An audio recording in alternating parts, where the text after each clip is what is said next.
Dragon. It's time to do Let's Build stream. Today we're going to be helping out MG in the Fortnite Creative GPT Discord. And if you're not in that Discord, I'll be sure to drop the link in the video. Hopefully we'll be able to get you in there. If you haven't used Fortnite Creative GPT, be sure to check it out.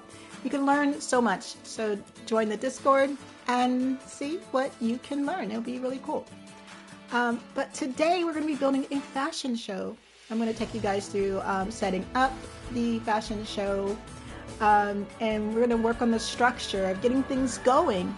And then from there, you can do whatever you like and build it however you like. So let's go ahead and jump into it. We're in UEFN today. So let me start the session, and then I'm going to invite MG in here, and we're just going to go through it step by step. So let's go.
All right, we are live now. I just let MG know that we're beginning this build.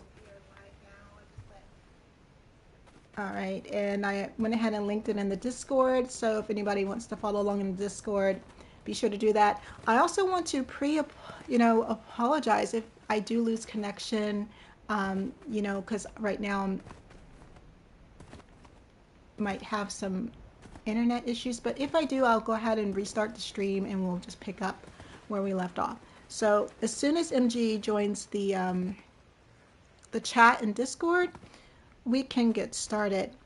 Let's see here.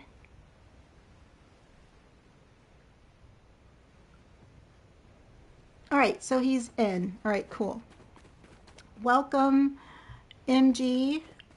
We're going to go ahead and just start from the beginning, right?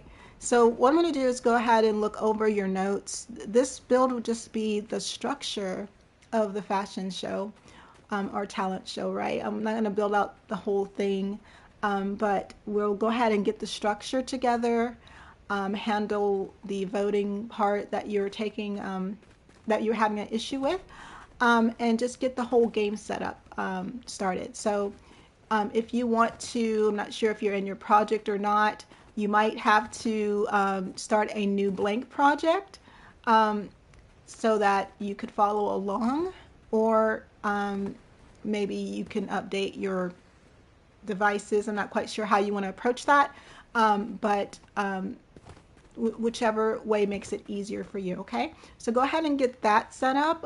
Just let me know when you're ready, and I'm going to go back to our conversation to see what your setup is so that I can make sure I'm structuring this correctly.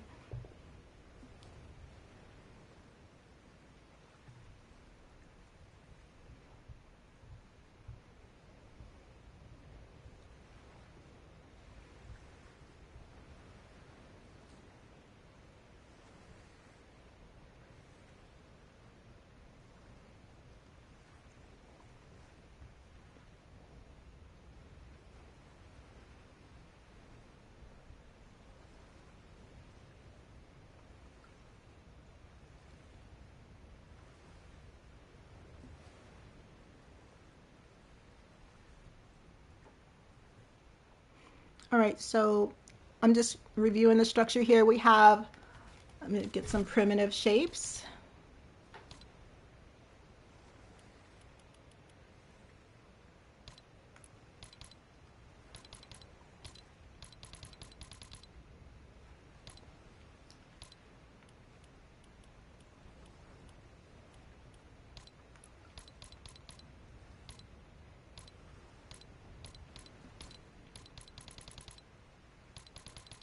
And what we're going to do is just make a really quick lobby, right? So let's do that.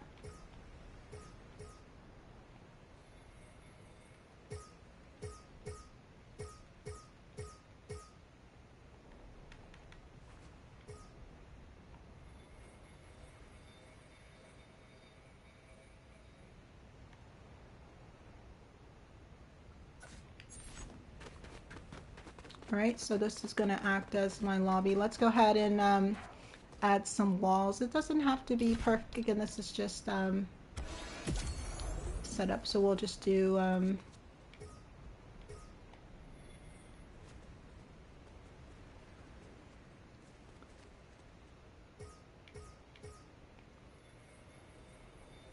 definitely need to add some music, right? That would be really great right now. Looks like we're going to be using the silver.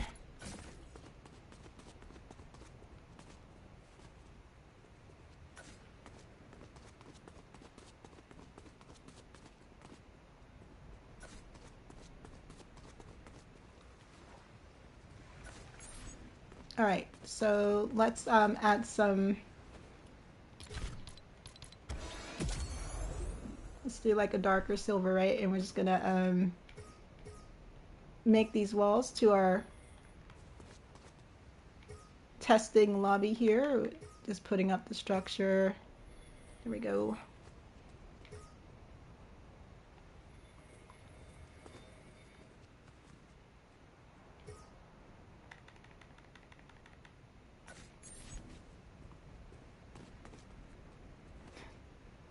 You know, I really don't want it to be so reflective. Let's try a different one.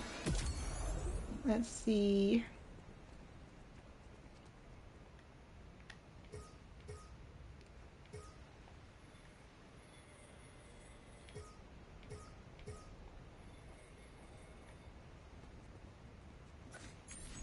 Yeah, that looks cool, right?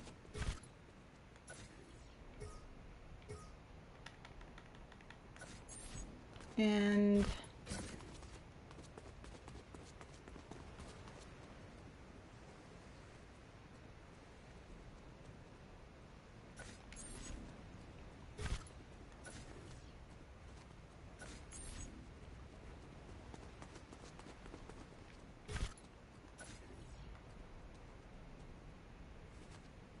again, this doesn't have to be perfect. This is just kind of blocking out the lobby area. And what we're going to do here is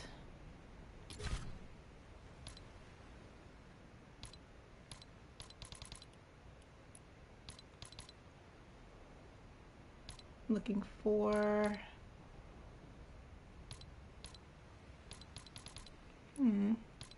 here it is. Some glass.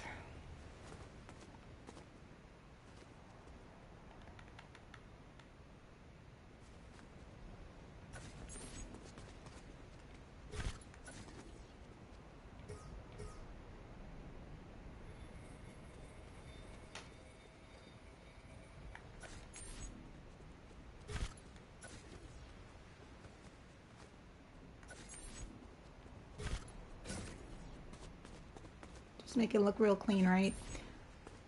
And then we could add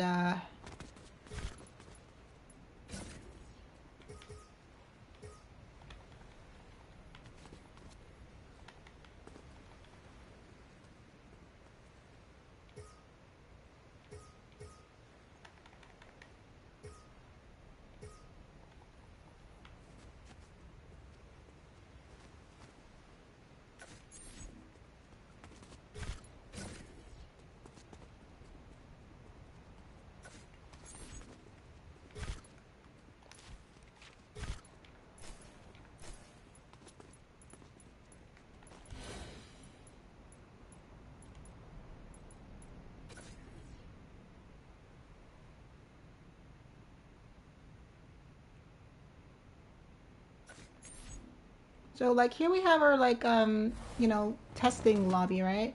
And this is where players are going to start off, right? But in this map, we're going to have 50 players, right? So let's go ahead. Now, before I do anything and copy all these spawn paths, right, for my players, I might want to set the events if I have certain events that are going to be called when they spawn. So I'll usually set those first. And what I'll do is also designate one pad to team one, because the first player that spawns in the game will be that main player that sets off certain events if I need that to happen. And then every other player will fall behind, and I'll leave that on team any, class any, and so forth. Island start is on, and so forth. Now, if you're not using these pads to respawn alive players, you can put no. And I don't think in this case, once they get to the area where the game starts, I don't think they'll be responding here again. However, yo, MJ, I see you in the chat. Let's go. However, if they are responding here again for your game structure, you will need to leave this to yes. But I'm going to turn it to no, because once they're in the game, they're in the game, right? And if let's say I have, you know, when players join the game while it's in progress, what I'll do is then I'll create another spawn pad, right? And, you know, then I'll do gameplay only and probably disable that, but we're not going to be doing that. Don't worry about that. We're just going to have them spawn here, and then they're going to be teleported to the contestant area to start the show, and so forth. And in this lobby, one player will pick host, and they'll be teleported first, and then everybody else who's remaining here will be contestants. So that's how we're going to do that and set it up. And for any joining in progress, I think it would be best, the structure to me sounds better, that they join while the game is happening. Maybe they can spectate, and then when the game starts over, everybody starts back here when the game starts.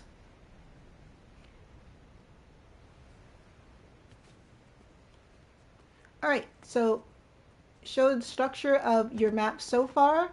I'll have to join your team. In UEFN, I can't just join your map without you adding me to your team. So I can't just join in that way. And that's the thing. That's it's very different than Fortnite 1.0, where you can just join the Rift and you don't have to be a part of a team. So if you're not a lot of creators are comfortable with that, I fully understand, because when you do that, you give players a lot of permissions and access to your map. So you could definitely explain the structure within the chat. I'm looking over the structure that you put in the UEFN help channel, and I see that you want players to start, and then there's a host, correct?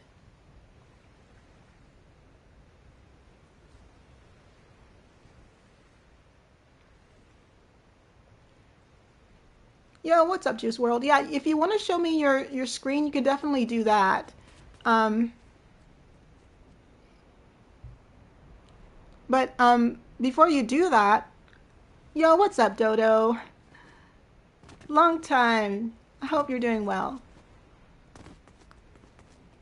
If you guys don't know Dodo, he is a very established creator, amazing maps. Please check out his channel. Dodo, if you want to share your link in there, be sure to do that.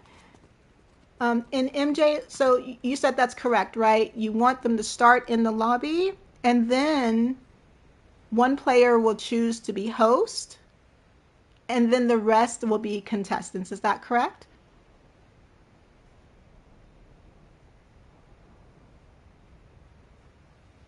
All right, cool. So let me show you how to get that started, okay? I'm gonna show you how to set that up. And like I stated beforehand, you might want to start a whole blank project and follow along. And then you can take what you learn here to your other project and make adjustments as necessary. All right. So let me know if you're going to do that.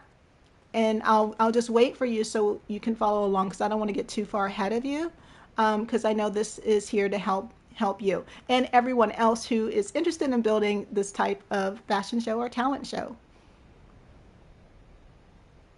So I'll just wait here. And everybody in the chat, say hello. If you guys are creators, say what's up. Say what your most recent map was. I would love to know.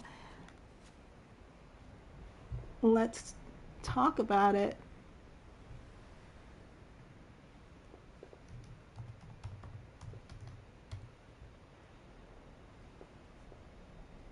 You can watch? All right, cool. All right, so this is how we're going to do this.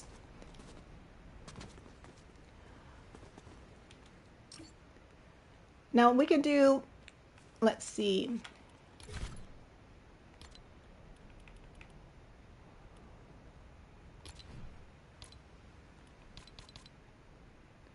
We can allow a player to select to be host, right? And put only a max of one player. So let's do that because maybe that's kind of how you would want to set it up. So to do that, we're going to need class designer and a class selector. And we're only going to place one of those in here, right? So and we'll also need a team settings and inventory device. So I'm going to name this class designer host,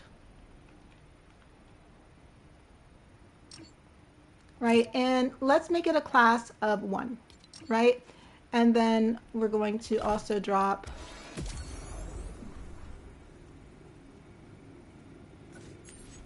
right class selector, name this host,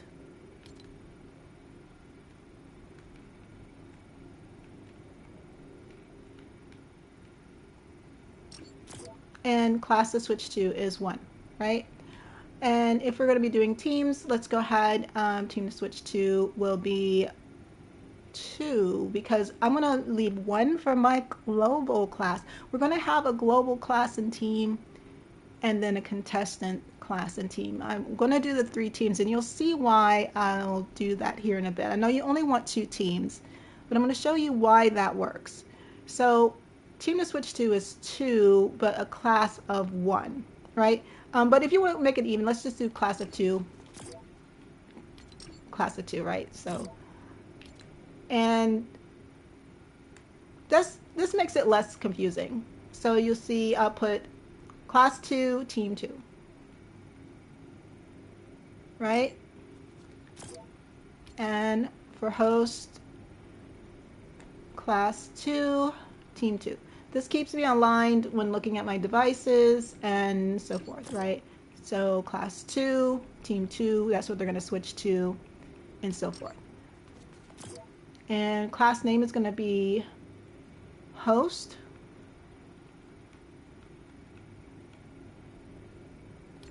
All right. So this is what they're going to need to step into. Let's go ahead and set this. We want the base not to show. Let's see here. Volume is visible in game. And let's make it just a little bit bigger. Make it team color. Always, right? So team 2 is red. And let's go ahead and we'll use a billboard, right? In your case, you might want to use one of those materials that go up and down. It says choose, pick, someone choose to be host, or, host goes here, and you can put an arrow and that type of thing. But we're going to use a billboard because we're not going to be doing materials today. So let's go to billboard.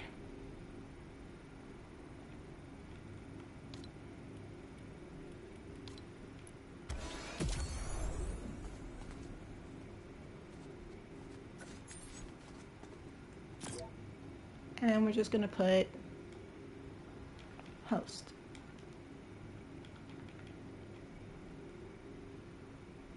And make that centered and make that as big as possible. All right.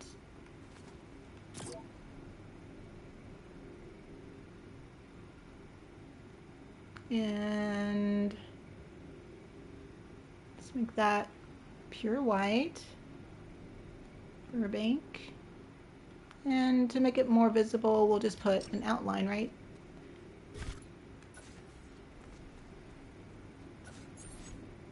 All right, easy peasy, right? And what we need to do is put a limiter on this, because right now, if a player was to run into there, like more than one player can choose to be host. So we need to make sure that only one player can do this. So we're going to use a trigger.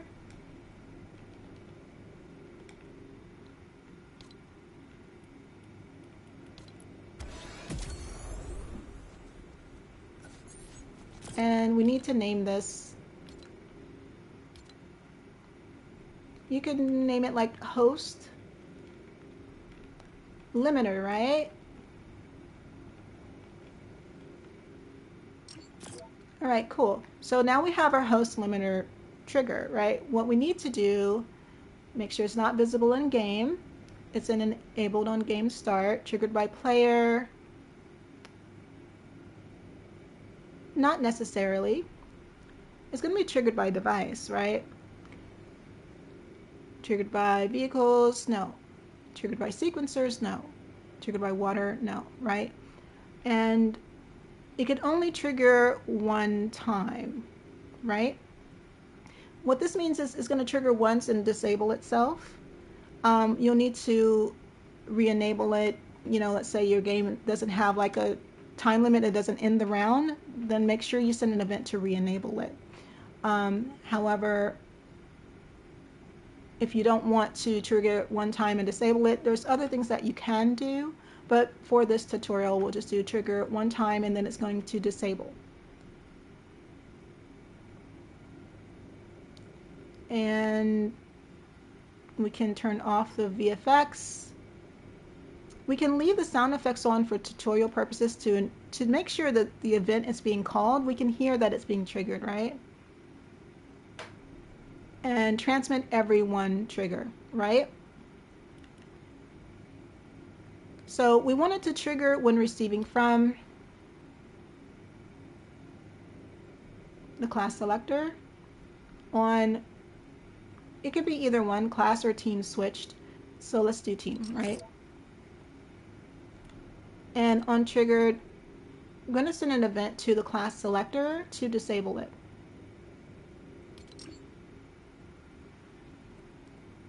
Now, this, you don't have to, since it's going to be disabling this, and they won't actually have access to this. This is optional, right? You can still leave it to infinite. Just make sure you move it out the way. So you can see that either way you do that, it's going to work, right? But that's if you want to disable it and just limit it to one. You're going to use the setting here, times it can trigger only one time. All right? So that you know, either way works just fine, because the main purpose of this trigger is to disable this limiter and disable this class selector so no other player can go in there and be host. Only one person. So the first person who runs in there is going to be selected. Now, once they run in there, we need something to happen, right? They need to be teleported to another area. So let's go ahead and like build a sample area for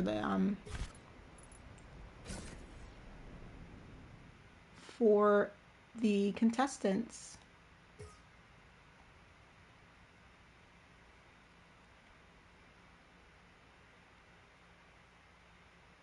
Or for the host, right? Now the host, I'm assuming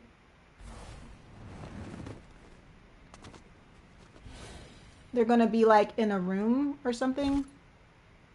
I'm not sure of your build, but for tutorial purposes, let's like put them in a room like this, right? They spawn here, and there's some like instructions and stuff like that that they need.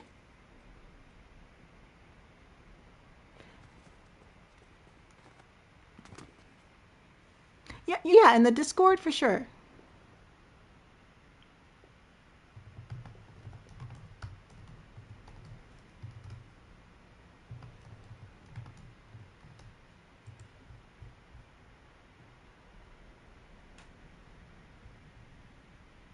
One moment.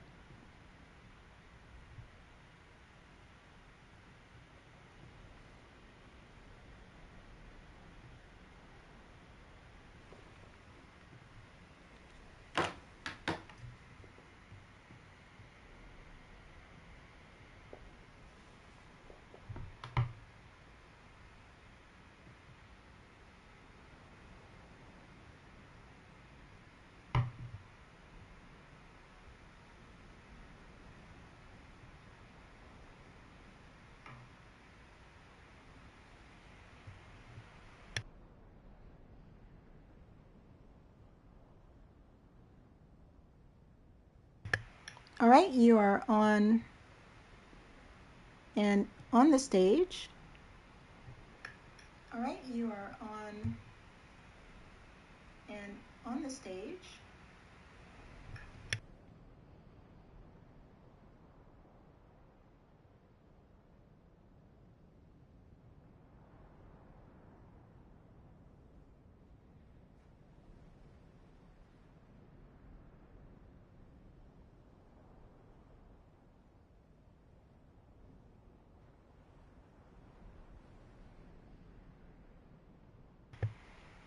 Okay, let me check on that. One moment.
It shows that you're now a speaker and that you're able to speak. Is your microphone on?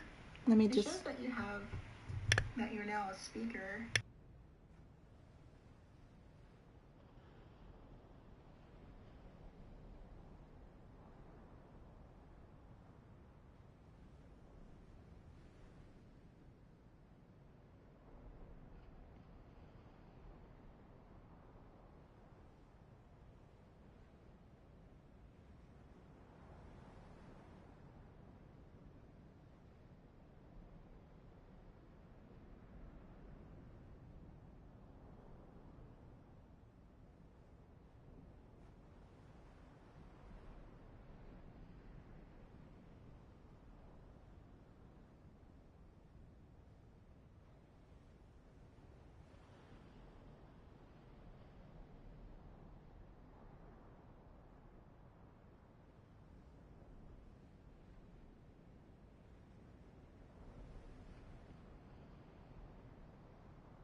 Okay, try it now.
All right, looks like it's not working in the stage, so I'll go ahead and move to the other voice chat in Discord, and we can do it that way. So let me go ahead and jump in that channel again, and I think it's the build streams. Is that where you're at? And we'll do that.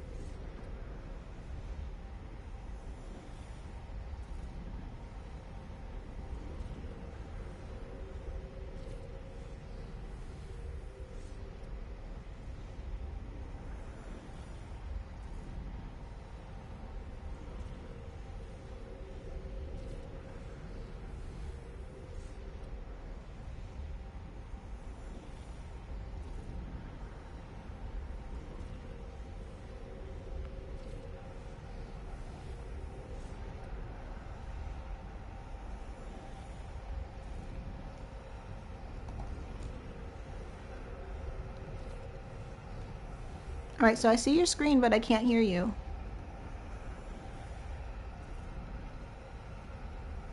All right, so I see your screen, but I can't hear you.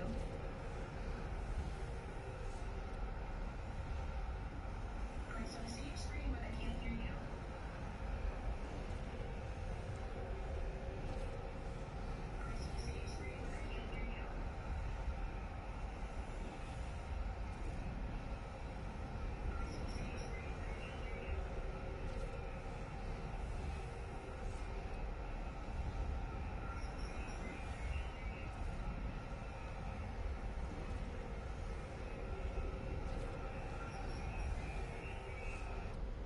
All right, so I see there's a button that the host pressed instead of them going into a class selector.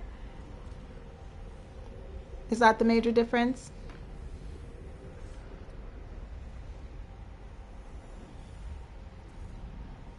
Right, there's a button I see that they press, that the host would press.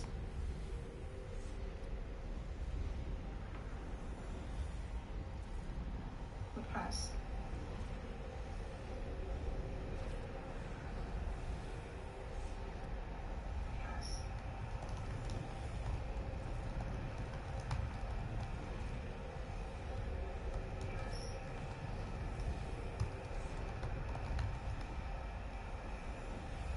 Yeah, a button.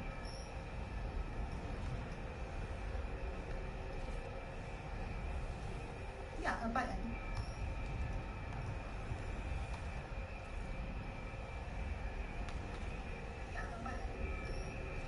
Oh, they have a code.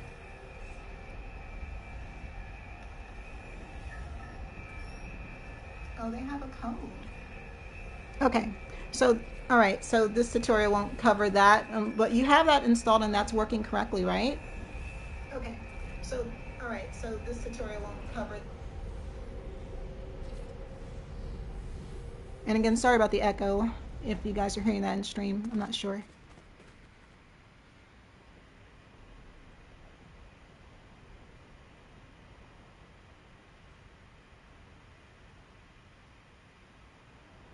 Again, we're trying to align this tutorial to what MJ is building. Or MG, sorry, my apologies, MG is building. So I apologize for the delay here. Looks like their setup is a little bit different than what I'm proposing here. So they have a button with a code that the host would press. All right, yeah, we're going to get to that stuff in a little bit. Right now I'm just working on the beginning parts of it, MG. So I see that you're showing me everything, but right now we're just starting at the very beginning. So we'll get to that part right now. So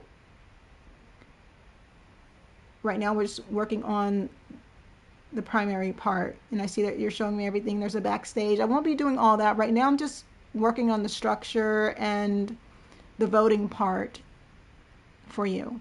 All right, I won't be doing the whole thing. This is just basically the setup. Okay, so we will be doing the voting thing. I see. And then, and just basically the setup. You made quite a bit of progress, I see, and it looks really great.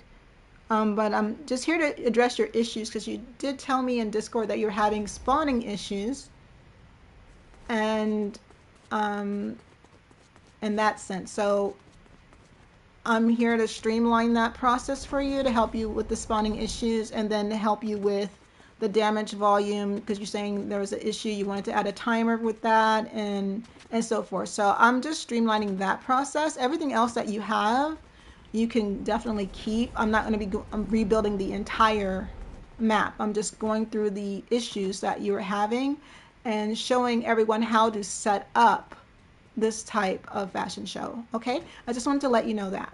Hopefully that's okay.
All right, so yeah, I just went ahead and typed in the chat what I was saying. That indeed, thank you for showing me that. Looks like you're allowing the host to type in a code to switch their teams, and the rest of the players will be contestants. I won't be covering the code part in this tutorial because when I saw that when you made the when you made your post in the UEFN help channel, you were specifically talking about needing help with spawning issues.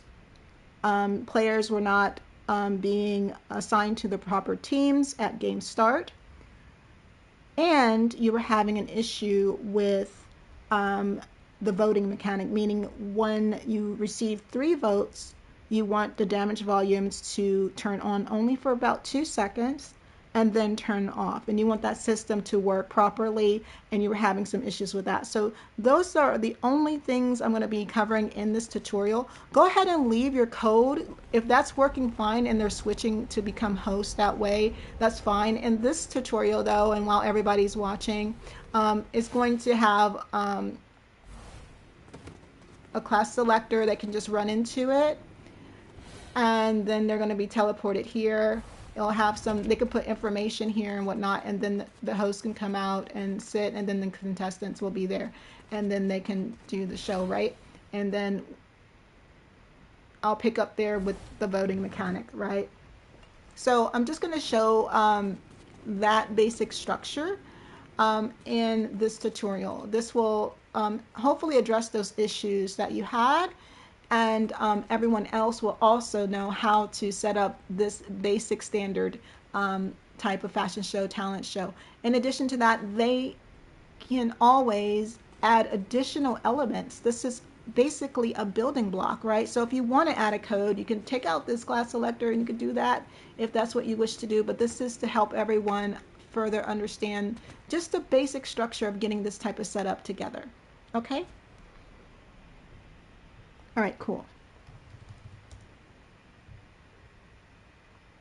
All right, so let's go ahead and jump into it. All right, so I'm going to pick up where I left off, and then we're going to eventually get to the voting part.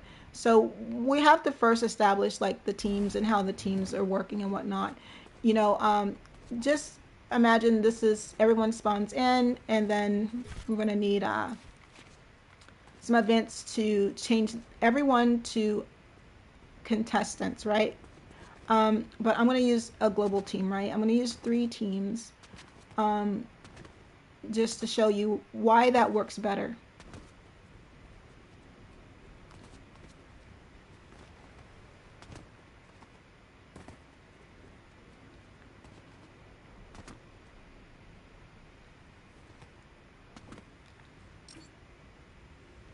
All right, so before I do that, I'm going to go into my island settings and go to my structure.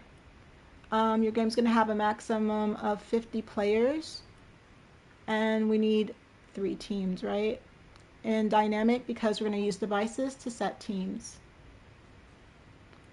Our default class is going to be a class of 1, and our host class is a class of 2. Our contestants will be a class of 3, just so you guys know. So let's go ahead and set up this global class. And just so I know I'll need a channel device.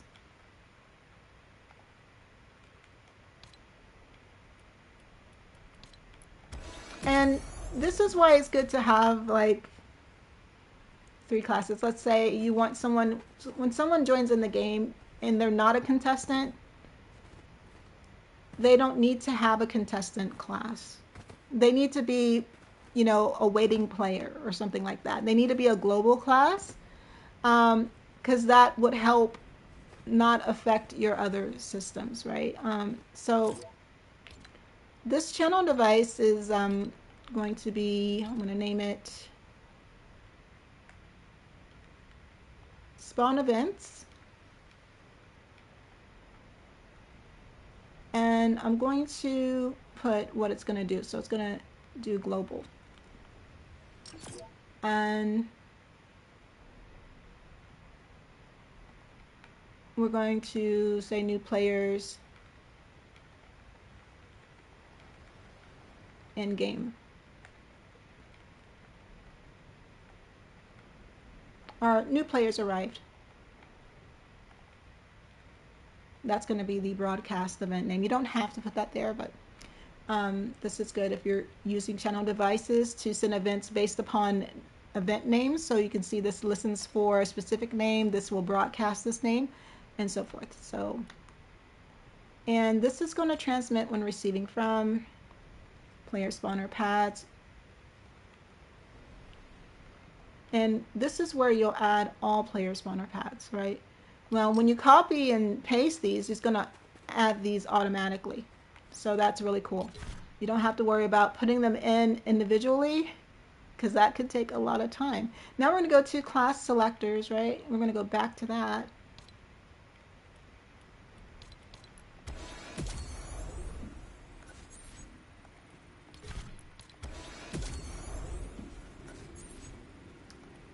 And we're going to need a team setting and inventory as well. So let's go ahead and drop those.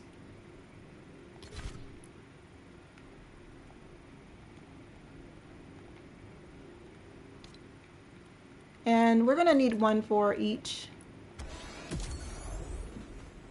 team that we're going to have in the map, right? So we have global, we have host, and we have contestants, right? And they're going to be a class of 1. I'm just going to go ahead and this is going to be a class of 2. And they're going to be 3. These are the contestants, right? 3. You're going to be team 3, team 2, and team 1. And these are, you can call them whatever you want.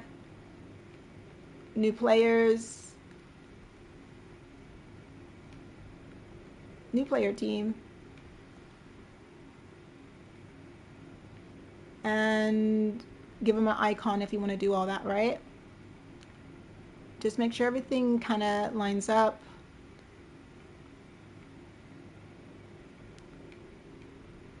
And just to make sure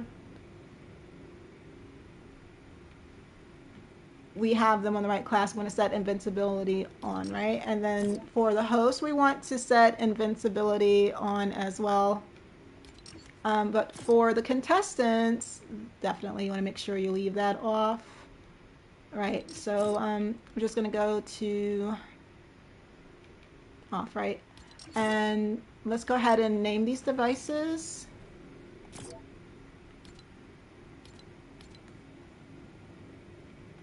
And we'll just call this global class.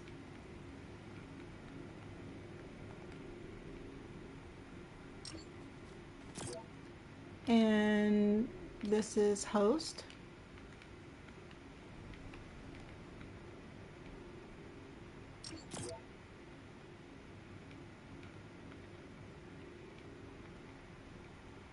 And make sure we name the team host, team 2, class 2. And these are contestants.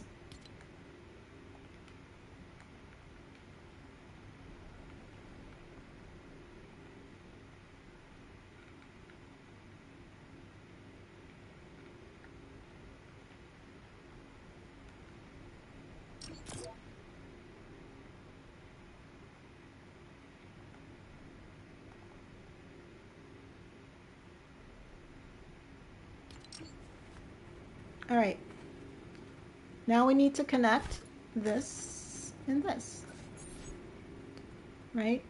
And so forth, right? So you can do any additional configurations if you want to, like, let's name this global.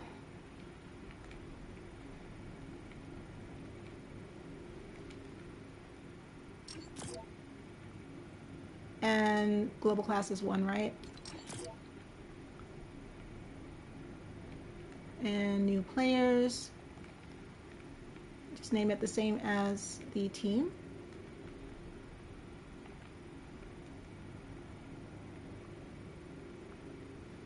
And this is where you can use the class designer to configure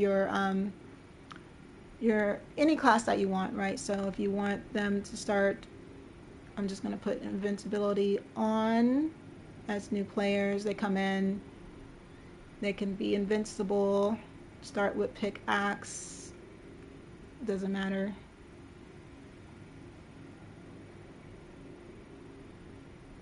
And max shields of 25. This is just so I can know that it's assigning properly, right? Overshield off, it doesn't really matter. But I want to make sure that they have no building resources. They'll have none of that.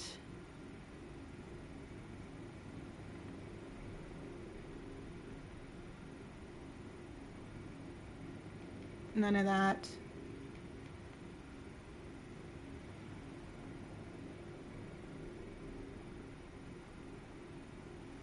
And when it says don't override here, that means it's not going to override from the island settings. So you got to keep in mind, whenever you're using these devices, the class designer and the class selector, there's a hierarchy.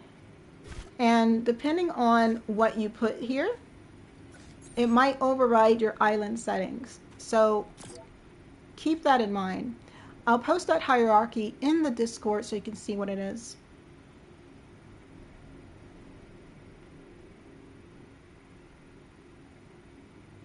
All right, so here you can see a lot of things that you can configure, and since they're just global, that's fine. So they should start invincible at the beginning of the game, and then when they move to contestants, of course, we got to add a class designer for each one of these two, right? And a class selector for each one of these two. Then we can go ahead and turn off that invincibility, right? So this is class to switch to is 1, team to switch to is 1. And let's name this global.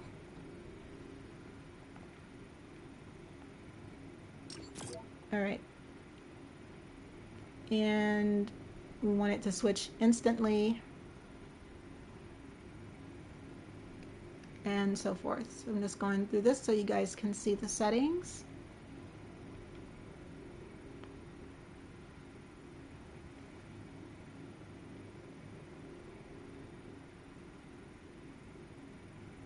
And we can leave the visual effect is fine. Right, so there we go. Right, and what we need to do is combine this and this. Let's go ahead and bind it.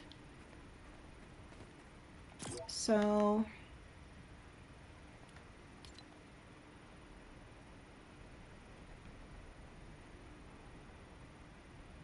change player to team and class.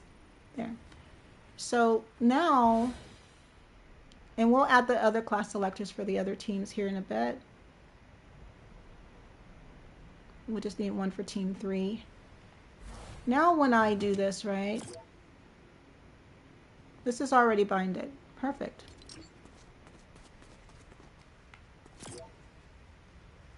And this is binded as well. When I duplicate all these,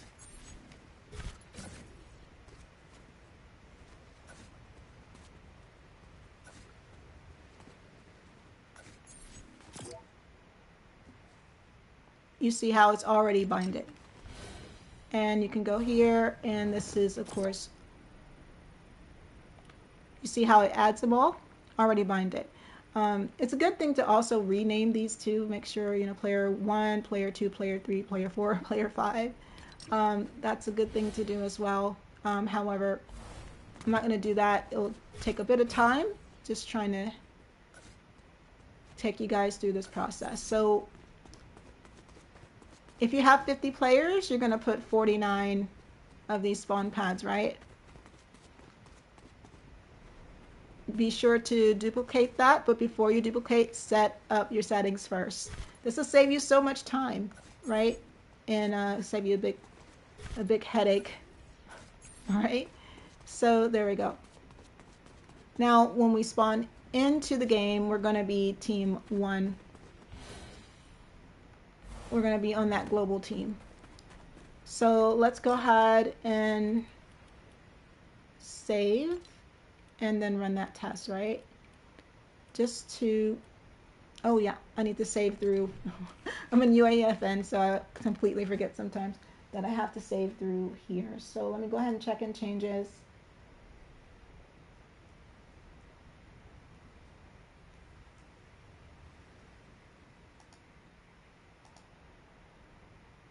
And then we're going to push the changes, and then we can run a test.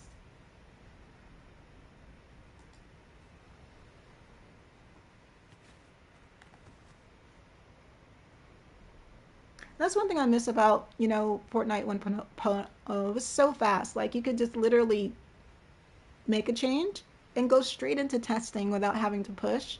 But yeah, it whatever works. So let's just give this some time.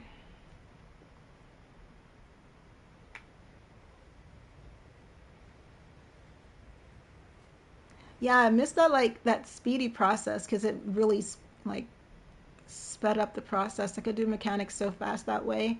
Tests a lot faster. Um, hopefully that will change. Maybe this will be more streamlined.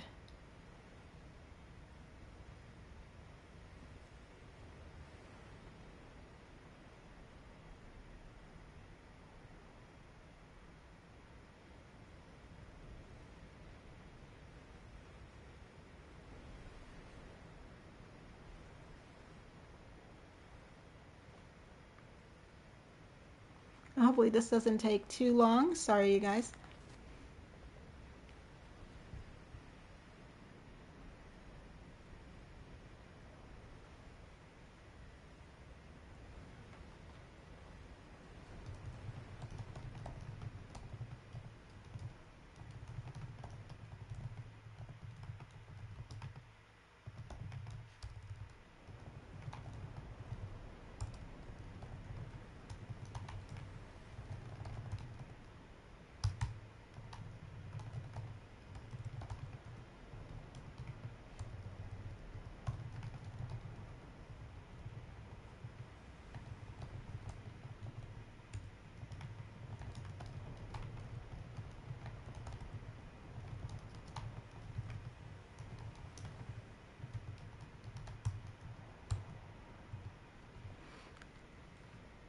So I'll just put that there in chat. I'm going to go ahead and we're going to run a test just to test teams, right? Team spawning. So I should be, of course, on team 1, and I should show new player. We see that works correctly, right? And I didn't set up the teleporting there yet, so we'll get to there next, just testing this. And in addition to that, let's go ahead and end game. And we're going to also see what this looks like when we're testing with the bot players. So I have 1, 2, 3, 4, 5, 6, 7. And since I have, let's see here, 7 players.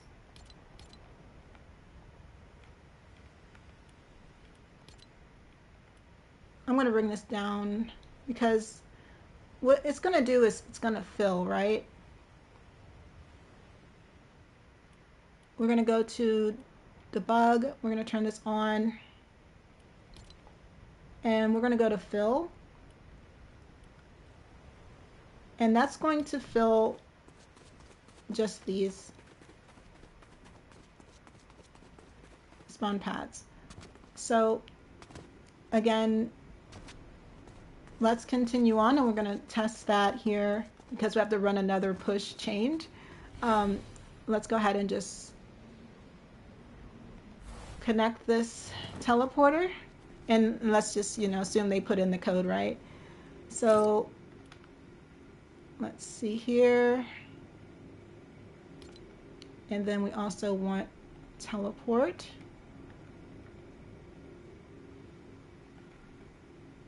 Teleport. And let's name this the host.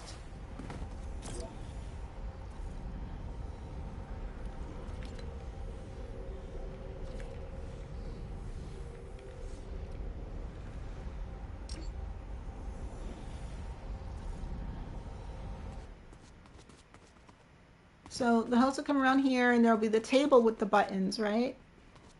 Or you can just have the host just spawn in the seat, whatever you want, right? We could try to see what that looks like. And let me go ahead and like build a table, just something that would represent a judging table. Just blocking this out here. That's fine. And then we can put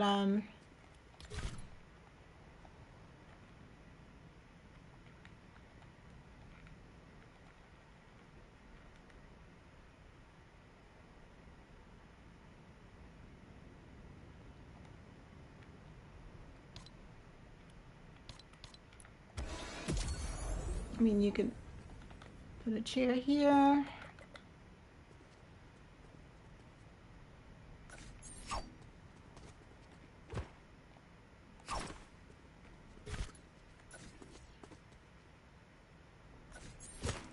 And that just throws me right in there. That's fine. Okay. And what we'll do, I'll just like put a mutator zone and they go through here. They're going to just sit at the chair. I'll do that later. And what I'm going to be testing now, and then let's see here, is just making sure when the bots spawn, they're on team 1 and see how that works. And then we're going to proceed with setting up the rest of this, right?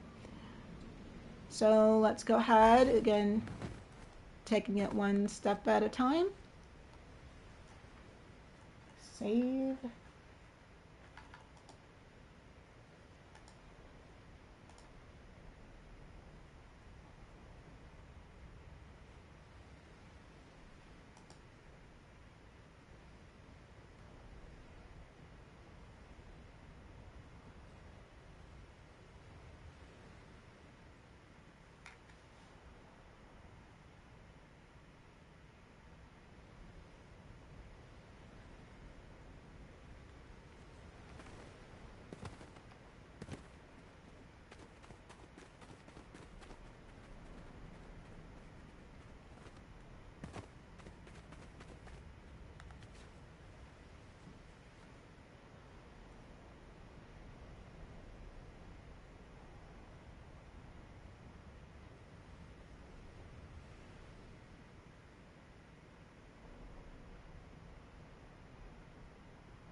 Now I was thinking it would be great to have like some type of buffer time from the time the host is, puts in their code and the contestants are teleported, to give the contestants some time to, of course, change and do what they need to do. So here I'll set like a timer, like a get ready timer, and then in here be sure to put lots of information for your host on what they need to do to judge properly, and how they need to judge. So make sure you put in here, press the button if you don't, if you don't agree, if you don't like what they're wearing, or if you don't like the talent or whatever, and that kind of thing. Just inform them what they need to do their job, and then once they get into the room, like they'll wait here until contestants are ready, and then they'll like go in here and get assigned a seat, and then the show will start. So we're going to need a lot of timers for that to streamline the process, and we'll set that up. I'm not sure if that's something that you have in yours, but I think that would be a lot more understanding, and then understanding for the players of the flow of the game, right? And I think that will be really, really good. So let me just go ahead. We're going to make like a stage here. And let's see. Again, this is just blocking this out.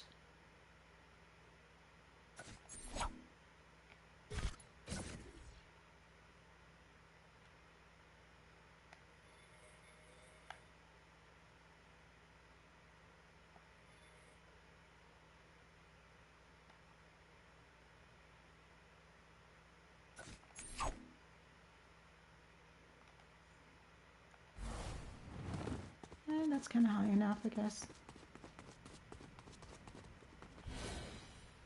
And actually, I think you have like your stage is a little thicker because there's like 3 damage volumes you have,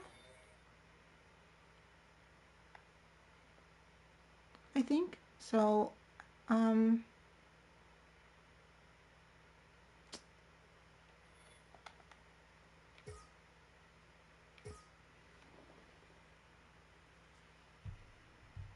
let me just take a look at your stage real quick. Because I was just going to do like a runway and then let's see here.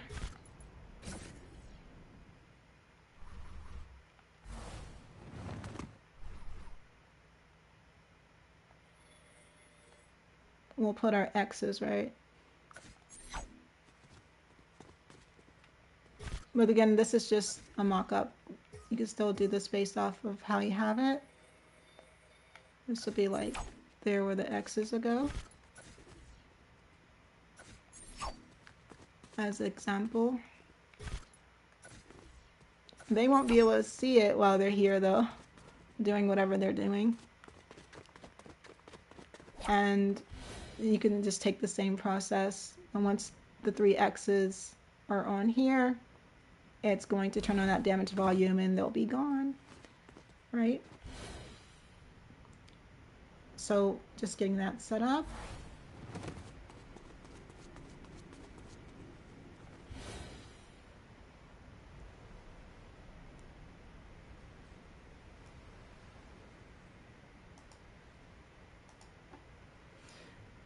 All right, let's see here. Okay. So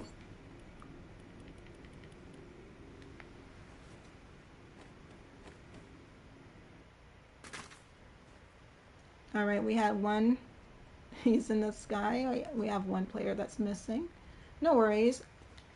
Let's fix that. I found that if the pads are too close together,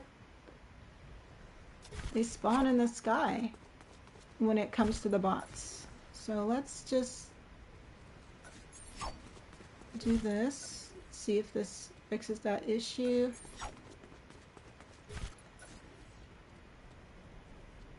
So if you ever have that happen, it's not, just make sure it's so clear.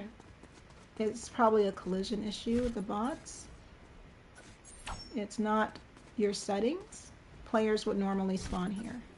But the bots, there's a issue with that, right? So make sure this is ahead.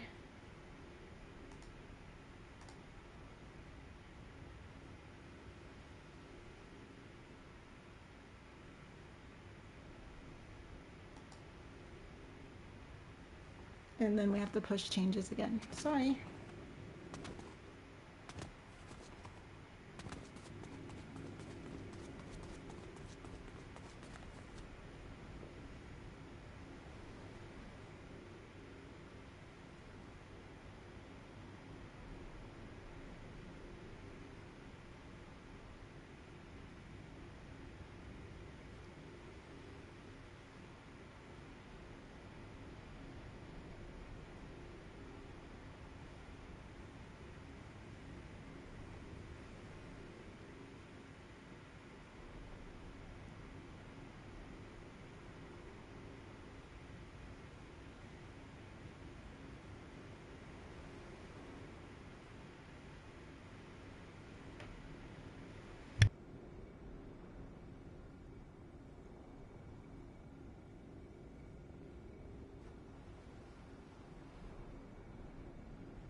Now I'm assuming that your other buttons are working just fine.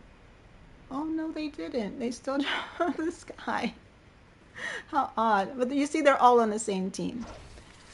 That's the goal. But I don't know why they're not spawning where they should. Hey, you guys. Why are you being weird? Alright, but they definitely should have spawned there. Yeah, wow, right? But they're all on the same team. That's great. That's what we want. Maybe we give them more space. I'm not sure.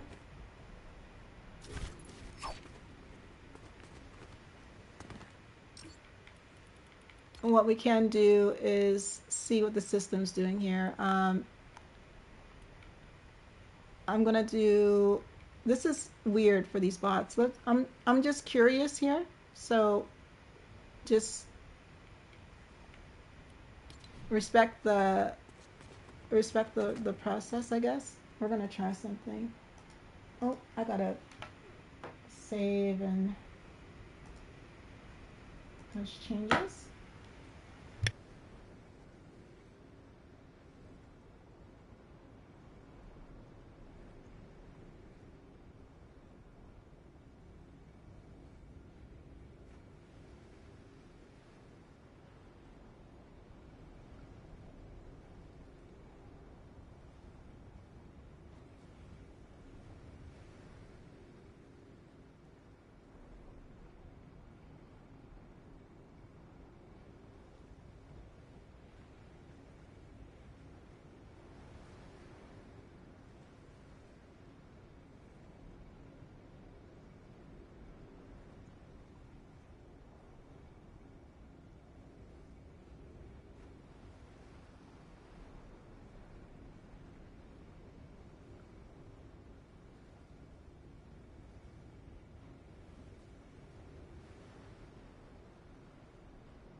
And I did have this issue when I was testing these bots the other day. I'm going to see if I extend the team numbers, would they still register? Because these are set to team any.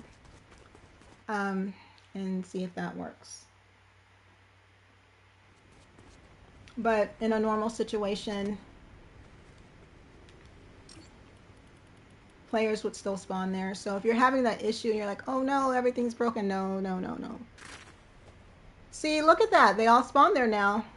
That's a bug that needs to be reported. Because that's not behaving as it should. So that's definitely something. I have to really run some more tests to see why that's happening. I'm assuming that the bots are coming in and they're on specific teams. And even if you have team any, if they're on that team and it doesn't register, they're not going to spawn there, right? They're going to spawn in the sky. So if you ever come across that issue and you think you're doing something wrong, don't worry, you're not doing anything wrong. Just go to teams like you saw that I did. Extend all the teams and they should spawn accordingly, especially if it's set to team any. Okay? And you should be good to go. Now, that is it kind of defeats the purpose of testing, because that's not how you're going to actually set your map. You're not going to set your map to 50 teams when you only need 3 teams for this map. You see, they're all on the same team. That's great. So that's another problem. And another thing about testing with these bots is that they don't move. They stay idle. So then you need to like teleport them to spots to see if certain parts of your game is working. I won't be doing that during this tutorial because that defeats the purpose of streamlining this process. But I just wanted you guys to see that, and so that you can understand that, hey, you're not doing anything wrong. It's a bug that needs to be reported to Epic, and hopefully I can clip this and I'll make a report after I run a few more tests just to get a better understanding of what's going on.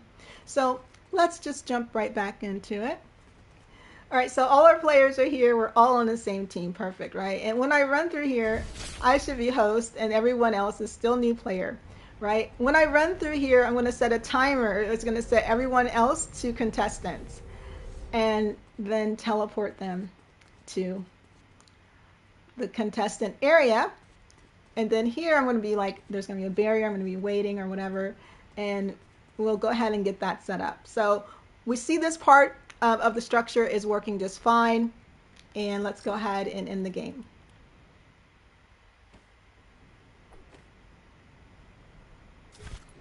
All right, so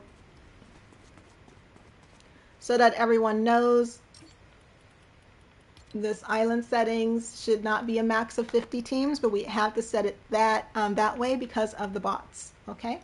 And that's the only way they will spawn in appropriately so that we can test and make sure they're on the right teams. All right. When we do the game, however, this will be, of course, reduced down to 3 teams. Right, so we'll put that down to 3 because we have a host, we have global, and we have contestants.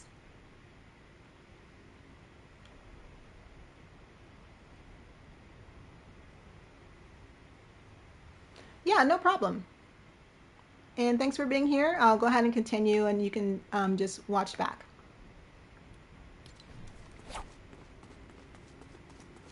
All right, so now that we set that up, we're going to go ahead and finish setting up the remaining teams. No problem, dude. And so forth.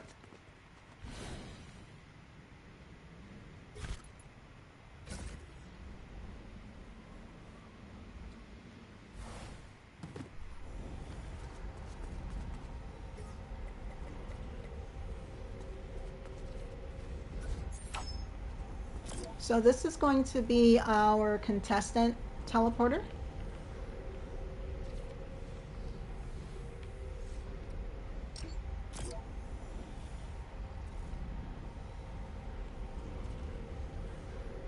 And we'll go ahead and remove that.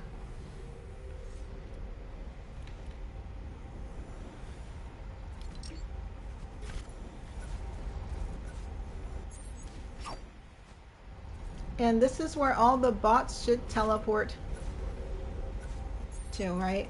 And this is going to be that background area.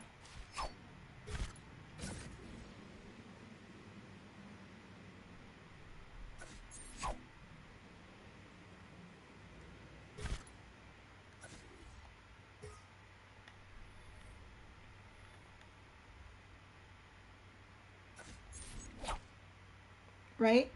And then here's where you're going to want to put like your changing booths.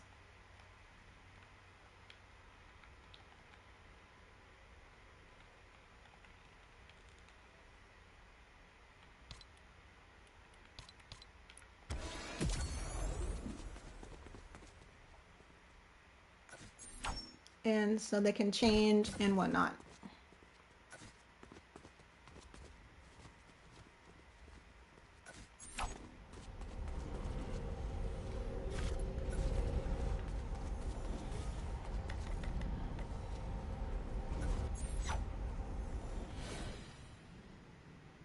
So I haven't tested teleporting the bots, but we're going to test that for now and see how that works, right?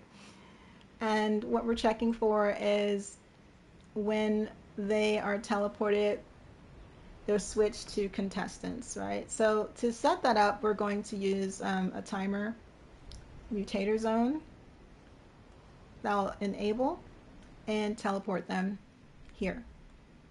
And when they're teleported, they're going to be switched to the contestant class. Right, so let's go ahead and get that set up. What we need is a timer. And that timer won't start until somebody chooses to be host. So let's say they have put in a code, that's fine, right? So we're gonna put a timer here. And it'll be like, you know, contestants get ready or something like that.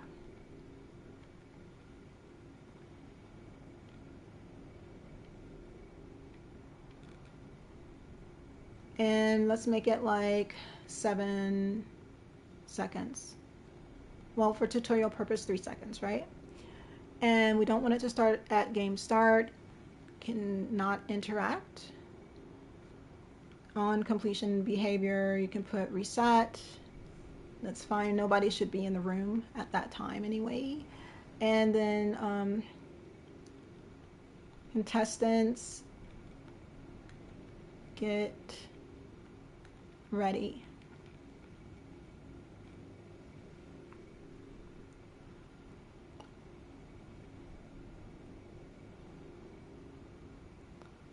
And showing on HUD is fine, right? That's okay.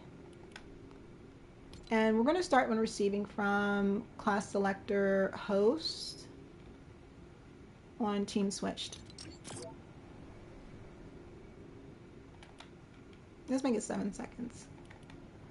And then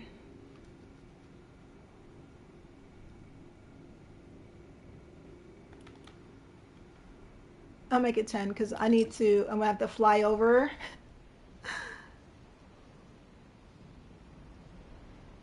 to check to make sure that they are teleported. So we'll do that, right?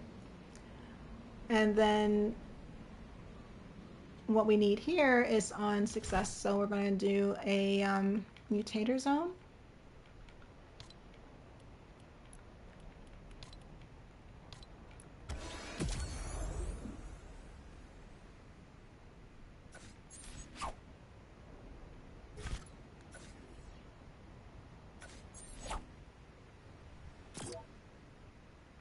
And enable none.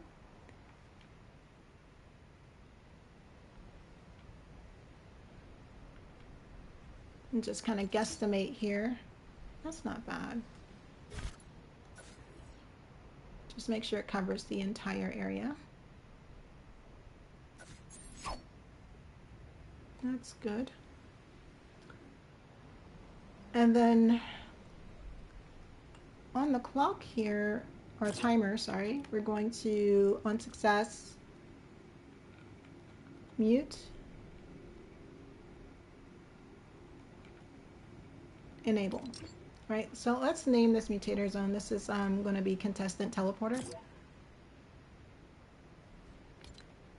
So I'll just call it C teleporter because don't want to put too many characters on your device name.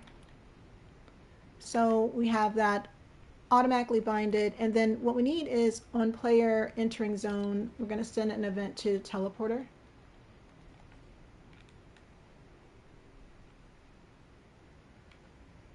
To teleport.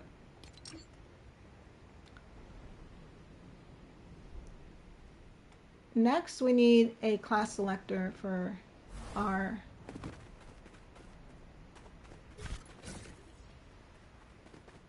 contestants. So let's go ahead and duplicate this.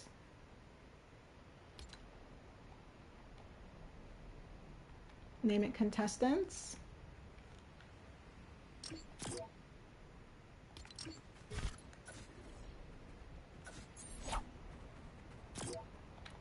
And they're going to be 3, 3. And make sure the color is going to be team color, which is gold. And we'll need to configure their class as well. So let's go ahead and drop a class designer and name it this class of 3. Contestants.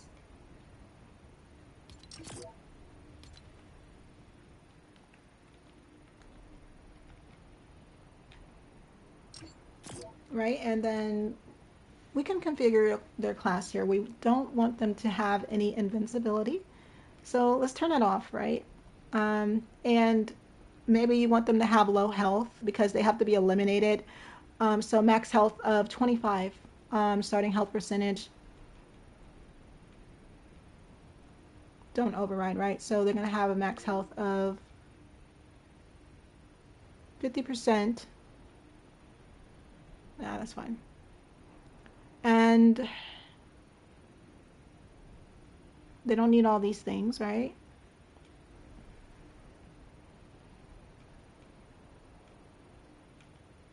That doesn't matter.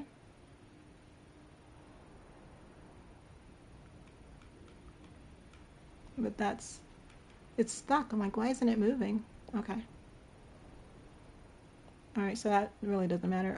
Let's see, starting shield. You don't want them to have any shields. Max shields of 0.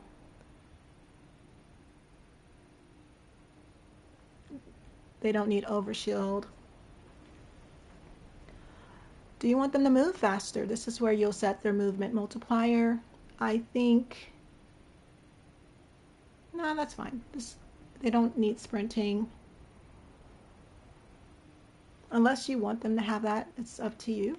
But we'll turn it off for this tutorial. And so forth. Just kind of leave everything default.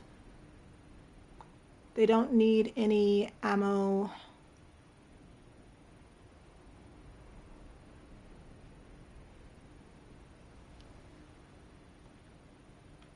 No building resources. If they're going to get like, let's say they win prizes, so you're going to give them like gold or and stuff, make sure you can, put don't override here. That way, because if you have infinite gold on, then it won't display what they're earning, and they're going to have unlimited gold at the start of the game. So let's not do that. Infinite world resources, don't override. I just turn it off, right? Eliminated player items we're going to keep. Eliminated player resources, doesn't matter. They shouldn't have any resources, but let's keep. Fall damage is off. Gravity, don't have to worry about that. Right, and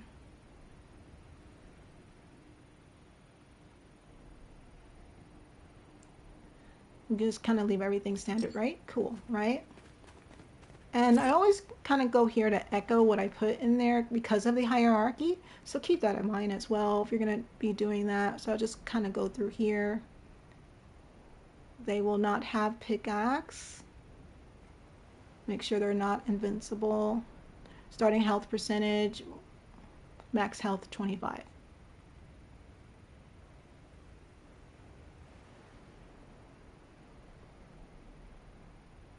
Max shield 0.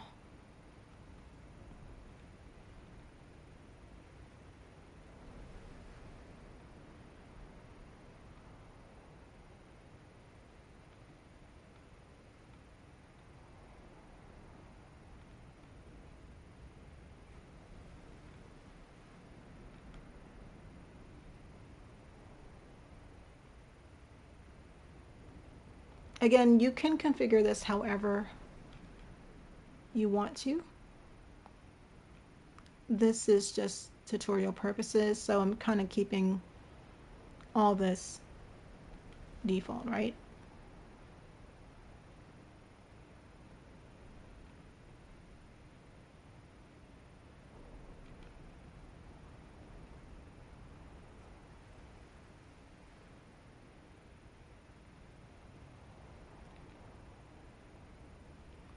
Always show nameplates. This is actually good too. To show the contestants' names but not show the judges' names. You can do that as well. To do that, you can always show to all. And that way the judges can see the contestants' names. So if they're speaking, it'd be good they can know who they're speaking to. So let's leave that on.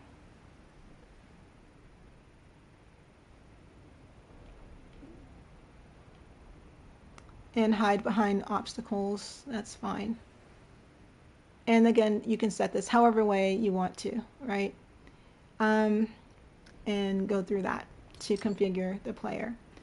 Just make sure it coincides with your class designer because there is a hierarchy, and I will again post that in the Discord so that you know.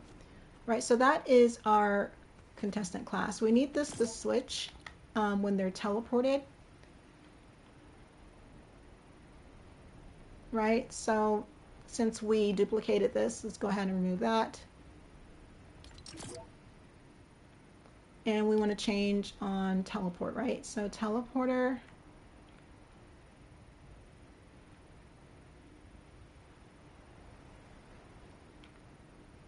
On teleported.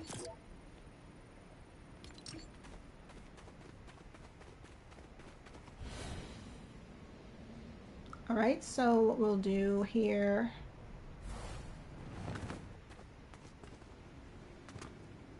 and to test this, I need to turn on flight and see how that works with the bots. If it's not working with the bots, we'll just turn it off and I can test it another way, just with myself alone and so forth. But let me first turn on flight for myself.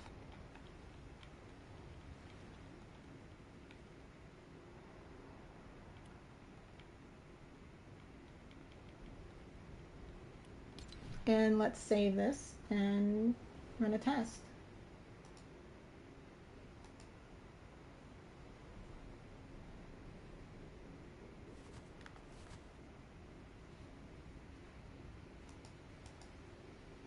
And that's after we push changes, of course.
All right, everybody's where they should be.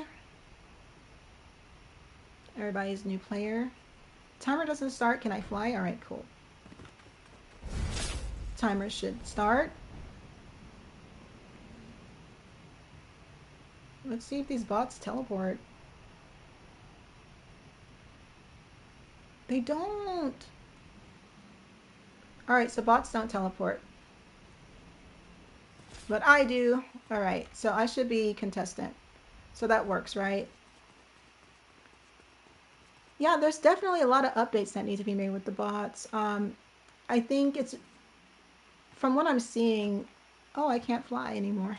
From what I'm seeing, is like they're really good at just testing the spawn pads. Like, are they spawning where they need to spawn? Are they going, being where they need to be? However, when it comes to like teleportation and that type of thing, looks like that's not working with the bots. They're not registering as a player. They're still like registering as a bot. With that being said, there is some issues, I'm not sure if you guys are aware, that you can find on the EDC that points out certain problems that they're already aware of when it comes to concern of working with multiplayer mode using the playtesting bots. I'll go ahead and post that in the chat. You can definitely read through it. Let me find it here real quick.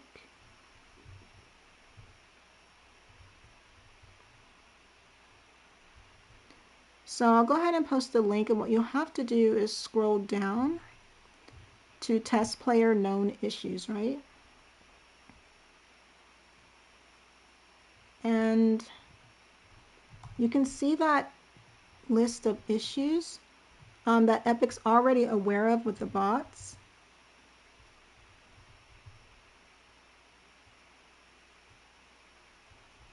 And that's in chat there. There's quite a few things. They need to add that test players do not teleport. Test players in island settings, players or creators have to set all teams so they can spawn correctly. At least that's, oh, I can't mantle.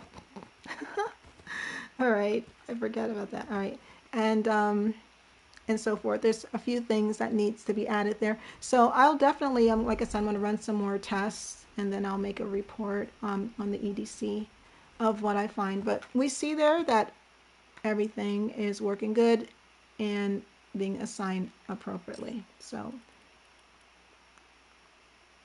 we can move on to the next phase.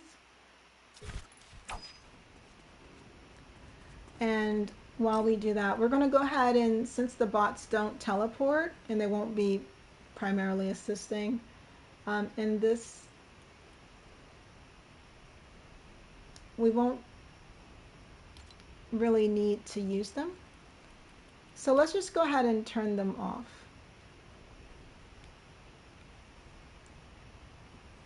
So we're going to make sure this is set back to none and turn this off.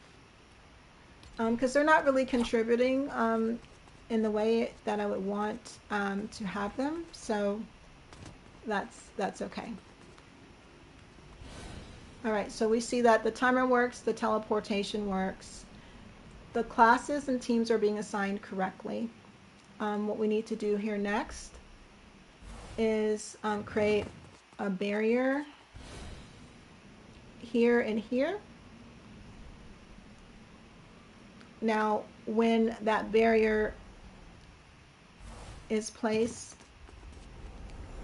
it's going to enable as soon as they are teleported. And when they're teleported, a timer is going to begin on the host side. It's going to say contestants are getting ready. So, you know, read up, read all the information and give them time to read and stuff like that. And then while they're getting ready, we're going to give them, for tutorial purposes, 10 seconds to get ready, right? And then when that 10 seconds is over, the host will get a message, all right, go to the seats. And then what we'll have here is contestants can go up one at a time, right?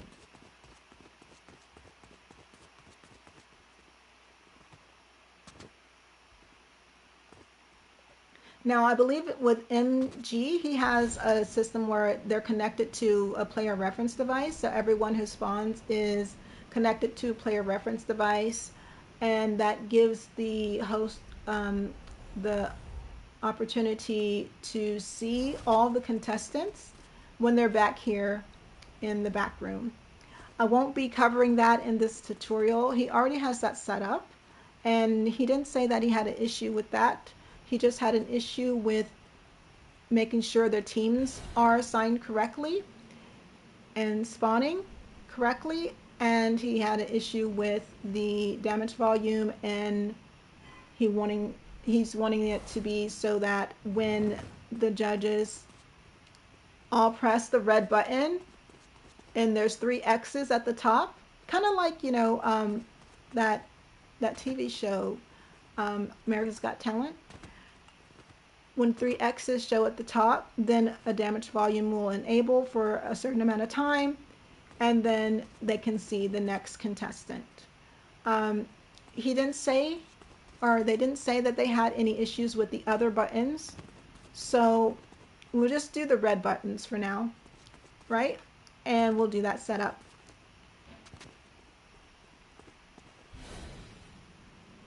All right, so let's go ahead and drop a barrier here in our timers.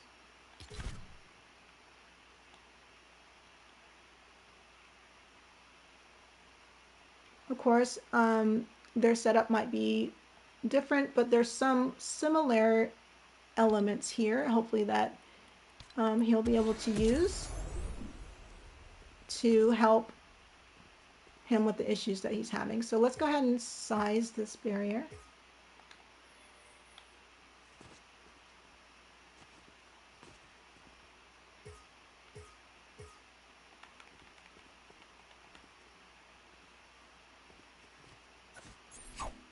Nice, all right, and make it bigger.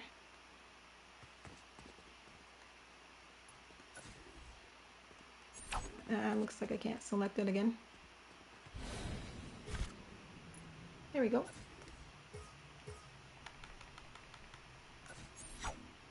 And we'll name this contestant barrier.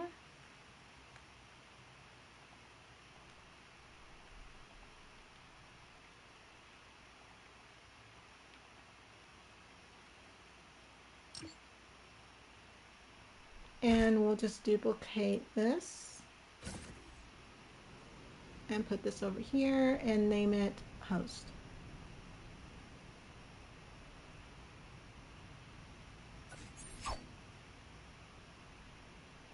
Yo, what's up, Dr. Pepper? We're building a fashion show, basically a fashion show setup. This is for MG in the Fortnite Creative GPT Discord. They were having some issues with spawning and setting up their voting system. So this tutorial is a live tutorial, just basically taking all those who want to know through the setup of how to set up a basic fashion show type,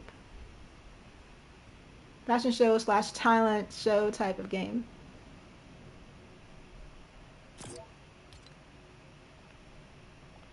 All right, so this is going to be named host. Thanks, dude. Well, with a name like Dr. Pepper, I'm quite sure you're chill as well. Let's go.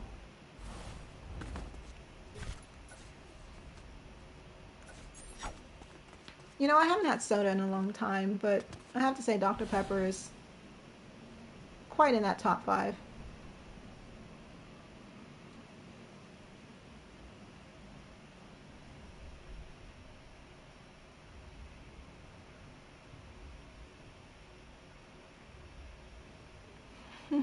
Yeah, fashion shows are nice. I haven't actually published one myself. This is actually, you know, like building my first fashion show template for you guys.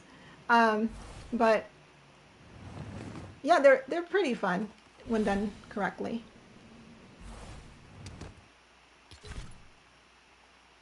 All right, so we're gonna need a timer, right?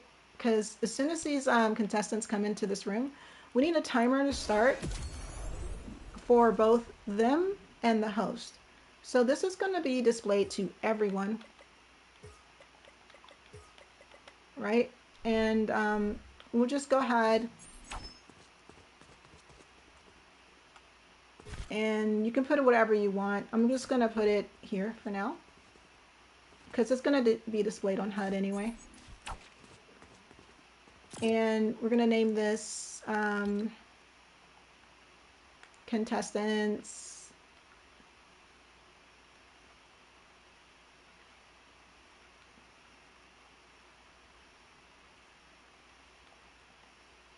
getting ready for contestants, or whatever you want to call it.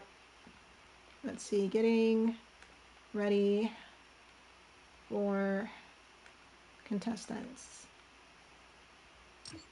All right, that's plain enough, right? So we're going to make sure it doesn't start at game start because that would mess us up. Let's see, no interaction.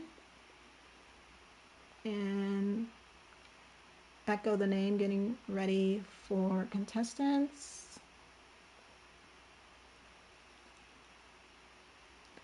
And let's see here, on timer, we're going to reset.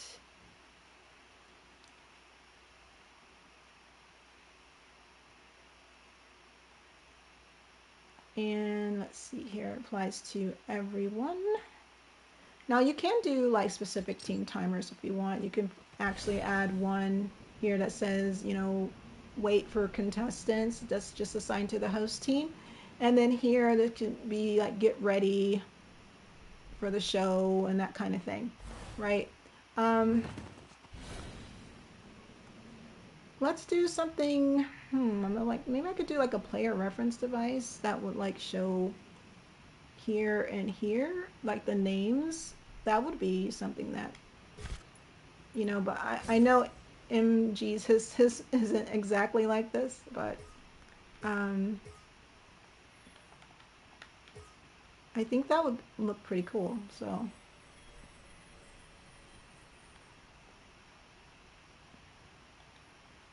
it could be like a little pillar right here, and you could put the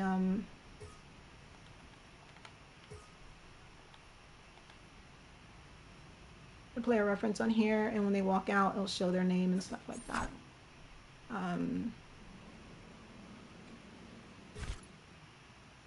Just an idea. Let's throw that out there. Make it work. So then to do that, you'll need like a mutator zone as soon as they walk through.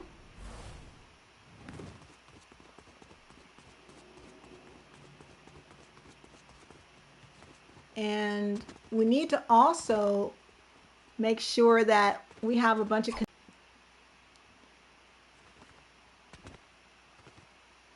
we might have to do something really cool with the barrier here, right?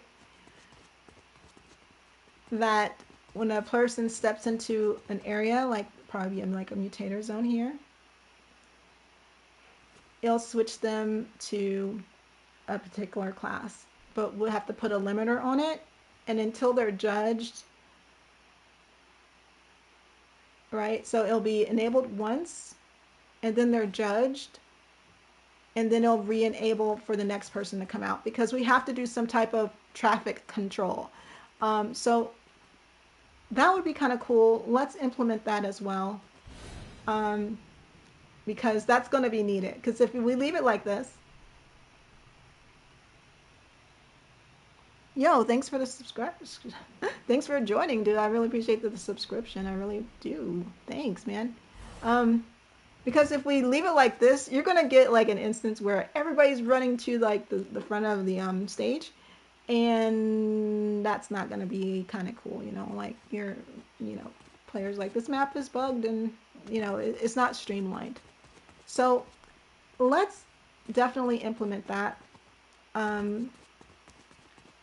To do that, we might need to introduce a new class.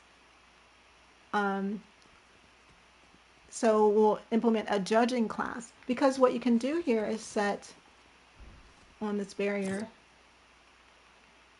what class can walk through and what class cannot. So right now contestants are class 3, right?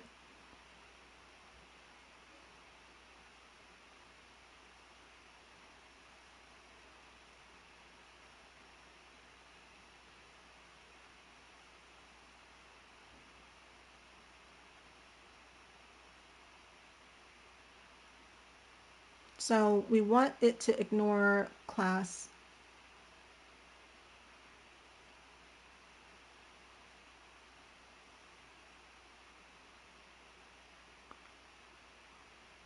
To ignore class, let's do class 5, right? That's going to be our judging class. And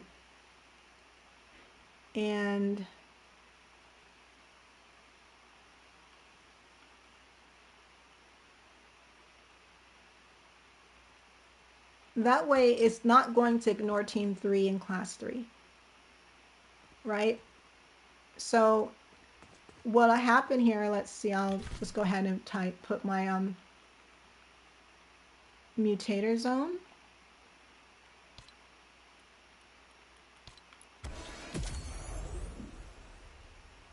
And let's just kind of make this kind of really small, right?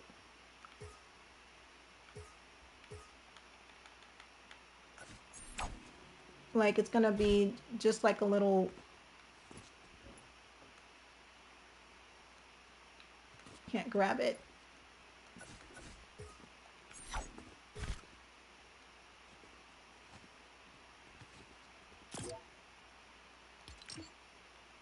let's see. Can't grab it now. There we go.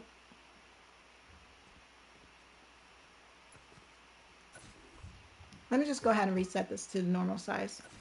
I'll just set the size in here.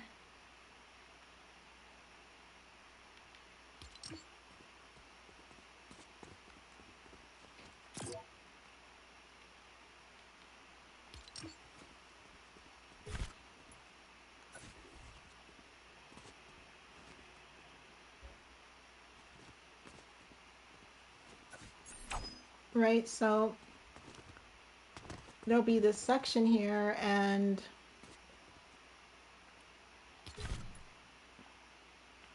let's do a beacon. Don't have to use a beacon.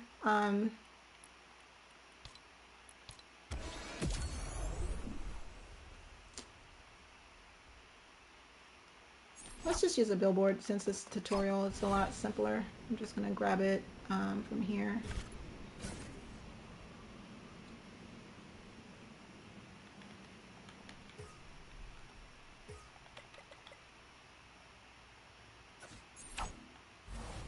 Right, and then what we're going to do is put their step here to be judged or to go, and just turn it off.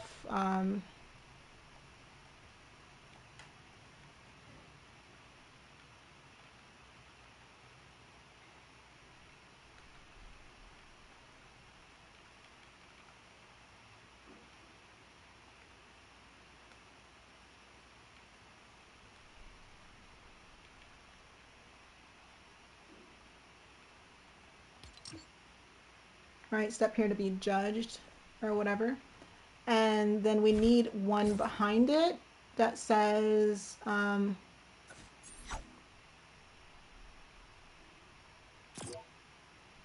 like, please wait.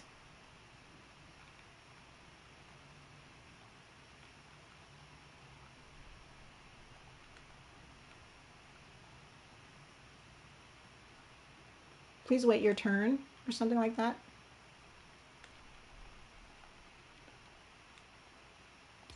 Of course, you can replace these with any kind of cool like material or custom text images if you want.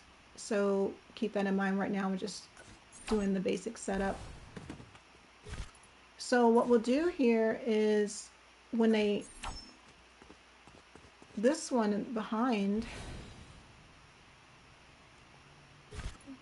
let me just kind of pull these apart.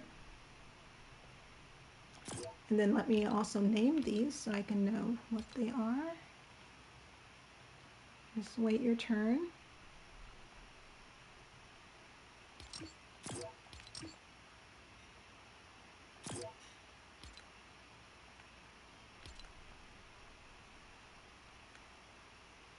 And I'll call this one Be Judged.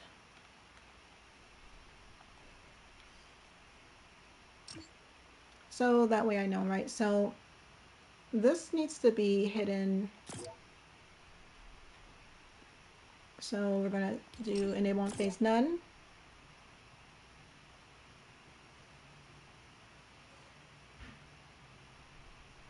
And we don't have to worry about all the rest of, wait, that's the mutator zone.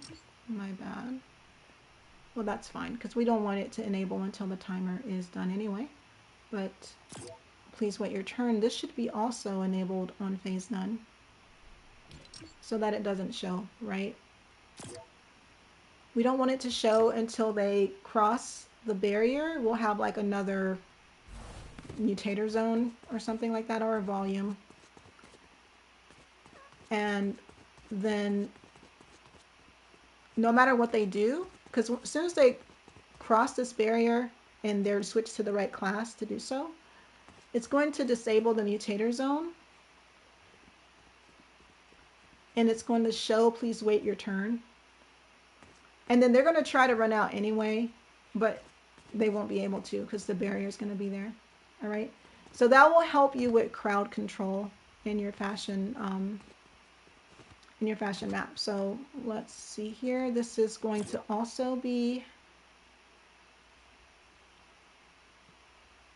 enabled none. and we're going to turn this on when the timer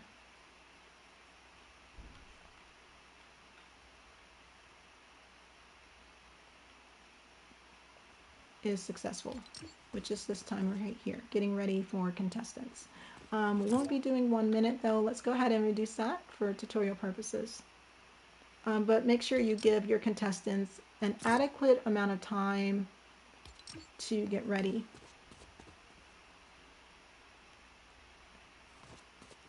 You can also do neat things like they can step on something if they need more time. And you know, maybe you want to do a voting thing. Oh, do you need more time? And then have something to alert the judges that they need more time. But once the show starts, they won't be able to use that button. I won't be covering that in this tutorial, just giving you guys some ideas, you know. All right, so now we have that. Now, when the timer goes off, we're going to set text to visible. And then we'll set up when the timer goes off, we're going to enable this mutator zone.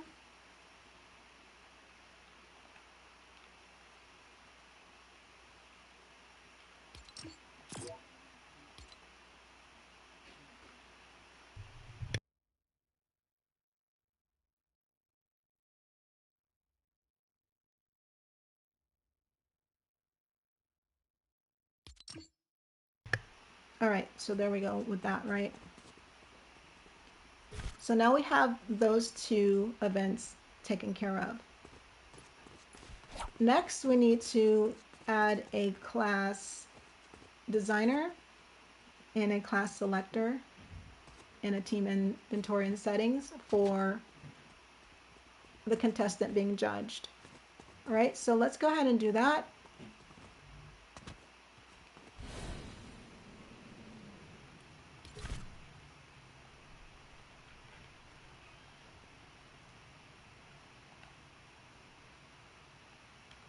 And then after this, I'm going to take a short break and I'll be right back to continue on with this tutorial. But let's go ahead and drop these. So we're going to drop this class selector. And this is going to be called the judging team, right?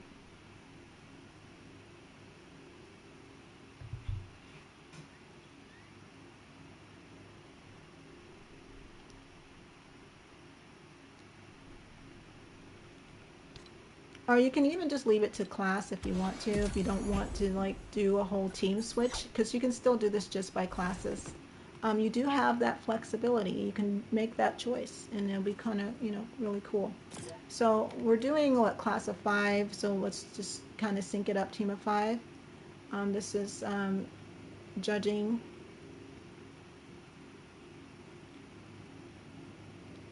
Or you can call it active contestant, right? That means they're live, they're on the stage. And we're going to do class of 5.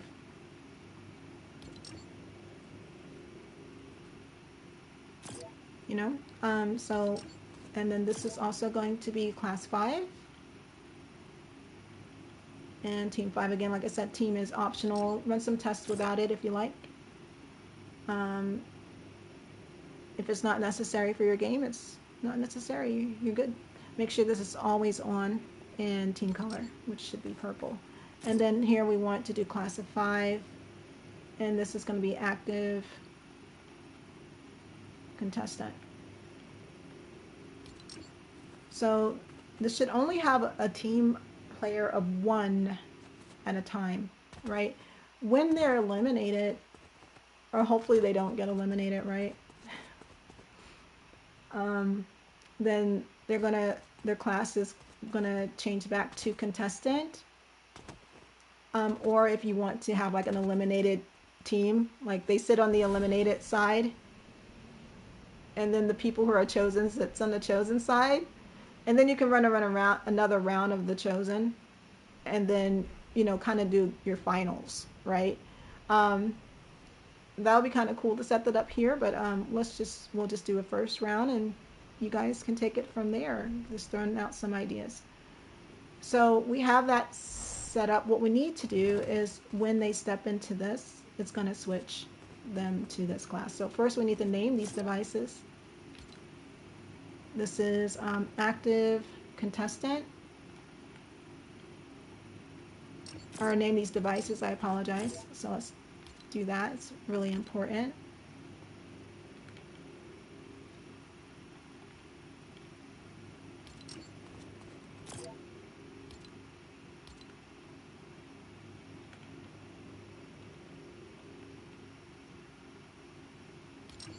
All right, cool, right? And then what we need to do, since this is going to be activated and enabled when the timer is successful, when player enters the zone, we need to go ahead and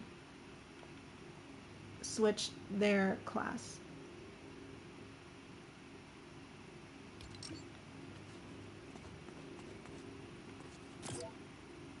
Looks like this one was not named.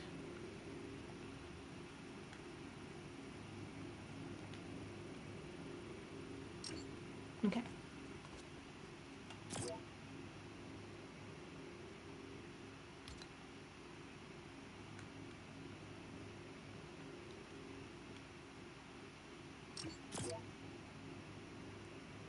All right, so on player entering zone, we're going to type in the code name for our device, which is active contestant. It should pull up every device that's connected to that unit. So we're looking for class selector active contestant and change player to team and class.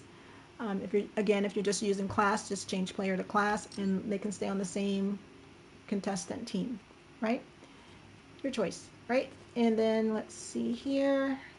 Now, when that's done, when they change to team and class, we can go ahead and disable this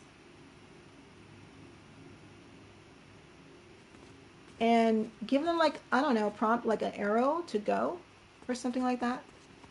Or maybe you want to put a vent behind them and push them. You could do that.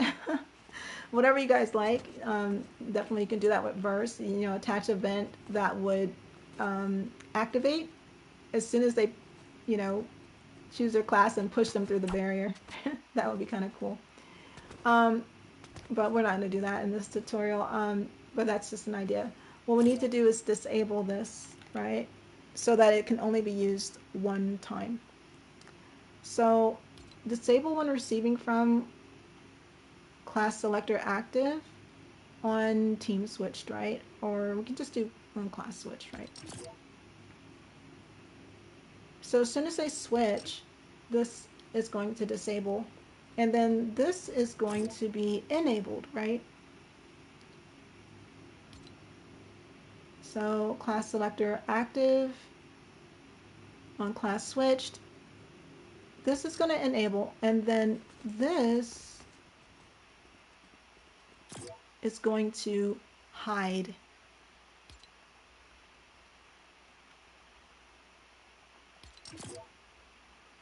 Okay? So as soon as they switch, it's going to turn off. Then they'll be able to run through here, right? Only one person will be able to do that, right? And so forth. So I'm going to go ahead and save. We're going to run a test on that just to make sure we have that working as it should. So I have to save and push changes, and then I'm going to take like a short break, and then we'll come back and run that test.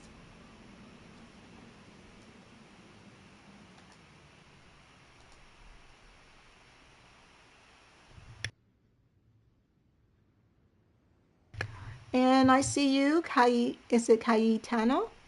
Cayenteno. I might be saying that wrong, I apologize. Can you make a video how you use the player marker so you can have like owner on your head? That's a good suggestion. I could probably make a video for you like that. I'll keep that in mind. Thanks for it.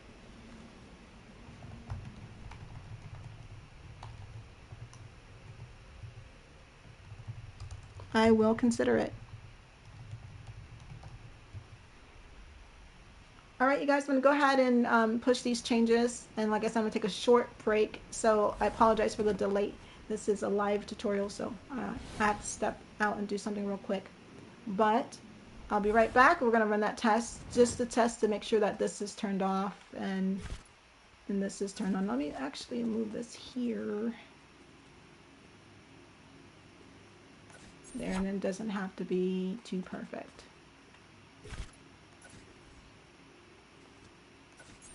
All right, cool. All right, so let's say that again.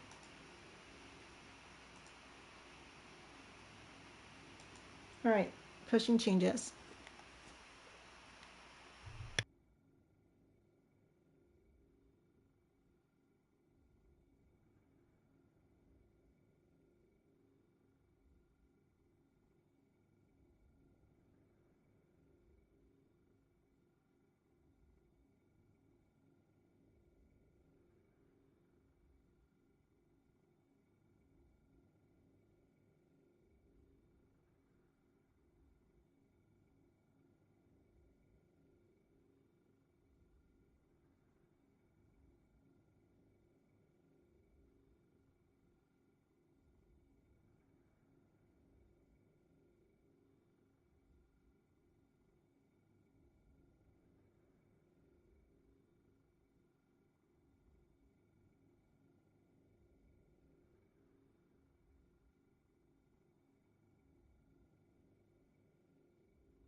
All right, thank you for your patience. I had to take a short break because I haven't had anything to eat yet. So let's have to go grab myself something to eat real quick. So let's go ahead and run that test. what we're going to be testing is to ensure that when I run through here, I'm able to run through the barrier, right? And then I'm going to switch back to contestant class and teleport again, and then just check to make sure I can't go through here again. So let's do it.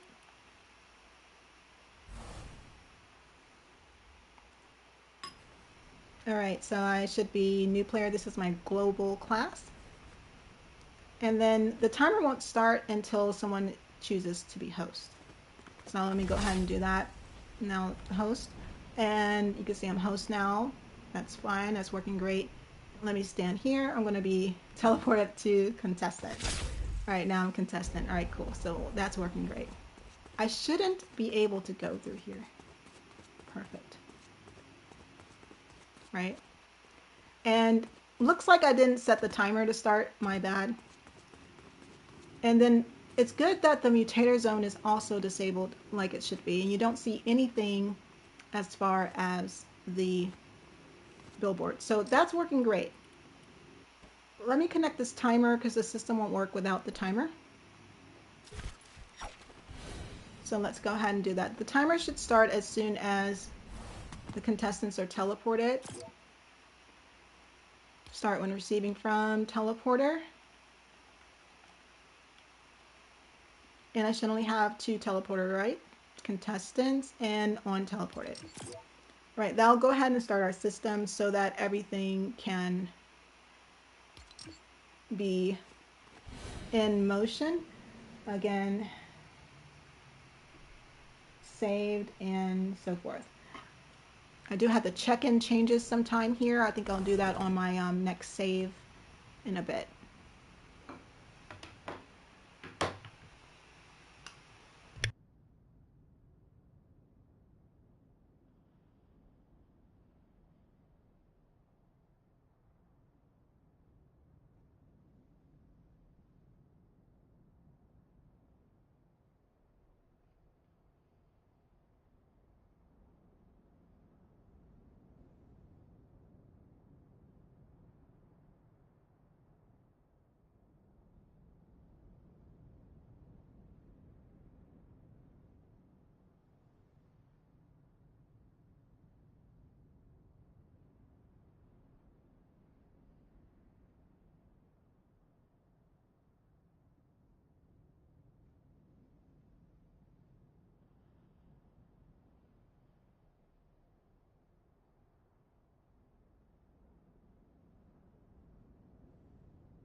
All right, that's cool. Let's go ahead and run that test.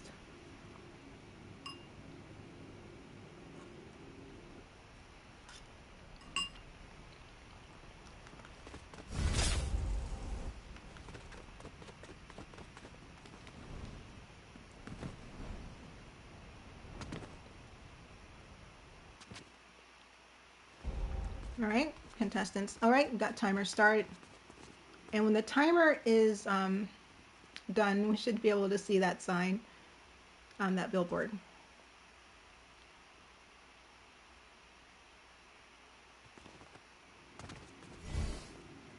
All right, active contestants. So it looked like we didn't see the billboard. We're definitely going to run that test. I should be able to run through here, and I can, right? And I am now active contestant. When I come back here, I should not be able to run through it, which is correct. So they can just see the contestant. All right, let's check on the billboard to see why that's not showing. I think I have it shown visible, but I did not enable, so I think that's what's happening. Oh wait, they're not there. Wait a second. Oh wait, they are there.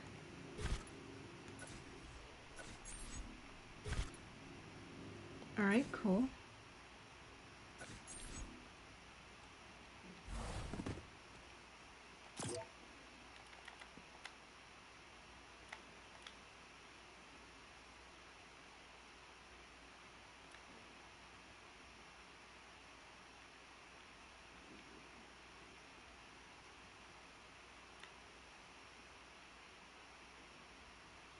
Right, so let's just see, since there's no enable or disable function, we're going to enable, let's go back.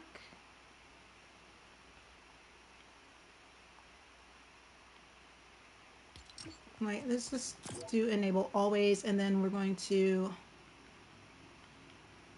looks like it doesn't work like the mutator zone. And instead what we're going to do is set text to hidden. Let's do the channel device that we set up earlier on player spawn events. On receive transmit, right? So we're going to go ahead and do that for both.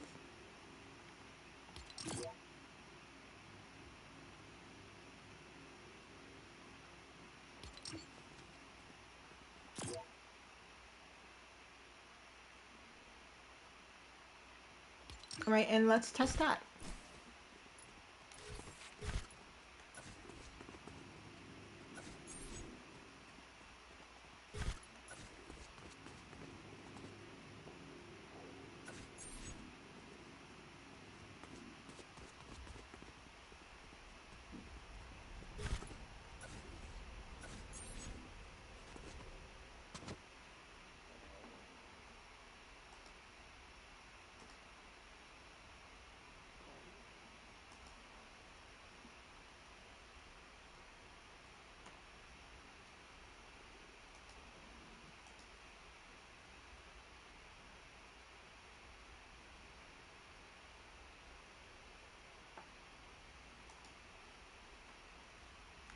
All right, pushing changes.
All right, so let's see how that.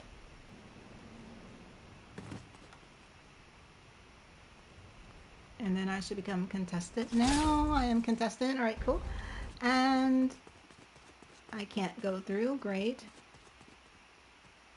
There should be like a wall here anyway.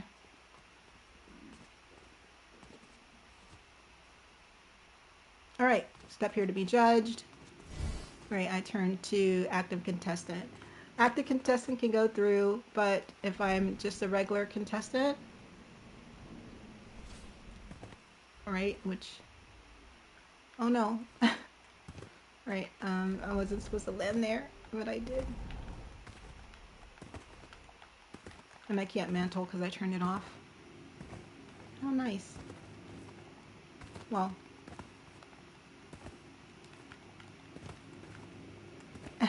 probably has to turn on mantling.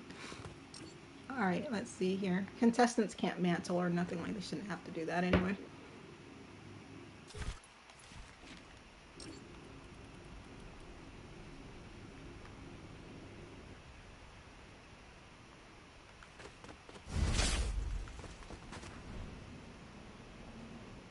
I'm just trying to be a little bit more still.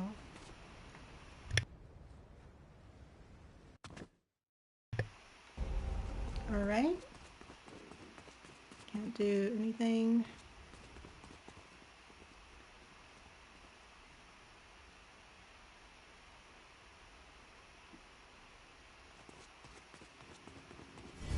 I am now active contestant. I can go through and hopefully have a good time. If not, I get eliminated, right? So that's great. That's working really good. And then to check to ensure that the other contestants can't go through, and I did it again because, you know, I'm flying. That's why. And they can't go through, so we know that.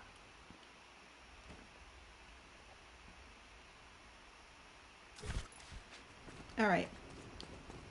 So that's working quite well. All right, and that limits us one player at a time. Now, this won't enable again until the player is eliminated, right? So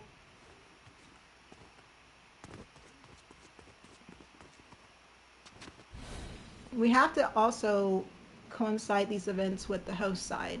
We have the timer that says contestants, getting ready for contestants. So this, what will need to happen here is we need the judges to also be teleported to their seats, right? So I'm just using an example with one judge. What you can do to streamline this, if you're going to have up to 3 judges, then you need to make sure this limiter is set to 3 or however else you're doing it, right? If you're using a code, then you need to have, once they're registered by the code, have each player registered to a player reference device. That way they can be assigned to the seats specifically. So to show like a really quick version of that, I'm going to go ahead and drop the player reference here.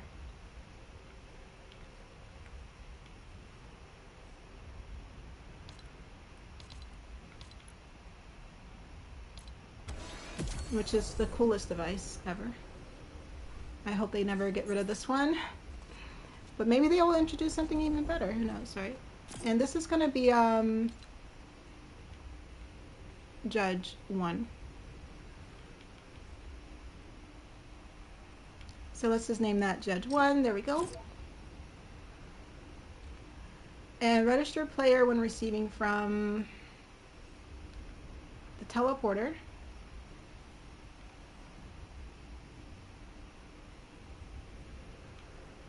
When teleported, right?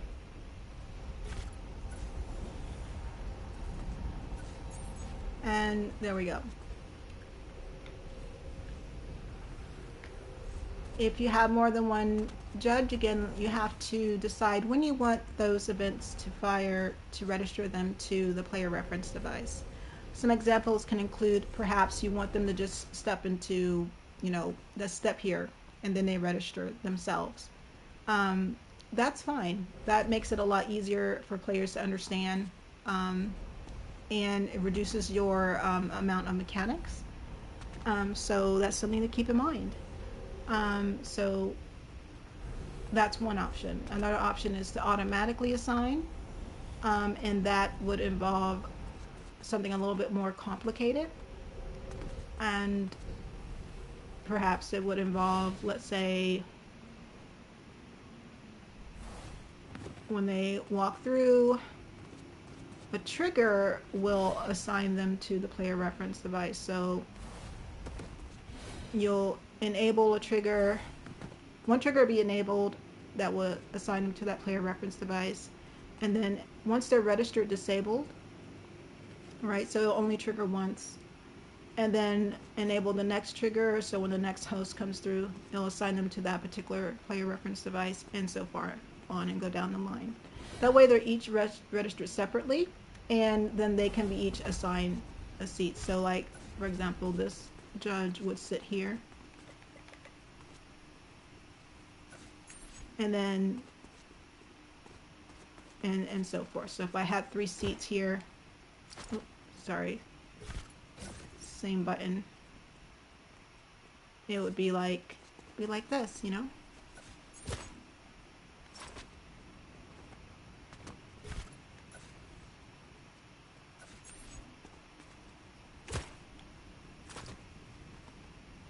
It's like the same button. He's forcing me in there. That's fine. I'll just kind of stand away from it. Right, so there. So this judge will always be like sitting here, and then you'll have another player reference, that judge will be there, and that judge will be there. If you don't have that many judges, then they'll still be assigned to their designated seat. So I'm going to name this seat Judge 1.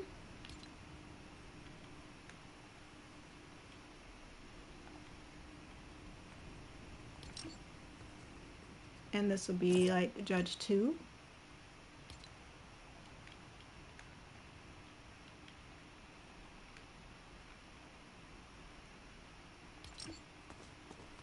And this will be like Judge 3.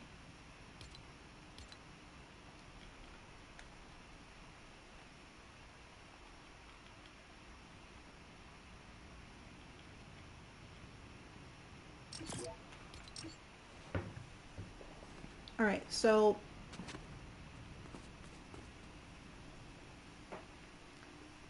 when that timer ends, right, so we have them registering for this tutorial when they go through the teleporter, right?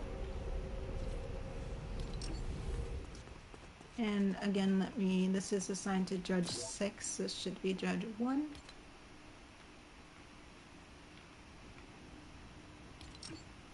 But later on, I'll probably show you how to hook up the 3 judges if you're going to have like a 3-judge show, you know, instead of like 1 host, right? So we'll set that up here in a bit.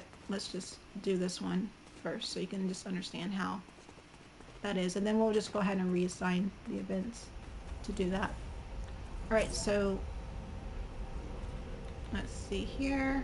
Make sure the groups are off.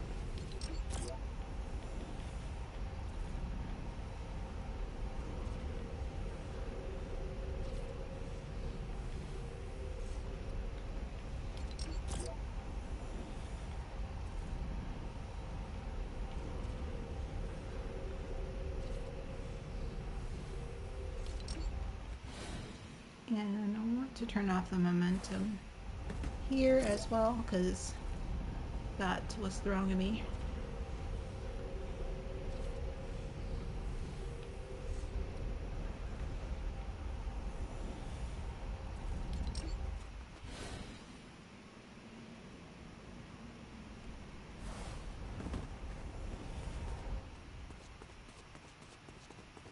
All right, so now we have when the host is teleported, they're going to register here. And what we want to do is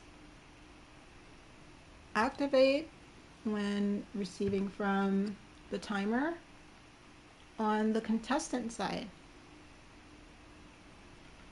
and on success.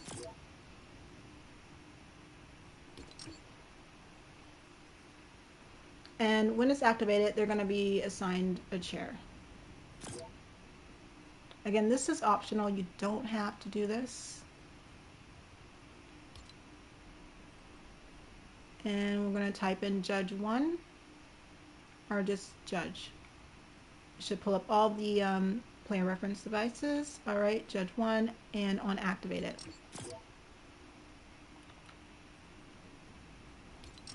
So now the judge will be sitting there. You can leave the barrier up. That way they don't walk into the stage too early and nothing's happening, right? And here you'll have like your billboards.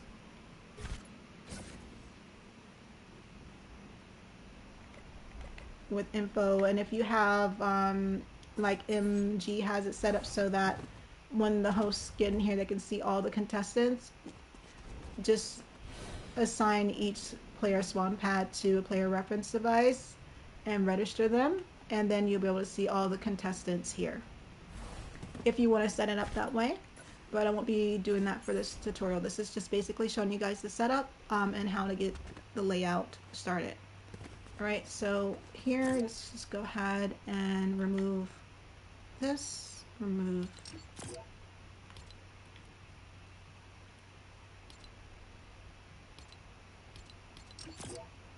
oh, let's see here, it didn't work when it should.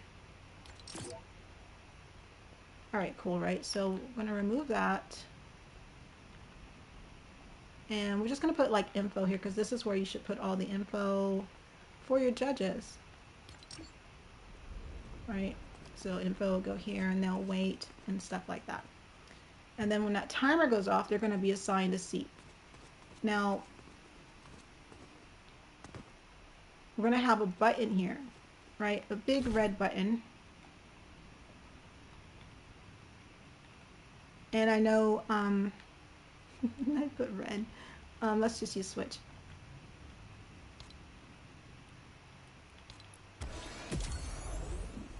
All right, and we're going to change the way this looks.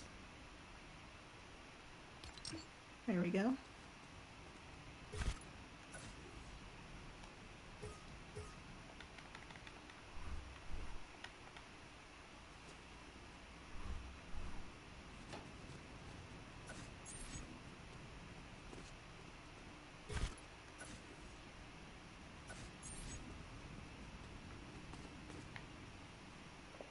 All right, so that's going to be our red button.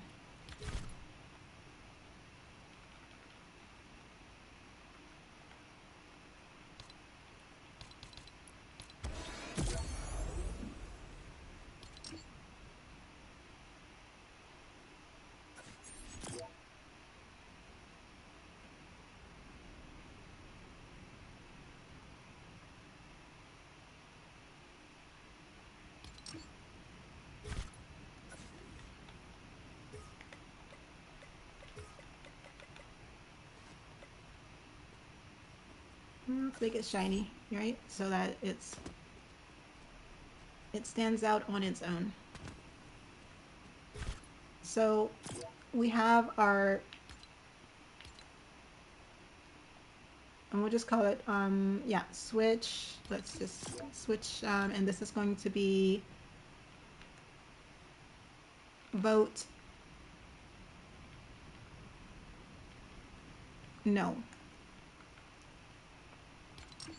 Right? And sometimes that doesn't save the first time. It's fine. It happens.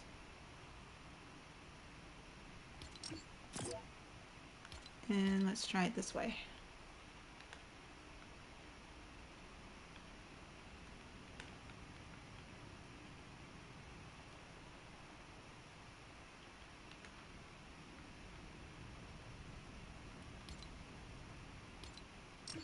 All right, vote no from Judge 1. These buttons will show the X's, right? So what we need to do is assign like a prop manipulator and a red X and a sound, right? So let's go ahead and find a good prop for this.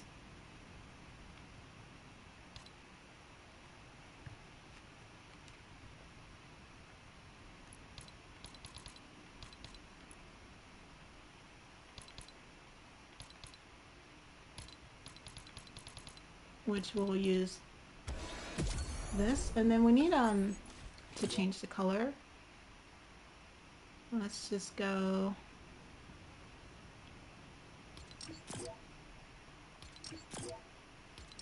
where's the red? Okay, red orange.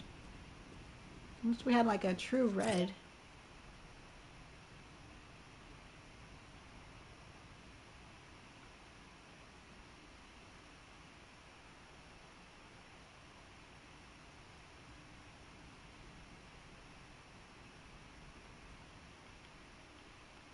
Oh, red orange it is, right? So I'm going to kind of keep this close because I'm going to connect these things before I put them up there. And we don't want them to show until each judge presses the button. So right now we have one judge, only one X will show. But I'm going to connect all three and we're just going to run around and press those and make sure they all show and hide and so forth. In addition to that, we need a trigger to be triggered every time the button is pressed. This trigger will only transmit a signal once it's triggered 3 times, right? So it has to be triggered 3 times before an event will be sent. And the event we're going to send is the damage volume will enable eliminating the player that's on stage. You can then call any other events that you want during that time. So really have fun with it, you know? So let's see here. What we need here is a prop. Let's save that X there for later. We're going to go into devices because we need a prop manipulator device. Let's see here.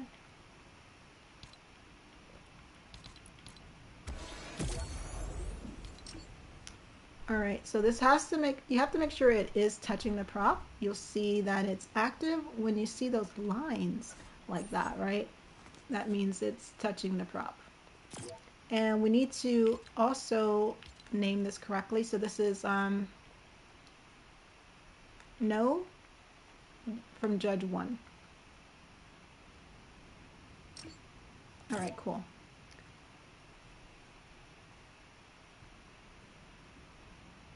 So it is going to start hidden.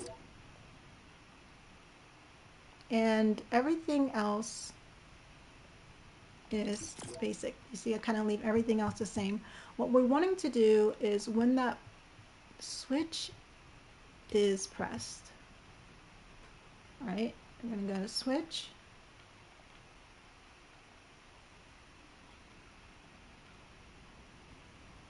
When it's pressed on, turned on. But we got to give the judges a opportunity to change their mind. So what if they like, no, I changed my mind. This contestant's really cool. They could then press this button again to remove their vote. Or you can have a green button that would hide this and do like a check mark or something like that. Too bad we don't have any check mark. I would have to actually make one. We don't have any check marks here, so we won't be able to do that, right? Not anything close. We could use an L. Well, maybe we could use an L. Let's see. And like, yeah, there, we might have a check mark. And let's make this green.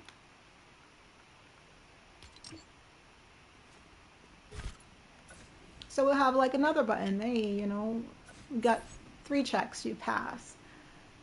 But if they get 3 X's, they don't pass. So then we need to make another button, right, for the green. So let's go ahead and what we'll do is toggle that, right? And we're going to create one whole system, and then we can duplicate that system for each judge. And then once we have that system together, the triggers are just going to focus on the X's, right? And if you want an event to be sent for the check marks to say everyone, like this contestant passes, then you have a separate trigger for that. And we'll set that up. I'm thinking that maybe once they pass, maybe they're like teleported to this like acceptable area. And then everyone who doesn't pass is teleported to this like, well, they're eliminated, so they just spectate, right? And then these people here, they just wait for like for the finals, and then they come back. They could change again for finals, and then they do it one last time, and if they get voted out again, they're out like for good. And then the judges have to round it down to one person to win the entire thing. So I'm thinking that's how I would structure it. I'm not sure that's how MG has it. Like, I think he's doing something completely different in that sense, but hopefully when he sees this, it would allow him to make some adjustments to his own, and so forth. But let's just continue on with it. All right, so now we have this connected to the X, right? And we'll need a button for the check mark. So this is vote no. And it would be so cool if we could make this like the color green, but we can't, I don't think, unless you just do a custom material. So we're not going to be doing that because I don't want it to extend this to be too long. So this will be the green button. This is vote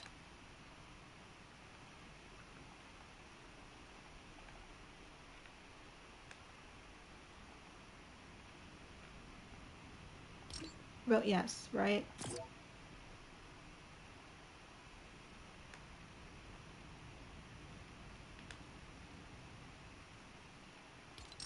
And we got to set the turn on text here to vote no for this one.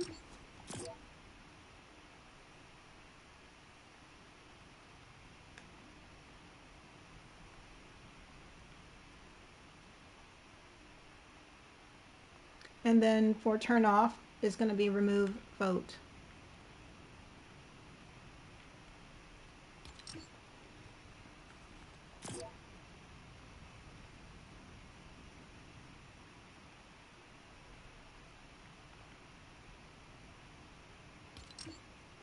All right, so this should be connected to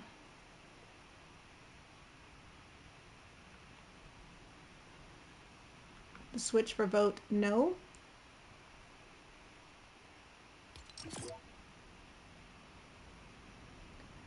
But we're going to hide it when they vote yes.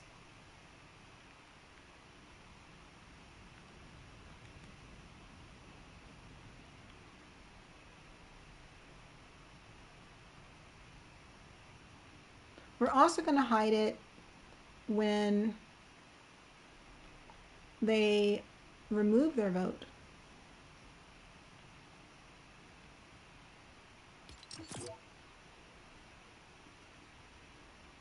All right, so you see that? Hide when they vote yes. Also hide when they remove their vote, meaning they press the switch again. Next is the check mark. And we need to rename this.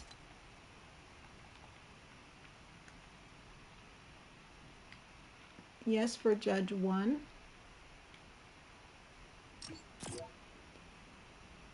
And we're going to remove all this stuff here. It should start hidden. Right, cool. And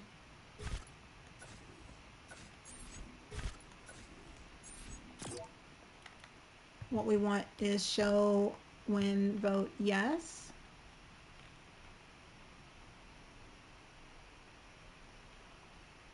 When it's turned on. Hide when turned off.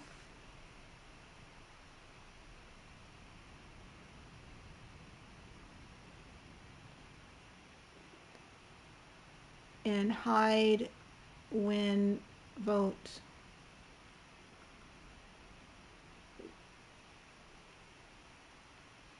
No is turned on.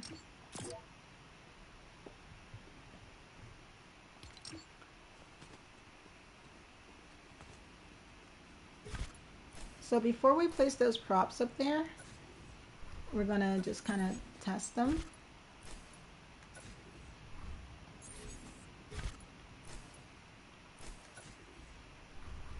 So let me go ahead and check in changes, and then we can push changes and run a test.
All right, let's see what we got here.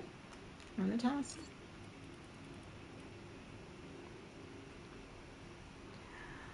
Now I have to like kind of float from one section to the next since we don't have a second player to play test.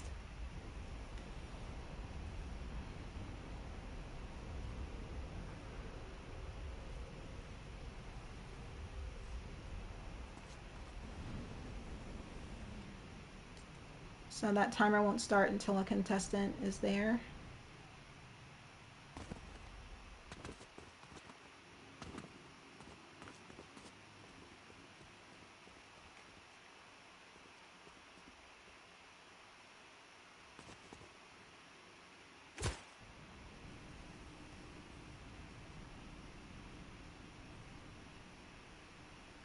So let's go ahead and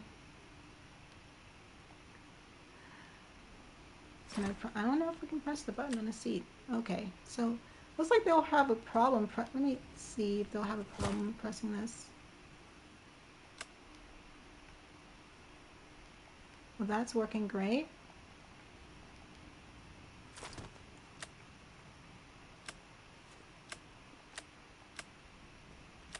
All right, it's working great, but the seat, looks like the seat is going to be an issue, right?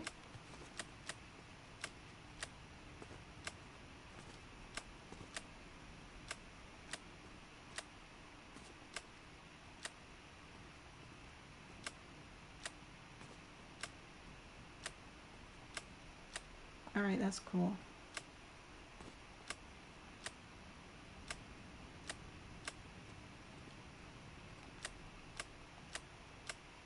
All right, so the seat's going to be an issue, actually. They have to be standing to vote. Maybe I should move it close. Also, I noticed that my timer, let me see, let me just double check these.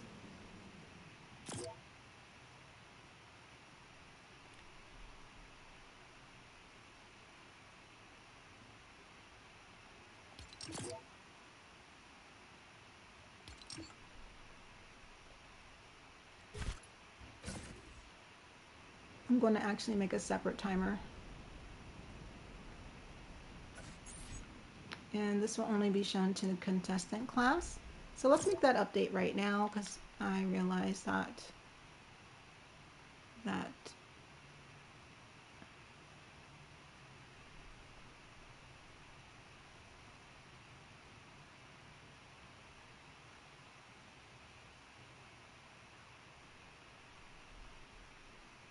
and the contestant team is 3. Yeah, team 3.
And these timers are going to start at the same time.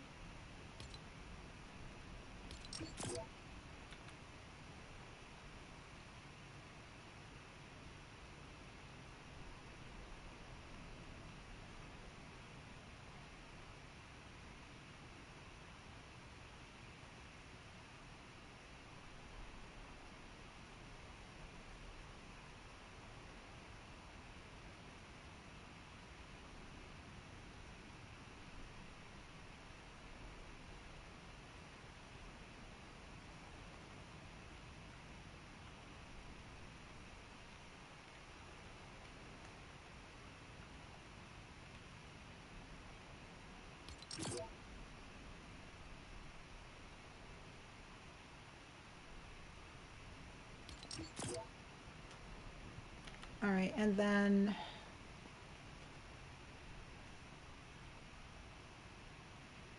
what we're going to do here, just to test it, let's just start when receiving from the host teleporter. This is just to test it though, but for the initial game, it should start when the contestants get to where they need to go.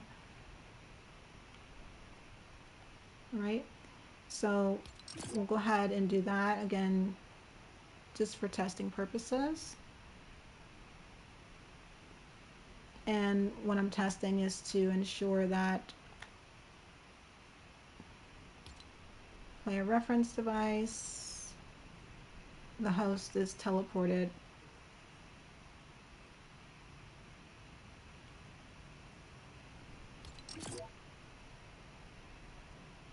Take off this and take off the billboard. So this is only for the judge, right? So that's when, on success, the judges will be teleported.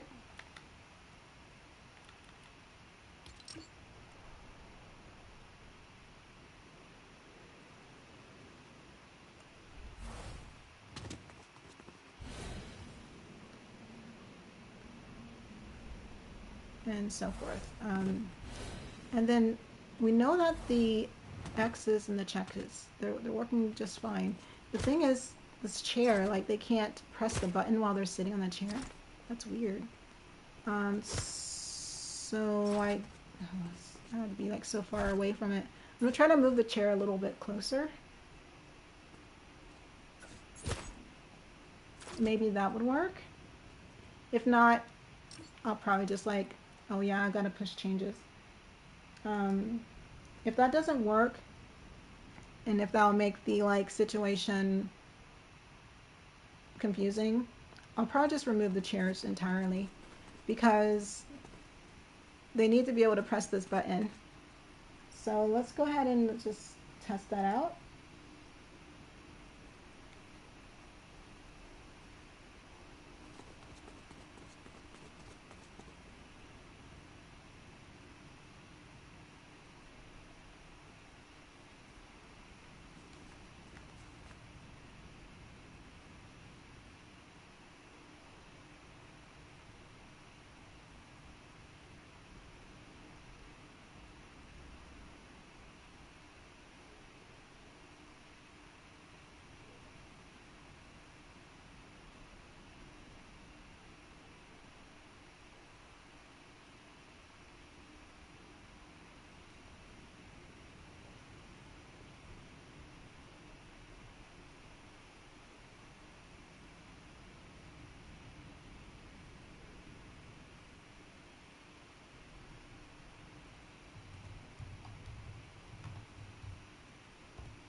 Nope, sitting down, they can't press buttons. Why? I'm not sure if that's a bug or like they can't interact or anything with, they have to be standing. All right, we may have to remove the chairs.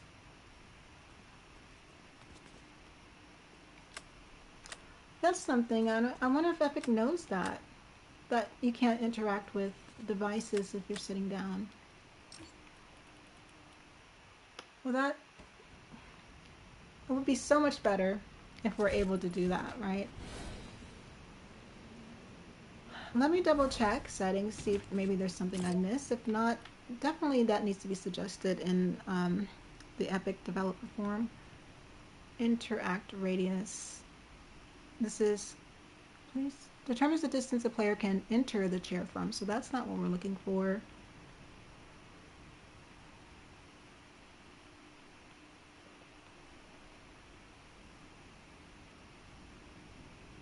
So none of this provides us the option to allow the player to interact with things around them while they're sitting in the chair. So if that's the case, they have to be standing to press these buttons, sadly. So the chairs look great, but I may have to just remove them. Or they can probably sit in them while they're watching and then stand up. But truthfully, I don't, thinking of the player base and how easy they would prefer it, they might as well just be standing, right? Might as well just be teleported here and be standing. Sad to say.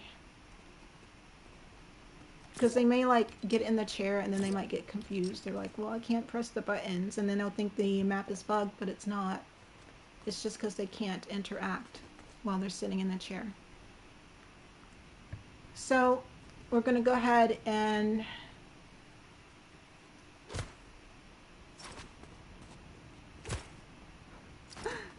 I'm trying to pull up my tool here. Yeah. abort that plan and instead use teleporters so they can stand here. That way they can interact with the buttons. Also notice that the timers are off, right? It's 15 seconds. It's both 15.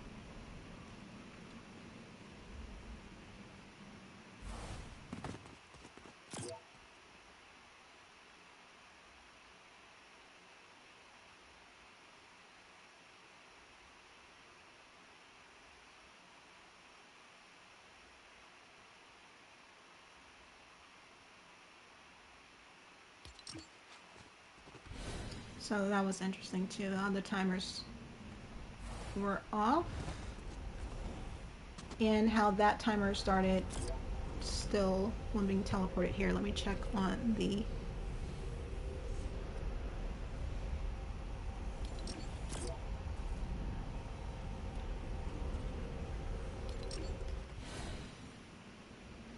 settings.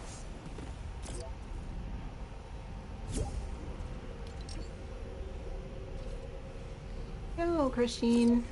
Won't be able to join up because I am in a UEFN game, but hopefully we can run some games later. And this is why. So let me go ahead and remove this timer. And that's why we're seeing the duplicates. So that's cool. All right. So now I need to go in here and add teleporters. So we're going to keep the same concept. When they're registered, they're going to be teleported to a specific teleporter. If you guys watch my tutorials, you should see tutorials that already explain how this works. So this should be pretty standard review here for you.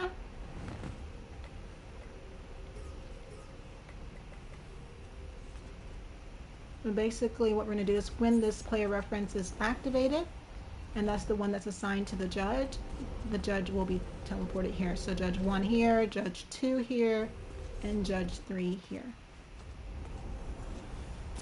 So let's go ahead and change the name.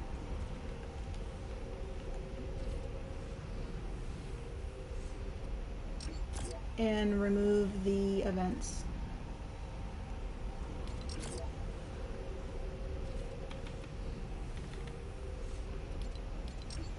And we want teleport when receiving from player reference.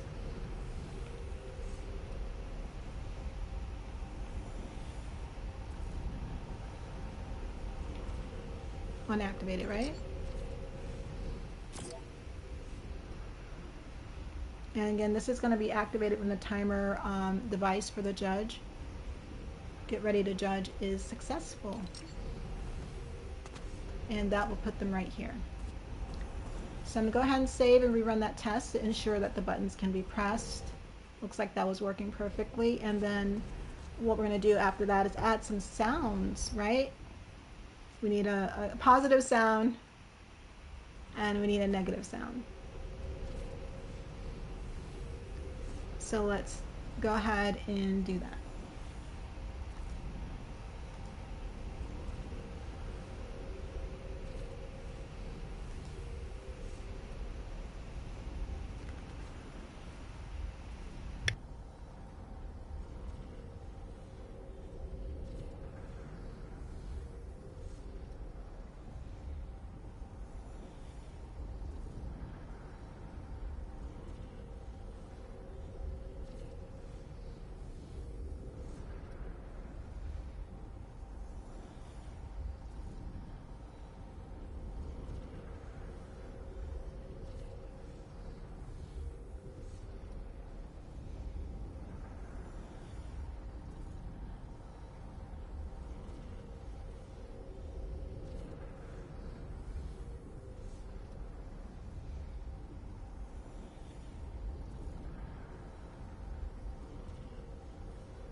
Yeah, it looks like that didn't register. Maybe I should have checked in the changes.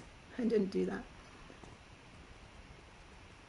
But, alright, so I'm teleported, which is great. That worked.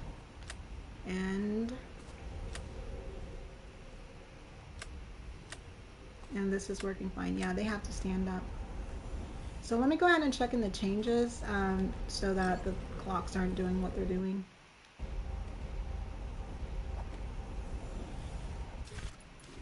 And we'll be good on that front. Just gotta make sure these aren't.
Alright, so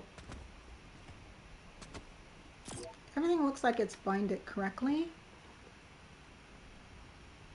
This is supposed to start when the teleporter on the host is teleported here.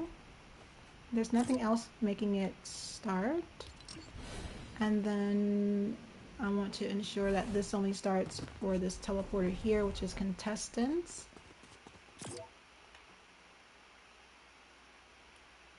Which is correct.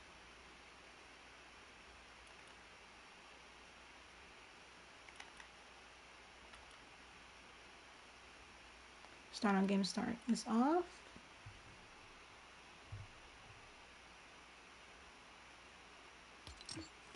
All right.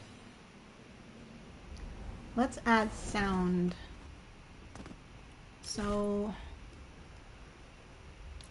there we go. Had a little delay. I'm gonna go to audio.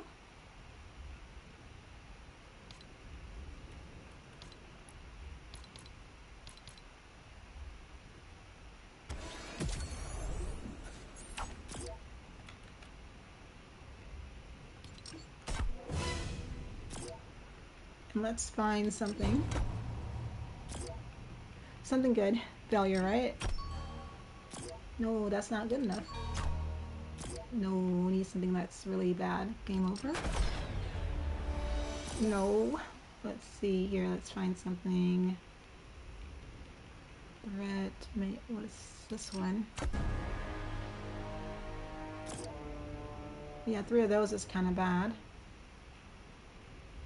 Again, you can replace this with any sound that you want. Let's just use threat for now. And this will be for vote no.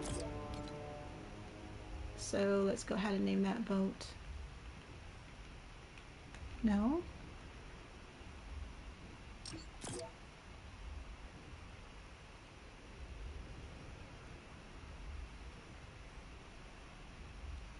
And this doesn't really matter, so we'll just leave that on.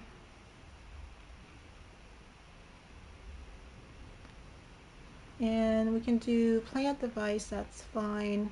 However, you can register it to player. That means you have to register every player to this device.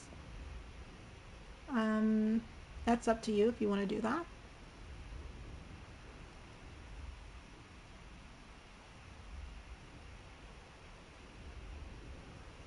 And then the volume and everything else that you want to set, be sure to do that as well. We're going to play when receiving from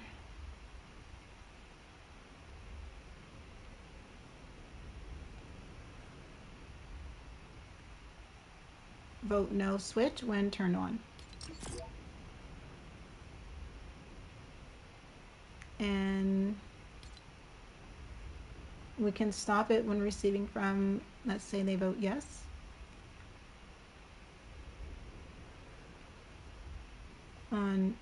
Turned on, sorry, not turned off.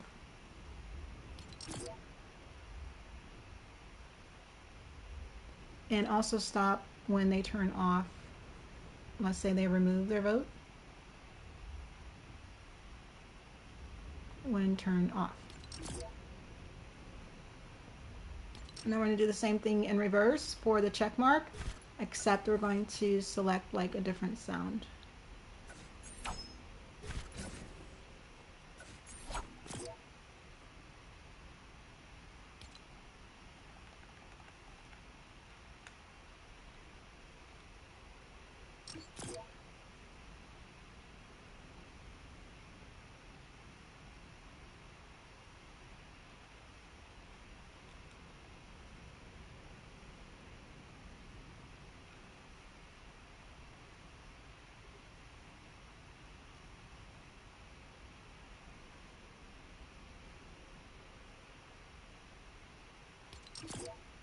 So we're just going to flip that, just like so. Vote play when receiving from, vote yes when turned on. But we're going to stop it when they turn it off, they remove their vote, or when the switch for vote no is turned on. So let's go ahead and choose a different sound.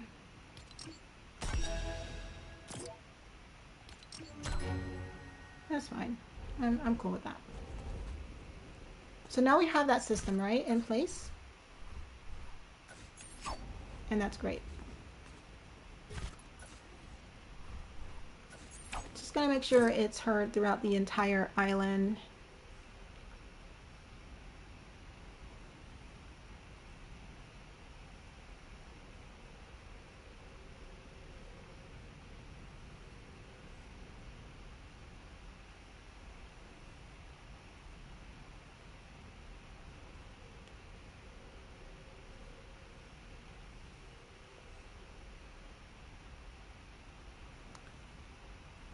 I think you should still be able to hear it. We'll just kind of leave it close to the stage here, and then you can play around with audios when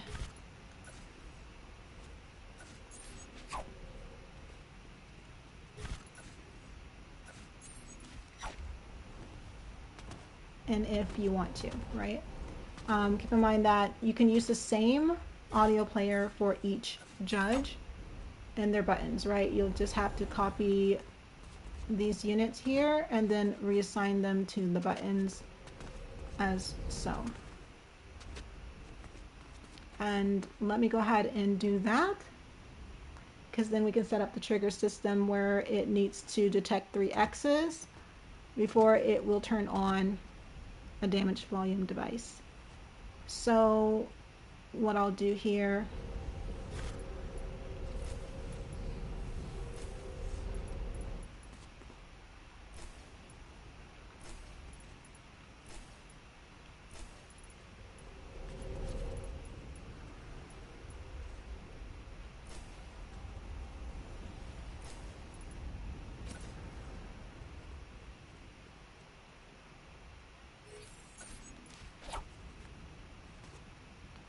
and this will be Judge 2.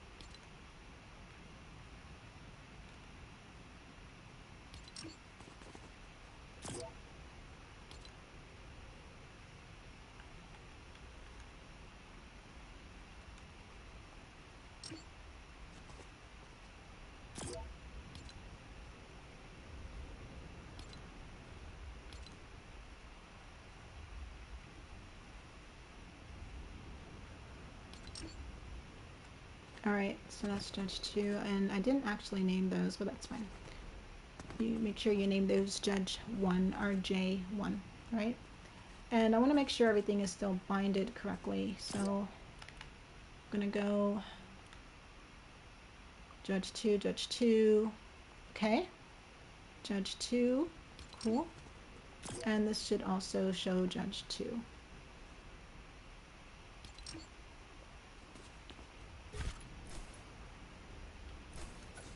Just kind of move this over. And once that's done successfully, we're going to move them over there to the big board after we set up the triggers, right? And the damage volume and the timer. All right, so now we need to duplicate this unit and rename it for Judge 3.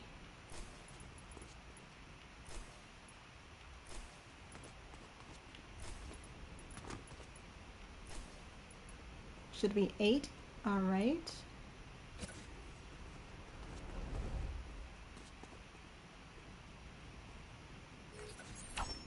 And we need to rename these to Judge 3.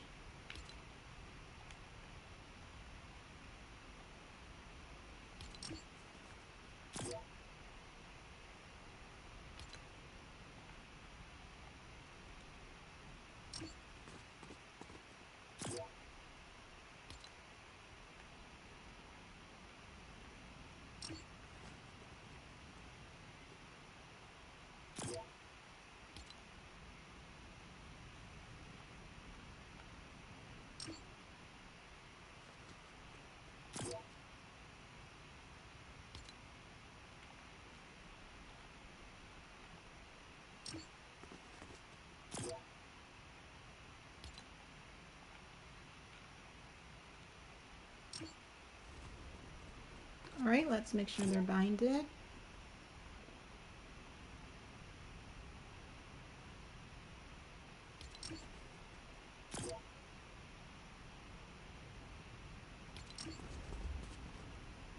All right, now we can go and name these to Judge 1.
Might have to differentiate like that so there's no duplicates. Yeah. That's good. Make sure the names are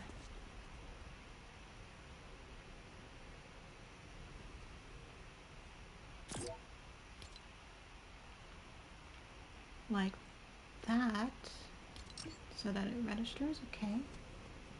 There we go. Yo, Kaiser, I am not going to be playing any reload for another hour or so, or at least until I'm done building this. So, I do hope to run some games. Let me go ahead and send them a message to let them know.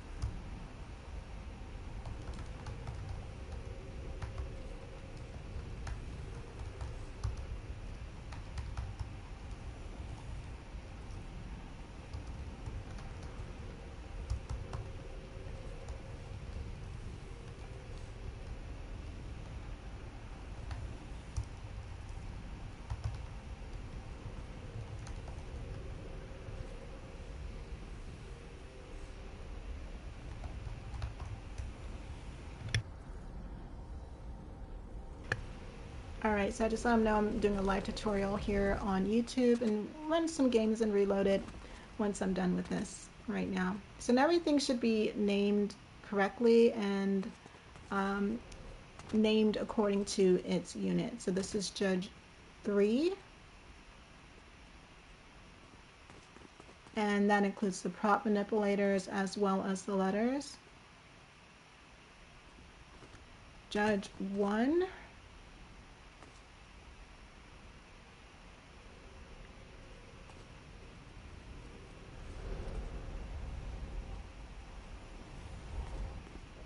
and Judge 2.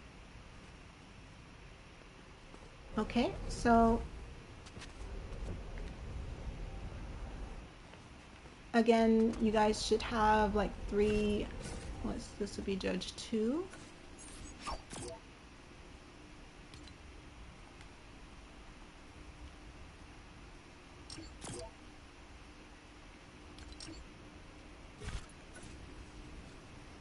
Actually, to make this a lot easier, let's do like, I'll copy this here, and then we can name it. That way this is already connected to that, right? So we're going to rename this Judge 2.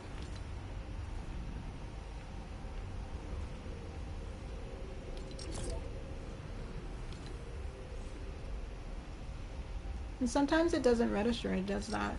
That's okay. Let's try it this way. And looks like it's kind of frozen there. It's alright, it happens.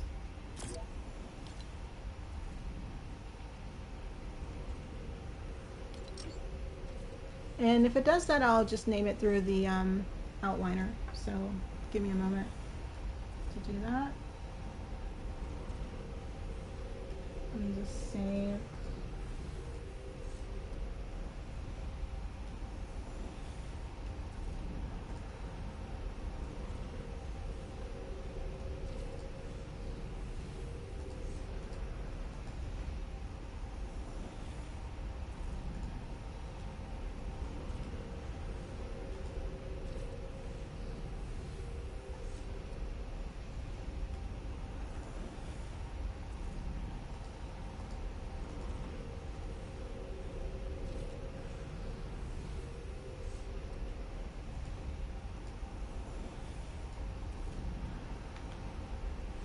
Alright, and then let me just go ahead and save and push those changes so it's reflected correctly.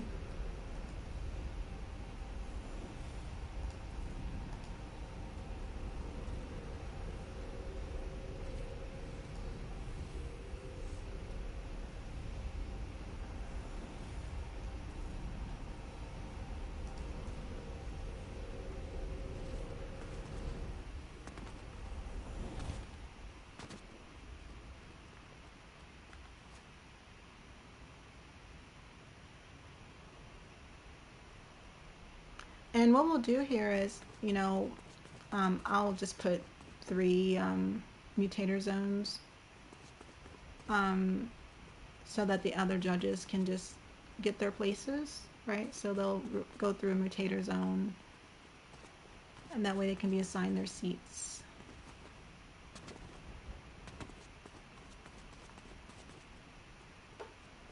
And I'll do that next.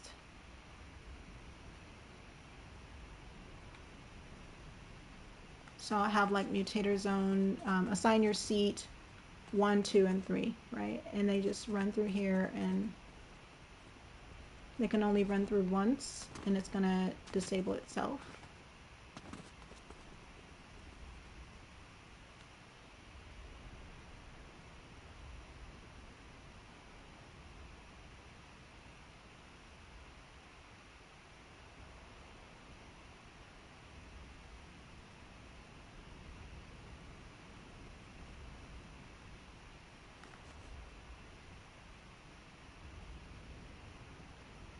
Let's just wait for that to push changes.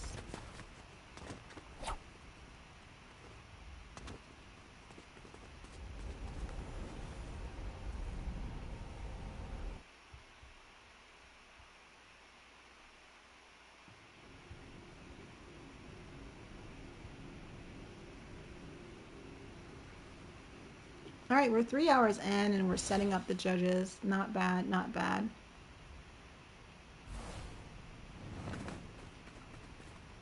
And let's make sure this is named properly now. Yep. Perfect. All right, cool. 1 and 3. Next, we have to remove this, right? Because they're going to be registered through Mutator Zone.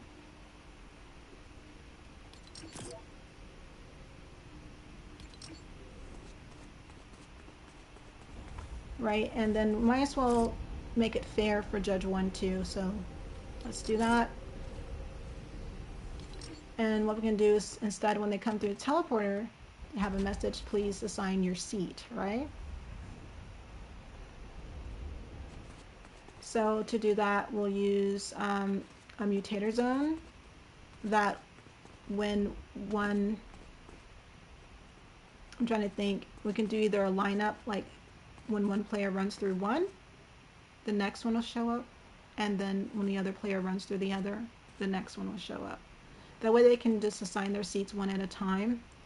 That would be really, really easy for them to understand.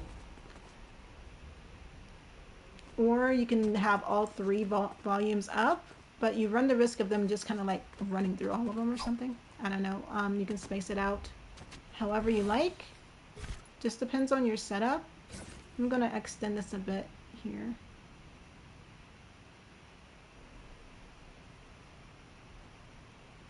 Actually, I'm going to do something else. Let's do...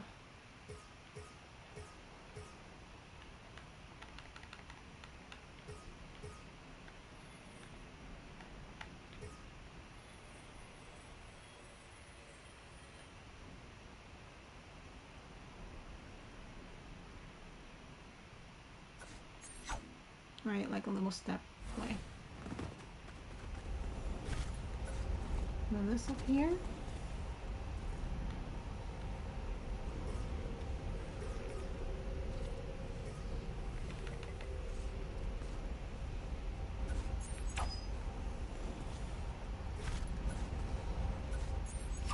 All right, cool. And then we can have like, you know, something that's like assign your seats. You know, we don't even need the barrier here actually, you know, but if you want them to like see like, you know, everything, you can leave that there. But there's really no need for a barrier. And what we'll do here is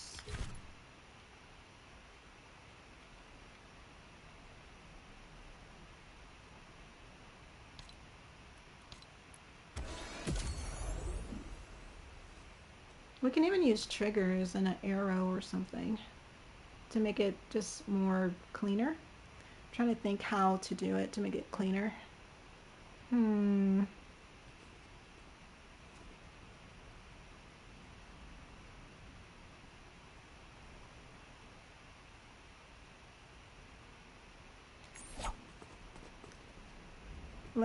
want it to look super clean. All right, so I think I want to do something. Let's go VFX.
Must be really tiny.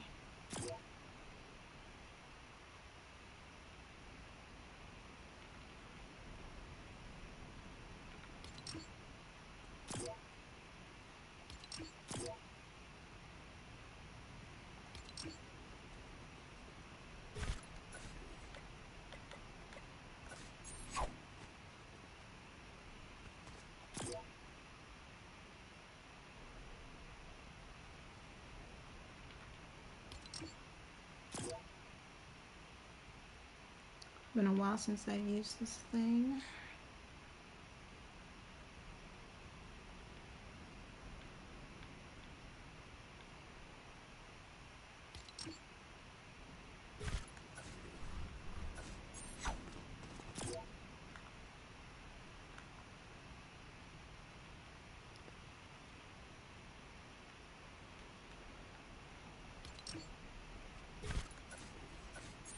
It should be showing up.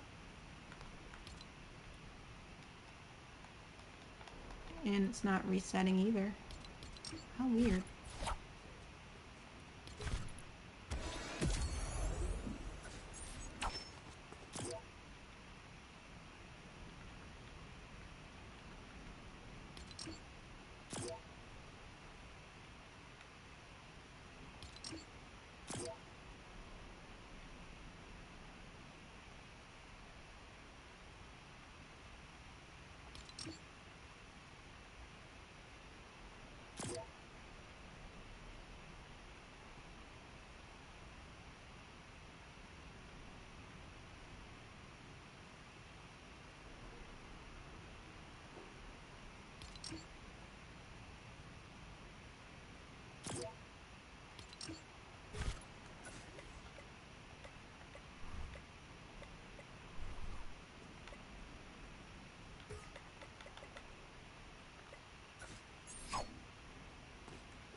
All right.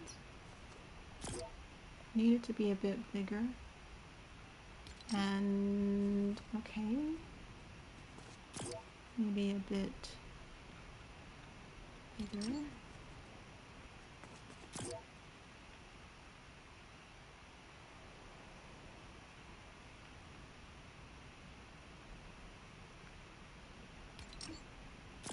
Looks cool.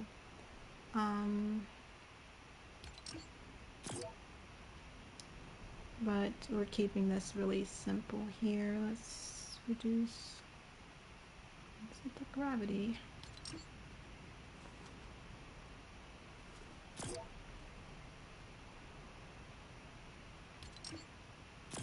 Definitely this is the way.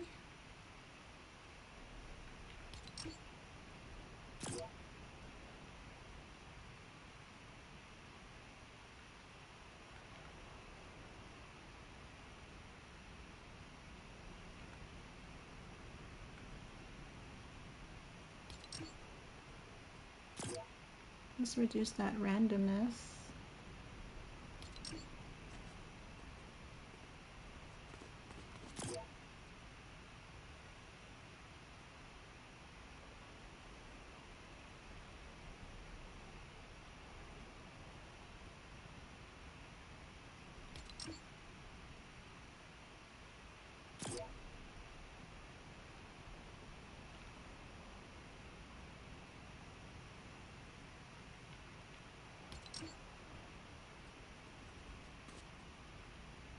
You can barely see it. Alright, so let's reduce the sprite duration.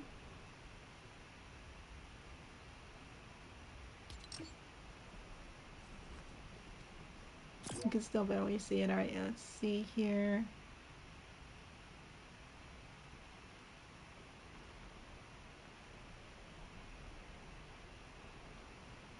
Don't want it to be random.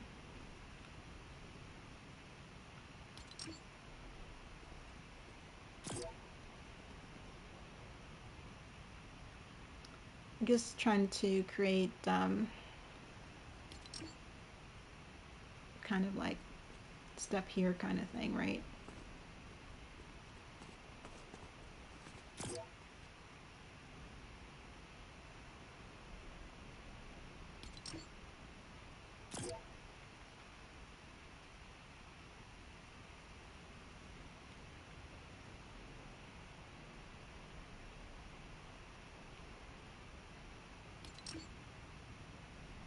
Something a little slower, yeah. That's quite cool, right?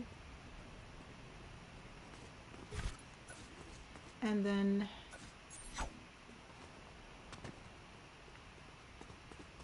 Just want something really clean, right? So want it to be like assign your seat.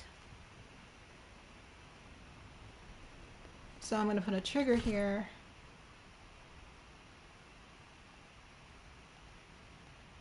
Again, you can just use mutator zones and billboards, just like you saw that I did over here to do the system. But let's just, you know, do something a little bit different. So we're going to use a trigger. And when they step on it, it's going to register them to their seat.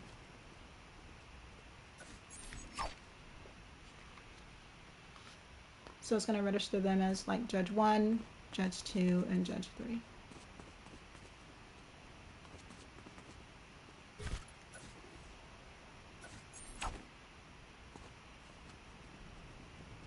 And this trigger, of course, cannot be on or be on if that's what you want. Turn it off.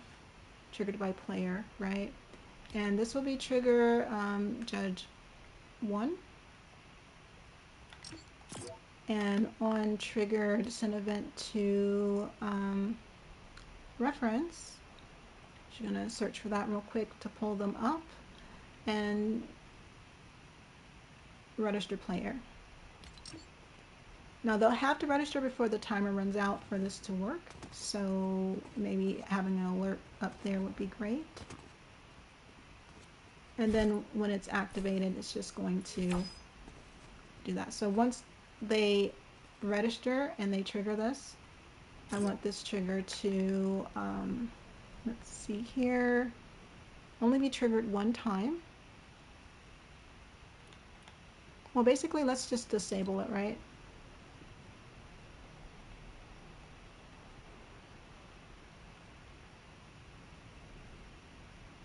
Because that way we can send an event to enable it again. So we want to enable it at the beginning of the game. So that's going to be when players spawn into the game on receive transmit. So we're going to use that channel device. Comes in so handy. And go ahead and enable that trigger when players spawn in. And then when they do step here, we want to go ahead and disable this effect.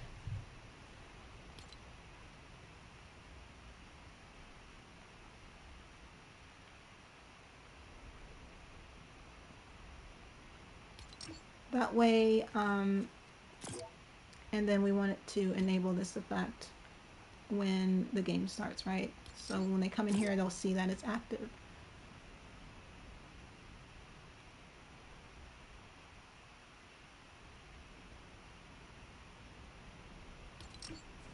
Okay, so that's Judge 1. And just use the billboard for now.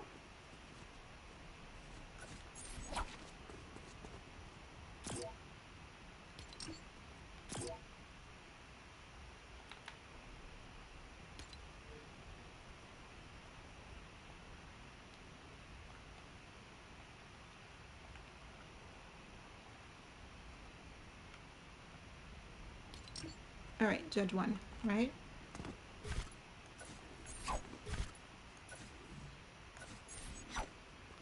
So let's go ahead and copy this unit and adjust it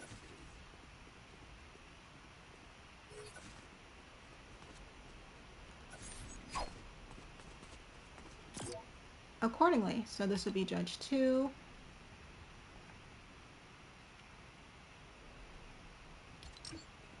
And this would be Judge 3.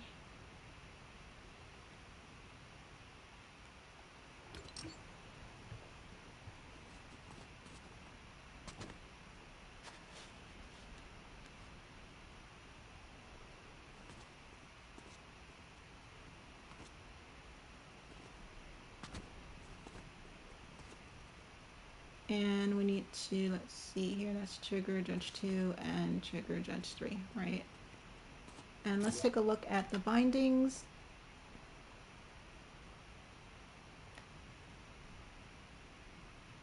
We just need to correct the bindings with the player reference devices. Yeah, so let's go ahead and do that.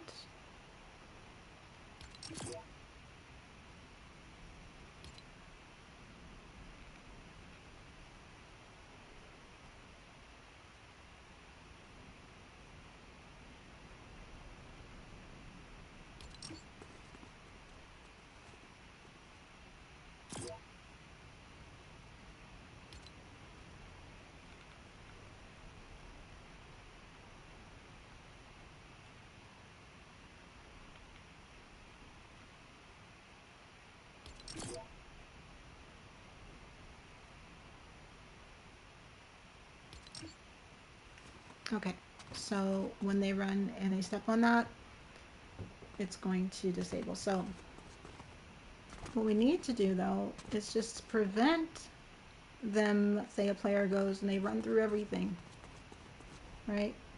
That's going to cause some problems because they all then disable all of them, and then the judges won't be able to do it one by one. So what we need is for one to show up at a time. So once judge one, this will be the first one that shows up, and when one person selects that, then judge two will show up, and so forth, right? So to do that, what we're going to do is when the players spawn in, the first one we're going to have, this is going to be, of course, active. So let's go back to this VFX creator. We're going to take off enable when receiving from the channel events.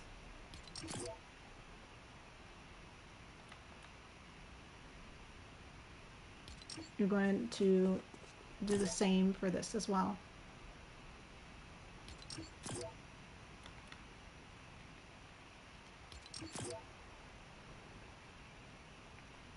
Now that that's done, we need to set the text to hidden when the players spawn into the game at the very beginning. The only thing that should be showing is the judge one, right? And then these should be off. And that means the triggers should also be off. So we're going to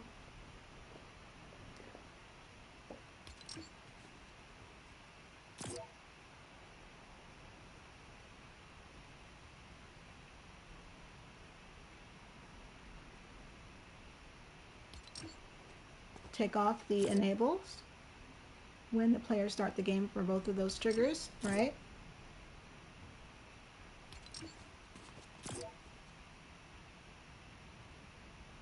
And we want it to enable only when this is, so this is going to enable once this is triggered, but it's going to disable itself at the same time, allowing this one to be active, right? But that's still going to be disabled.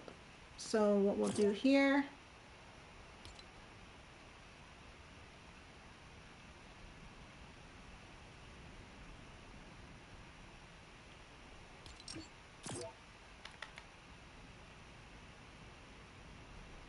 make sure it's not enabled on game start.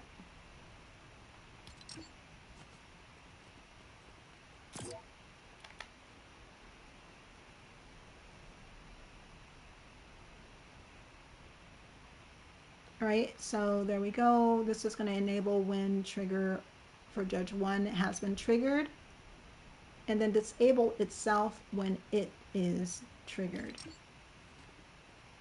Next, we need this to show.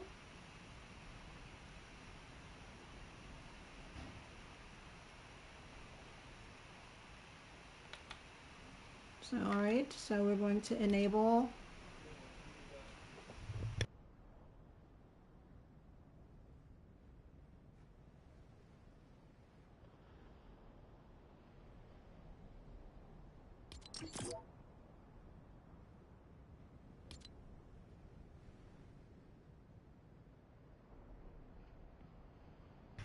when judge 1 is triggered and start the effect at the device, right? And then it's going to disable when trigger for judge 2 is triggered. This should also hide itself. Oh, set text visible when trigger from judge 1 is triggered. I know that can get really confusing, right? But basically, you know, what's happening here is when they spawn in, the only thing we should see is judge 1. So I'm expecting all players are going to run to judge 1, but the first player that gets it is going to be judge 1.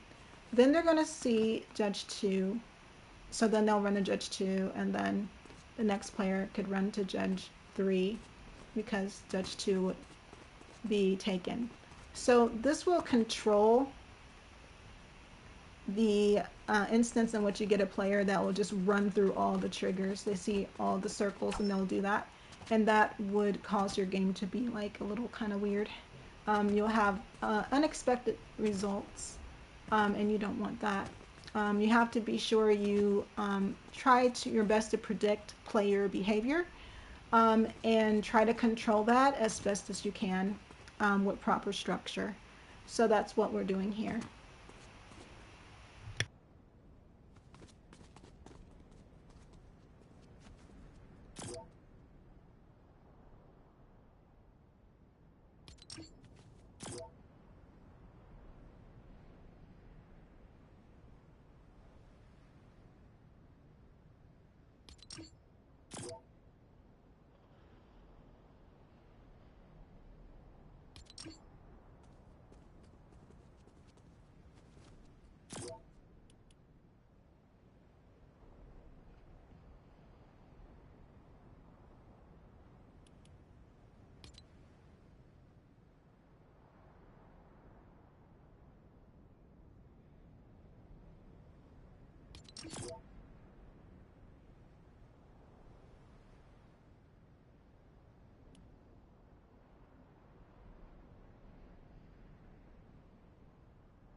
All right, so we're going to run a test to make sure I didn't miss anything, just to see how that works. Now, when I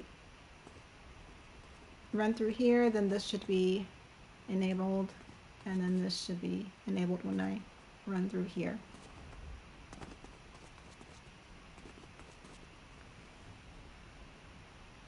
Now I'm thinking, if a player, let's say there's only one judge, right? I'm just thinking, and they do that.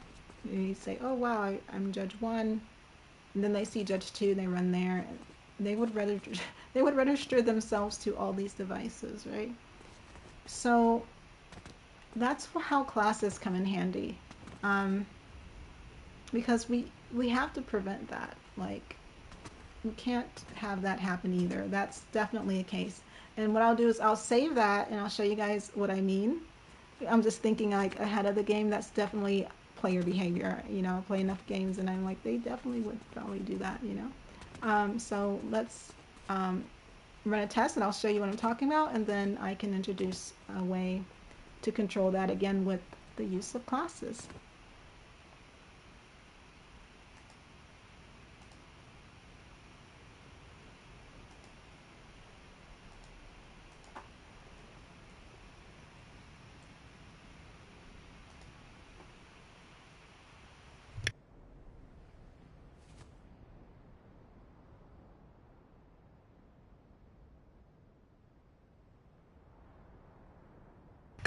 And again, if you don't want this much structure in your game, you definitely don't have to do it. If you think too much structure will confuse your players, don't even get into it. Keep it very simple. You can just use the mutator zones, and they can just you know, choose which, you know, judge they want to be, judge 1, 2, or 3, or whatever, and keep it very simplistic. You also have that option. So just kind of running through possible situations you may run into when building a map like this, and how to introduce structure to prevent certain circumstances.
All right, let's do it.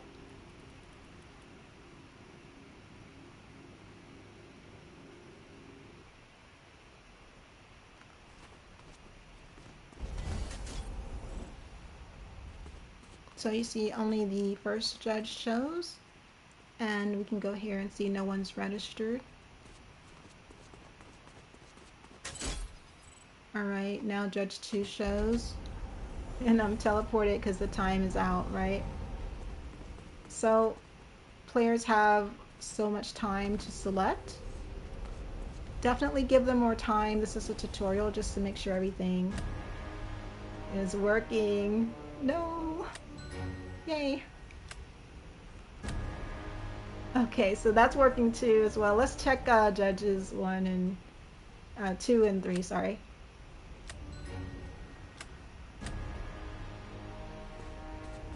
Oh no.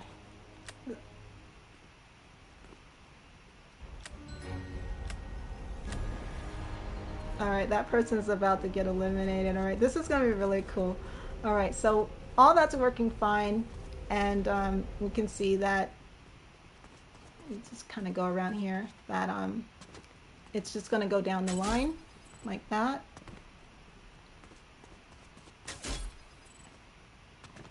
Right, and then you can also have the billboards disappear too as well. And I'll set that up here, but you can see if I run through all of them, then I'm going to be registered to all of these, and we don't want that, right? Yeah, but especially if you're giving them enough time to like choose and read through what they need to do. You know, if there's only one player in here, they might just kind of run through them all. Let's find a way to prevent that.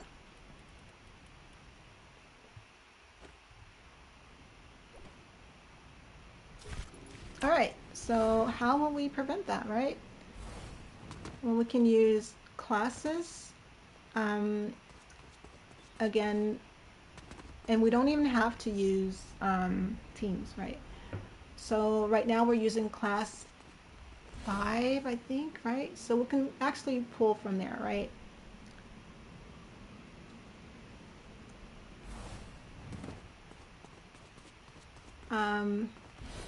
You know, I think we probably should just switch class here too instead of doing team. We shouldn't do like a team 5. Uh, so switch to just class, right? Don't override.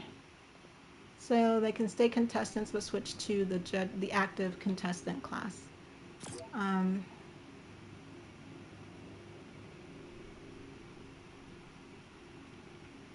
and this will be team 3, right? But they're going to be switching to active contestant class. That way, like if they win, it stays with them and it doesn't like fall with the team. I was just thinking about that. All right, so we're going to use classes to prevent that situation where a player would just run through all these.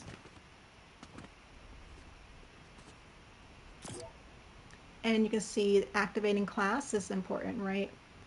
So let's see here. And what happened is when they run through, it's going to switch their class. But the only activating class would be the host class, which would be, I think it's class 2, right? That can activate. So we're going to set this to activating class 2.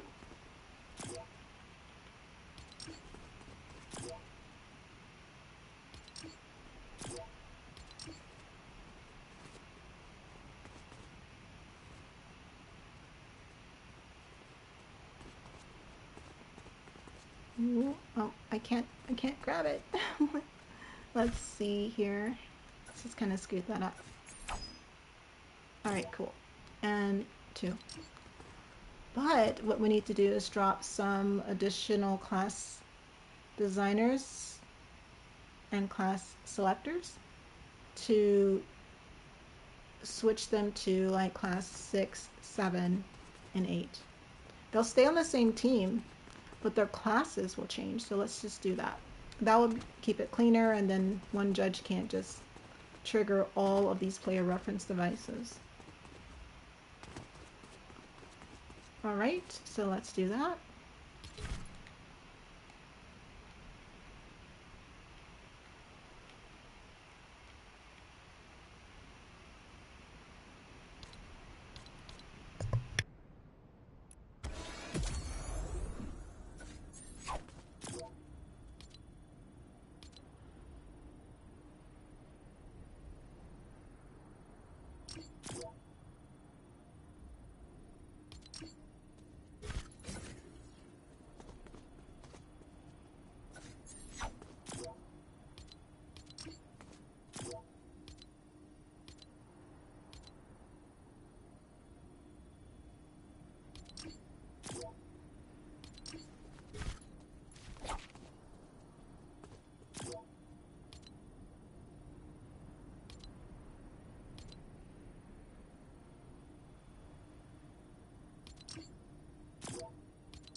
All right, cool. So that worked that time.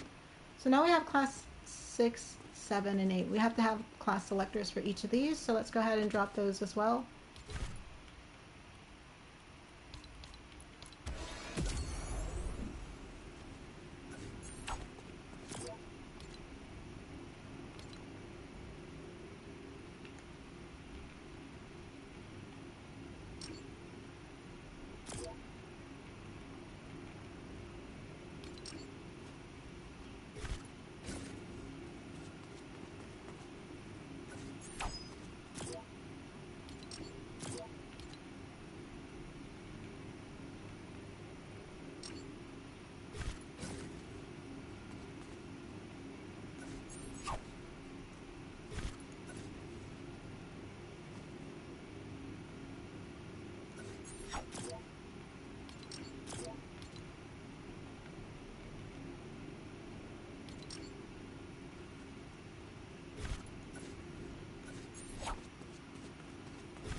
All right, so we have all that, right? So when they go through this, we need to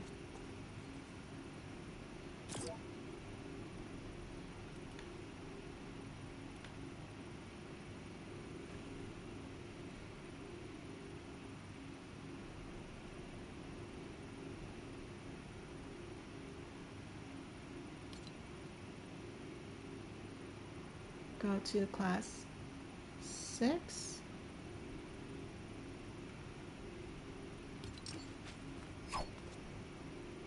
Oh, I thought I named that. Let's see here.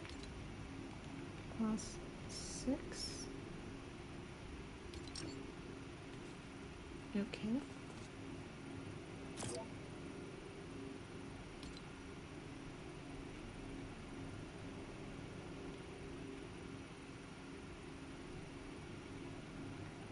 And change player to class. And this should be class 7.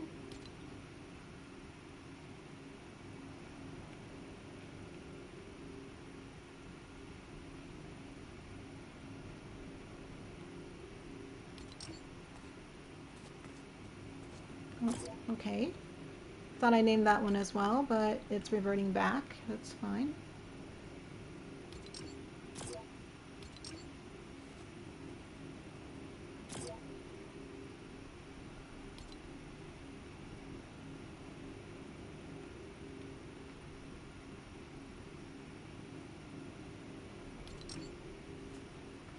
All right, and then this one also reverted.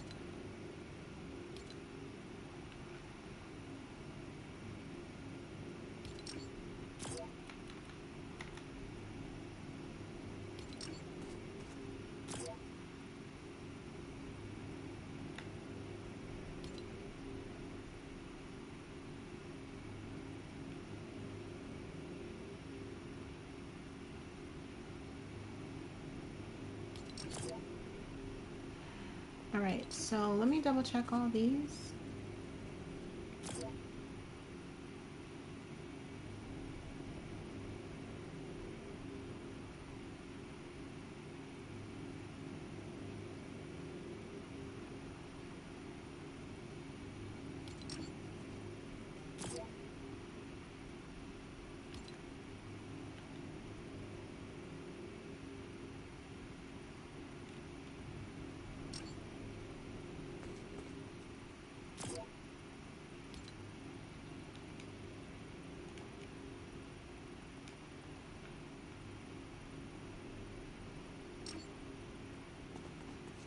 Gotta name my billboards right.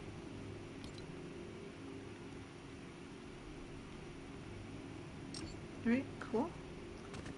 And what I want to do is also, because the judge billboards are still showing, we're going to make sure those disappear too, right?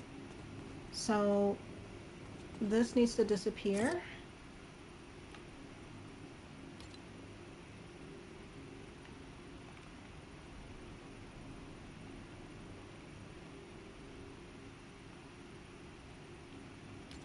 right? And then this needs to show judge 2.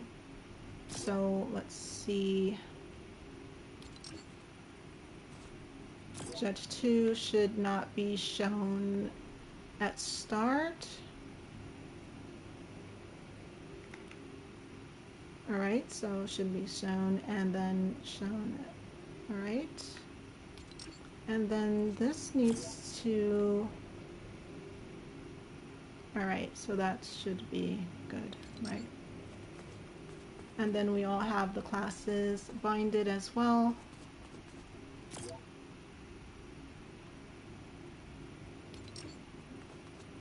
I'm just double checking those event binds. Whoop, my bad. All right, and then here.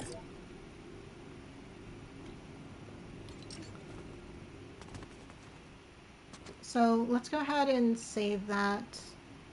And so that I don't run into these things, let's kind of move them to the side, right? Because once we're done, we can just move everything to our mechanic room.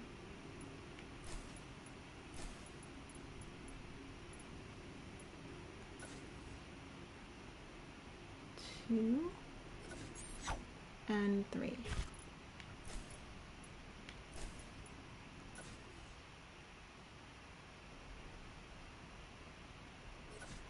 All right, cool, right? And then let's save this and then we can proceed.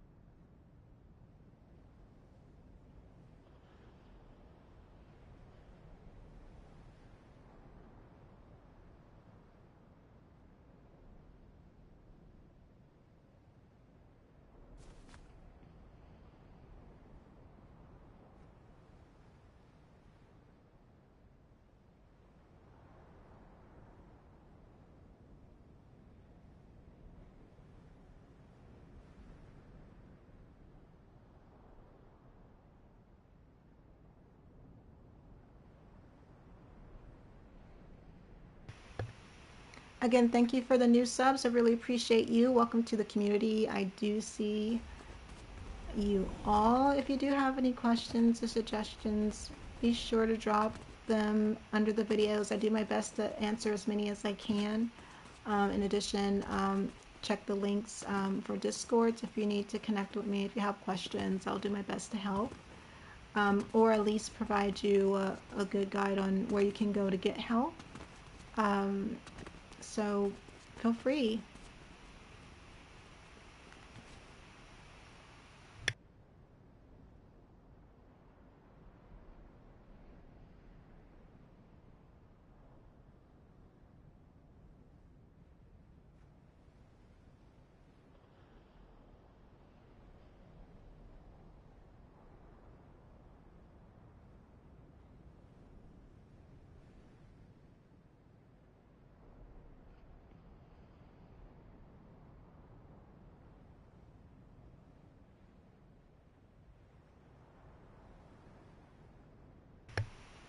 We did get a new request today during the live right now from Cayetano, and they would like to see a video that shows how to use the player marker so that you have a custom image on top of the player's head.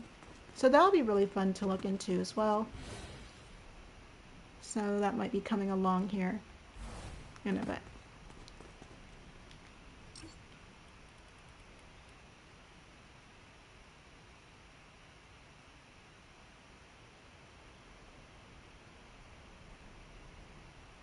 All right, so I'm host, and I'm judge, right? Judge 2. So I should be a different class. I can't trigger, perfect, right? I cannot trigger that. Now I just come where I'm assigned, and everyone else should be able to trigger those too, and so forth, and keeping it nice and clean, you know. So that's done, and we have this set up. Now it's time to place them overhead in this area here.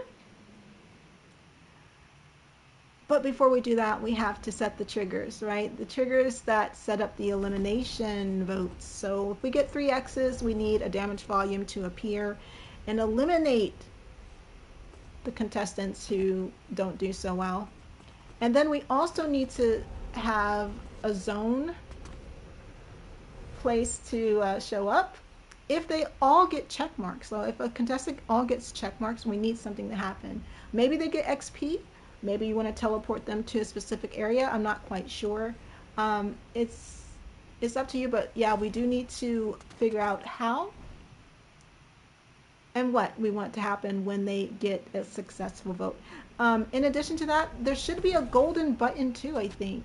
I'm not sure if that is something you guys want to put in, but you can actually put in like a golden button somewhere. Maybe a judge will have to walk around and press like a big golden button, or I'm not sure. But that's something that you can actually introduce into this setup. I'm not going to cover it in this tutorial. I'm going to leave that up to you guys to explore. You got this. I believe in you. And that'll be really cool to see that in a talent fashion show game. So let's go ahead and in the game and set up this vote node system. If they get 3 X's, they're eliminated. And then if they get 3 checks, they're going to get maybe some XP. And then they'll be teleported out the area for finals, right? So we can do that.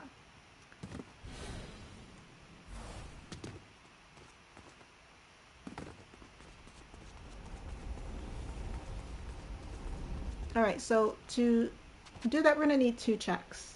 I'm sorry, 2 triggers, right? We're going to need a trigger for the X unit, or the X group, let's just call that, and we're going to need a trigger for the check mark group, or the yes group. So a trigger for the no group, which is the X, and a trigger for the yes group, which is the check mark, right? So let's go ahead and drop that.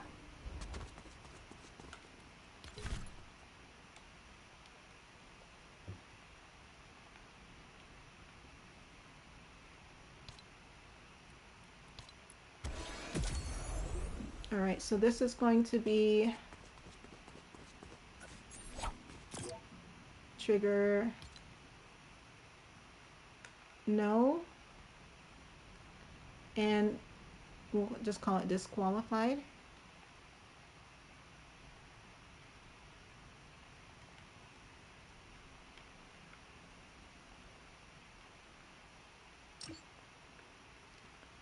And let's set this one up first, right?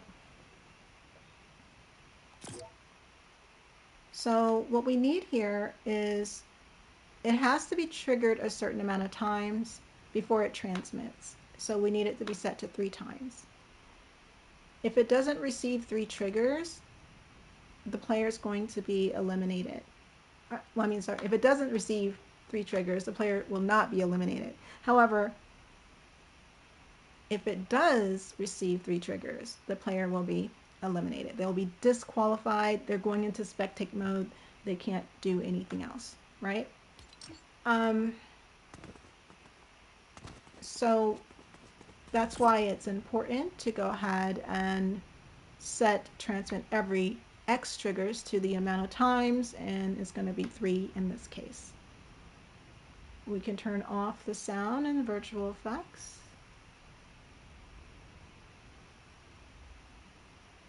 And you can see everything else here is standard. So I'll just kind of go through that.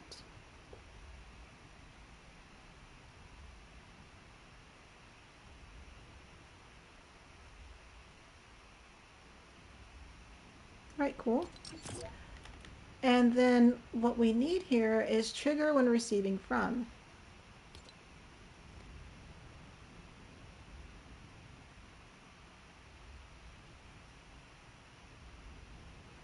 And it's going to be the switches from the judges, right? So we got to put each switch here. Vote no, judge 1 on turn on. Vote no, judge 2 on turn on. Vote no on judge 3 on turn on. Now this had me thinking, I'm like, well, what if they vote no, but then they remove their vote and they vote yes? This will still be triggered. So that's going to cause some issues, right?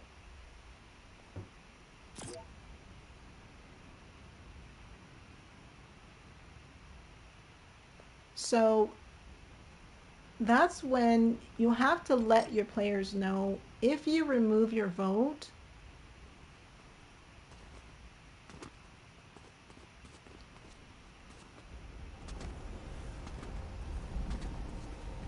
that it's going to reset everything, right?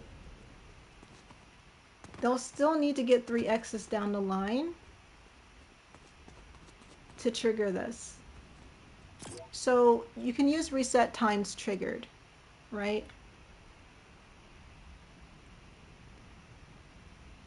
Now, to make this cleaner, you can assign a trigger to each X. And when that trigger is triggered, it'll send, like, it'll basically be like a flow. It'll send an event to the main trigger to trigger once, and then trigger twice, and then trigger 3 times. You can definitely do it that way as well. If you don't want to use that many devices, you think, oh, that's just too complicated. Ah, no, man, I'm not going to do all that. You don't have to do all that, but if you do want like your game to be a little bit more cleaner as far as how it behaves, you might consider, doing something like that down the line. For this example, I'll show you guys how this works with one trigger, okay? So you want to reset the times trigger here. So you can see where it says resets the number of times the trigger has been activated. To reset the transmit every X triggers and times can trigger checks, right? So if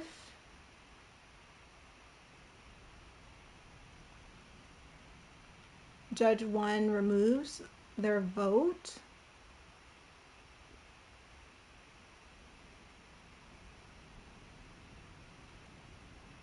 on turned off, if they remove their vote for Judge 2, and if they remove their vote for Judge 3.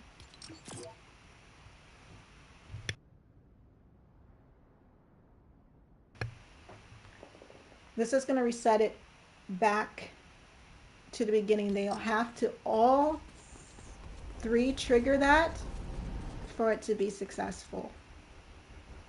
So they have to get 3 X's down the line regardless. If someone removes their vote, it resets and it doesn't count, right? The 2 X's don't count.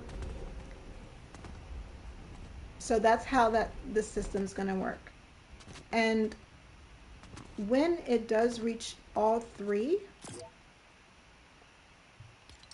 we're going to go ahead, go to damage volume, and set down a damage volume in the entire area that the contestant would be in. So let's go ahead and do this. We're going to make it visible during game just for testing purposes. Let's see here, and then of course enabled none. Zone visible. Let's make it a little bit longer. Not that way, but longer this way. Yeah. Okay. And let's kind of make it a little bit, yeah. All right, so that's cool. And let's push it back a bit here.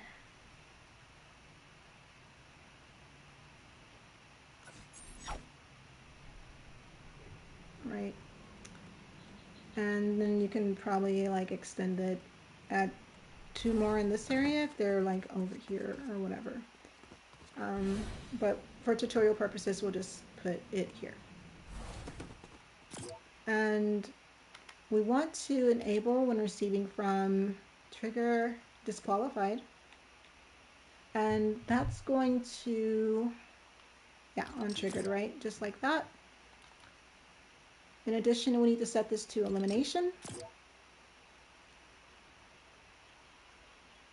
And so forth. And that's that. Now this zone will turn on and be visible, but in game, because when I'm testing it, I want to make sure I see that it turns on and I'll know that it's active. I won't be able to press the buttons and test it until I get another player in here.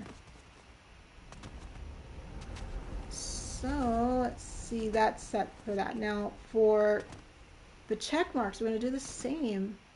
Again, they got to get 3 checks down the line in order to, you know, get an accolade or to get whatever prize you want to give them. Maybe it's gold or something like that. And maybe that gold allows them to buy like special, you know,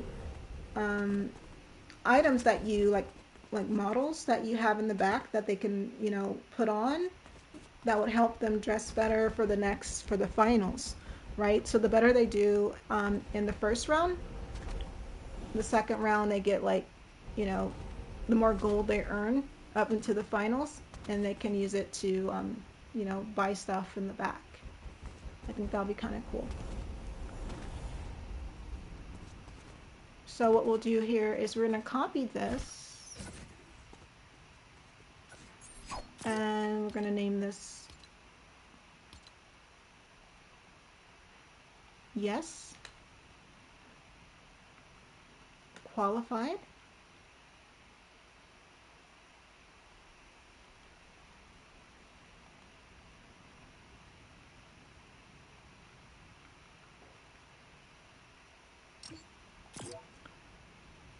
And what we're going to do, let's see here.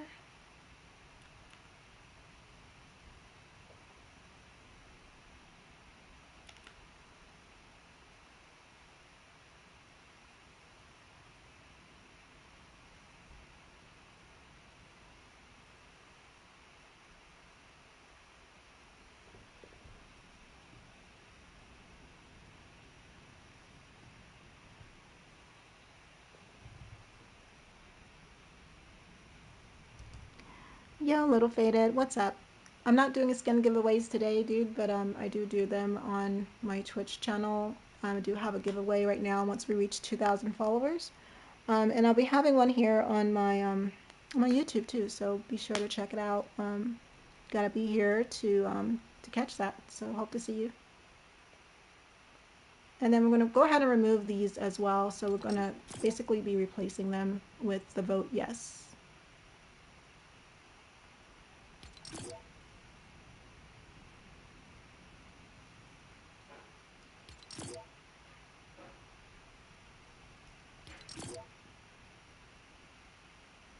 Alright, so that's all cleaned up.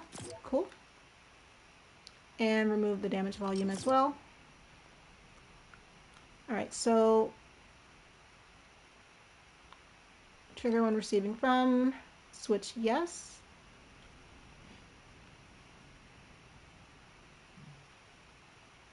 And when turned on, and this is for Judge 2, turned on, and Judge 3, turned on. Next, we need to reset if they remove this vote. So I'm just going to type in yes.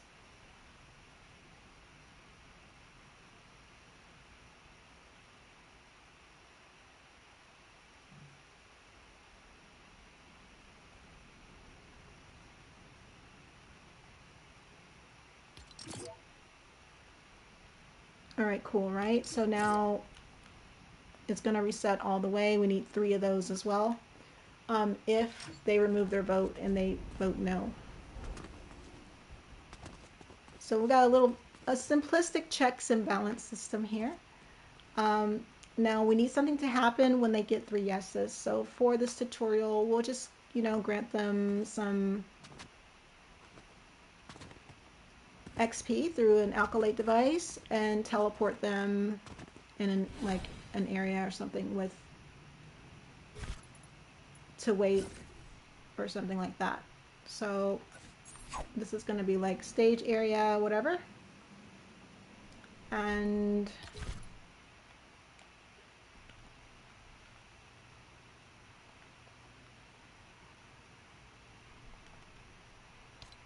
let's see here, I'm looking for a particular device.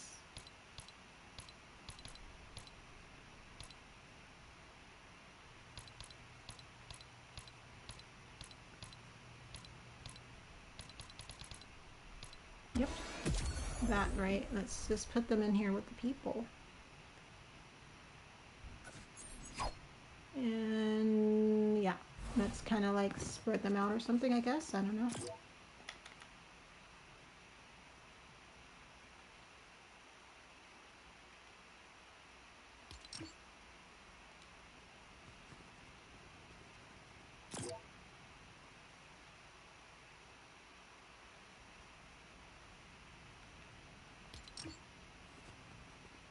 That's looking cool.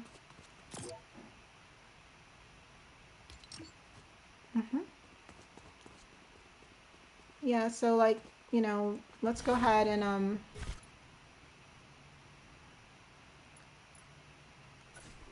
kind of raise that up.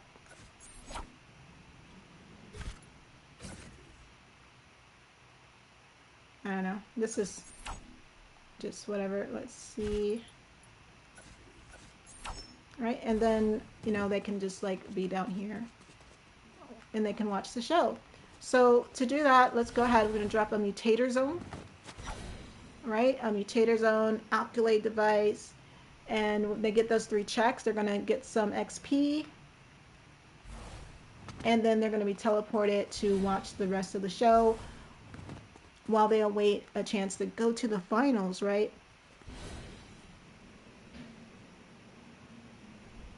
So let's go ahead and put that together. We're going to need, let's see, mutator zone.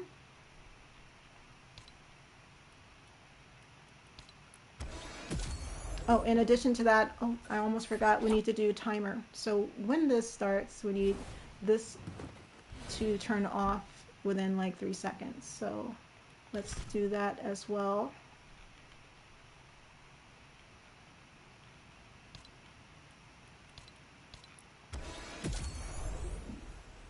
All right, so you put that there.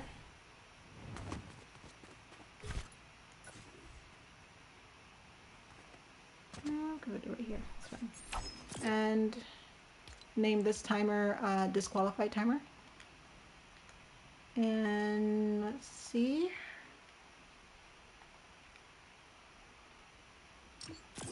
Set it for like 3 seconds or whatever. However long you want that device to stay active. In addition to that, when they're disqualified, we need to send an event to alert the players that are waiting that it's their turn to step up to be judged. So at the time this is triggered, right? And then once this timer goes off, we're going to send an event here so that like players that are waiting and stuff like that, they'll see, okay, now it's time, for me to step in. And then the first player who runs in here is going to get assigned that class, and then they can go out and so forth. So that needs to happen as well. All right, so this is going to go to start when receiving from, trigger, disqualified, and on success, we're going to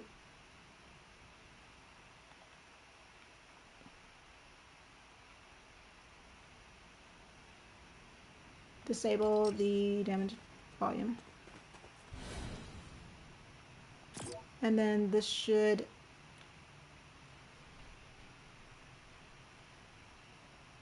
enable when they get 3 X's.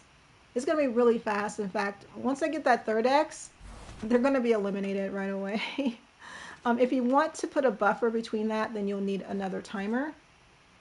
And you can put like a message you're disqualified, and then they get like eliminated. So I think that'll be like a lot better. And if that's something that you want to do, the proper way to do that would be once that trigger starts, you'll have another timer, right? And then in 3 seconds, it will enable the damage volume, start the next timer, and then do that. So let's set that up as well, because I think that would look really cool. We'll need a HUD message device. So let's do 2 timers. And this is, I'm going to rename this.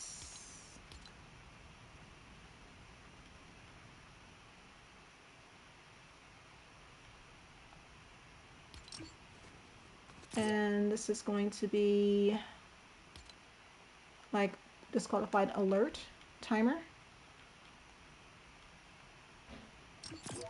We're going to have to adjust some things here. So we need this to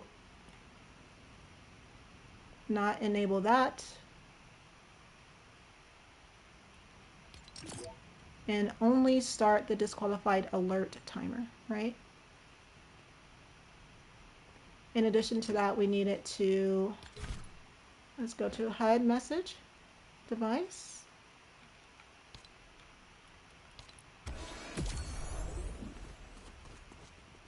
Right, so this set goes with this set, and this is going to be alerting the player that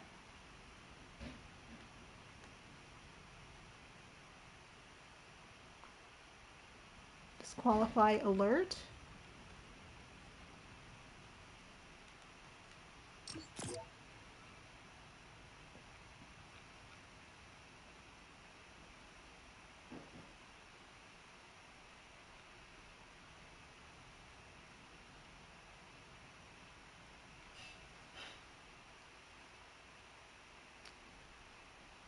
And then you can't use classes, so you have to use teams. All right. That's tricky. Would be so cool if you can use classes. Let's see here. And then this is a problem with Fortnite 1.0. I can't type in here. So I can just do that in the UEFN. No worries. All right, so I only want the player on stage to see that. So let's go ahead and switch them back to Team 5, I guess. So we're going to go back here and turn this back to Team 5.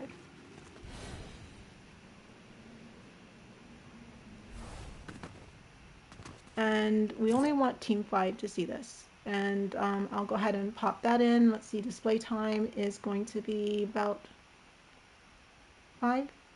Let's do like 3 seconds. And make this 4 seconds. Right?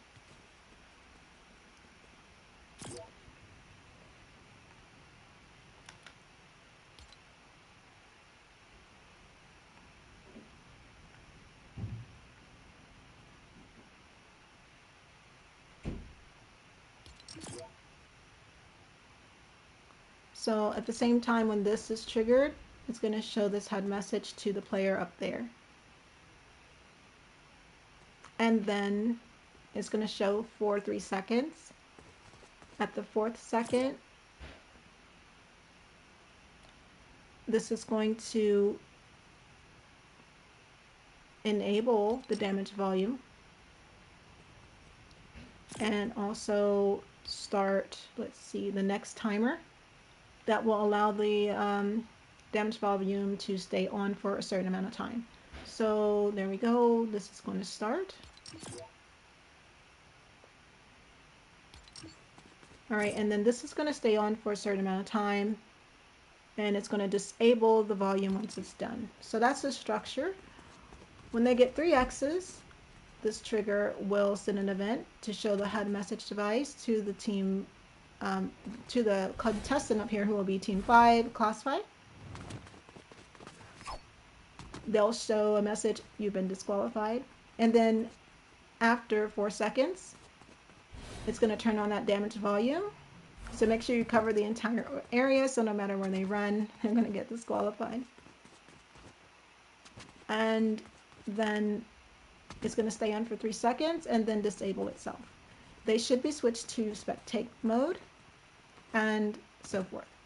So to do this, you have to make sure that they only have 1 life, and everyone on this island should only have 1 life. So let's go ahead and do that. Spawning.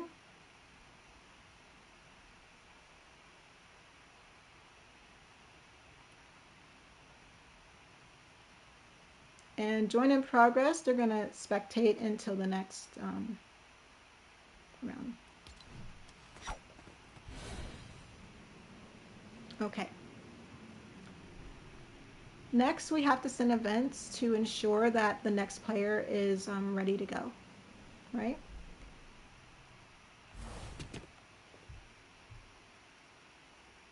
So we're 4 hours in. We're making some progress. Not bad. We're almost done with the setup here. And I think once these basic mechanics are done, you know, and everything's working, building your map would be like super easy once you have these base mechanics down. All right, so let's see here. So this is going to be disabled, and it's going to disable itself. You can see here that it's disabled on the class switched, but we need to re-enable it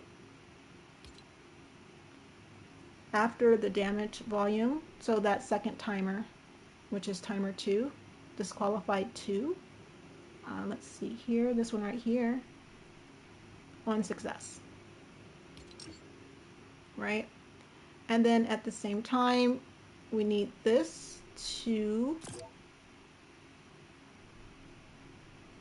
be set to visible.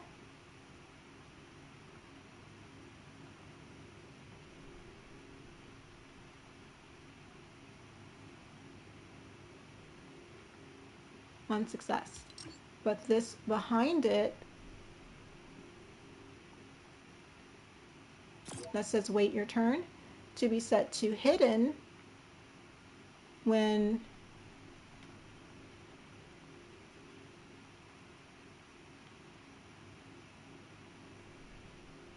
timer 2 is successful. All right. Still needs to do the same exact thing for the check mark. So we'll have to do that exact same system in case they do receive a positive result. All right, now that that's set up, let's finish setting up the check mark.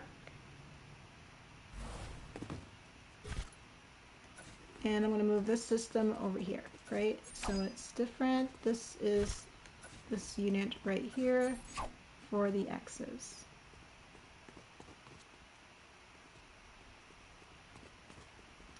So what we need is another HUD message device.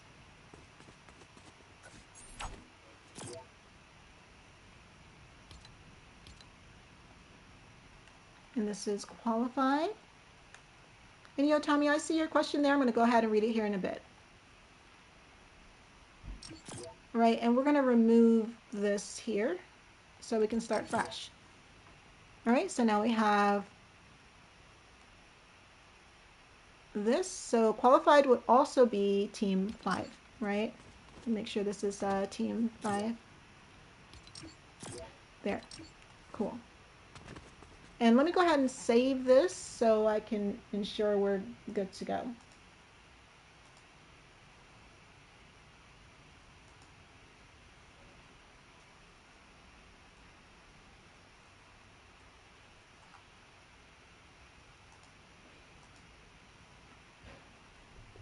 All right, and while we're saving that and pushing changes, let me check out Tommy's question.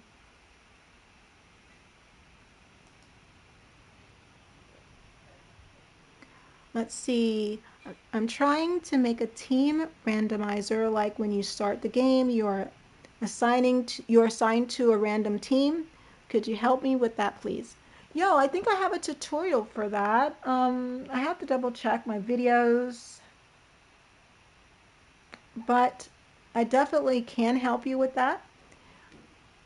And it would definitely be something I can add on to my requests. And I can definitely like make a video for that down the line. Okay, so I'm not sure if you are subbed to me. Thank you for being a sub. I really appreciate you. If not, drop that sub, that way you don't miss the video post. And I'll probably go ahead and make another one of those if I haven't already. You are? All right, awesome. So glad to hear it. Just to let you know, just thinking about it, it's just going to involve a random number generator device, some triggers, class selectors, and a player reference device. And, you know, just thinking off the top of my head real quick, before laying it out, when the random number generator goes off, it's going to basically roll through the numbers. Once it selects a number and triggers the trigger device, that trigger is going to activate a player reference device and assign them to a random team depending on, you know, which number it lands on. So that's kind of how I'm thinking. If you want to do it in like using event binding, that's one way. But for more clarification, yeah, laying it out would probably look better. So I'll do my best to lay out a video for you so you can see what I mean.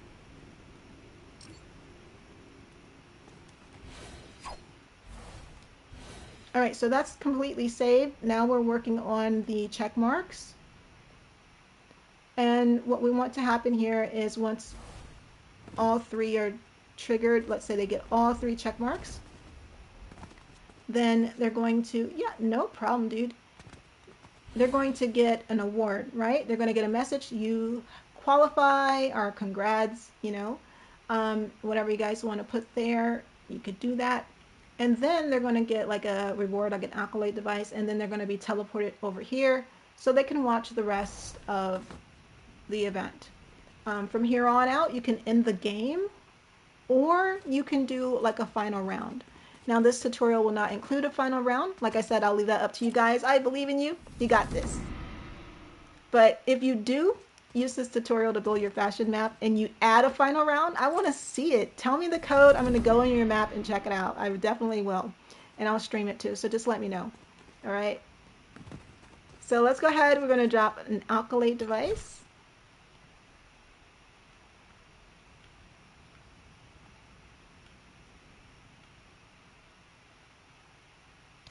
All right, there we go. And we'll need a teleporter.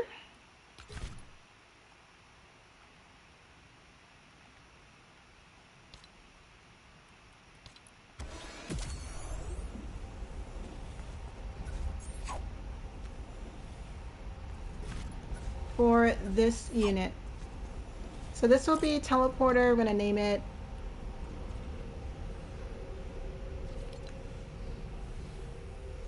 qualified.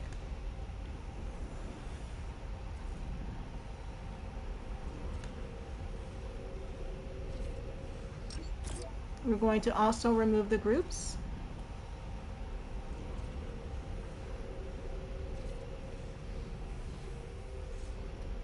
Going to take off the sound effects. Going to face in direction. And so forth. Right? If you're ever confused with the direction, there's that line. You can see that right there. That's the direction the player will be facing whenever you set this setting right here. Okay, cool. And then we need to name our accolade device.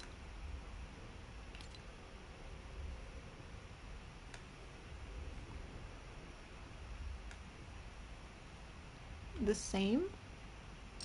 And this makes it easier when you're searching for stuff, right? And you know what unit belongs to what. So it really helps. And I actually, I reversed that. It's yes qualified. My bad. So let's go ahead and just fix that.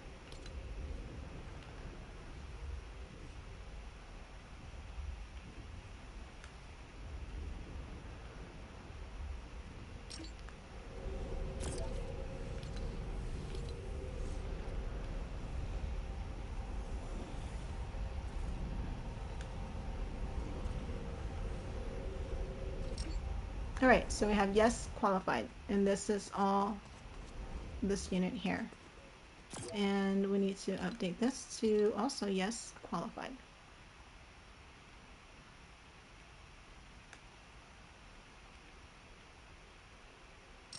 All right, cool. All right, so what we want to happen here is on triggered, we're going to send an event to this mutator zone, but I haven't named it yet, so let's do that. Yes, qualified. Right, all right, cool. And when they're in the zone, they're going to get the alkylate, right? And then after a few seconds,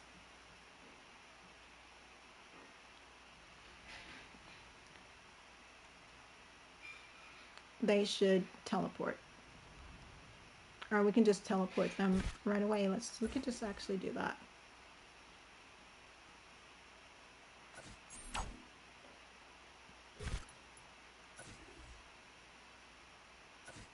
All right, so I'm just kind of going to put that on top of there. And then I'll go ahead and drop it as soon as I'm done with setting up everything. So this is going to be enabled on phase none. Make sure that is there. And you want to set your size.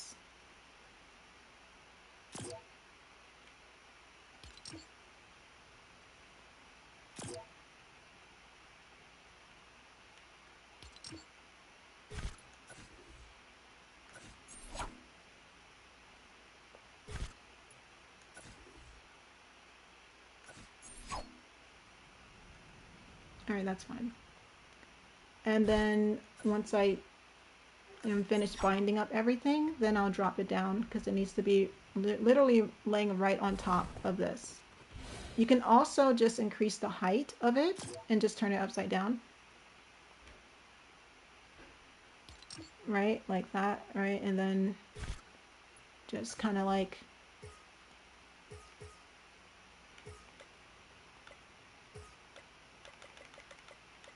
boom, right? And I can still have it up here. That's the way it's easier to get to. I think that's better.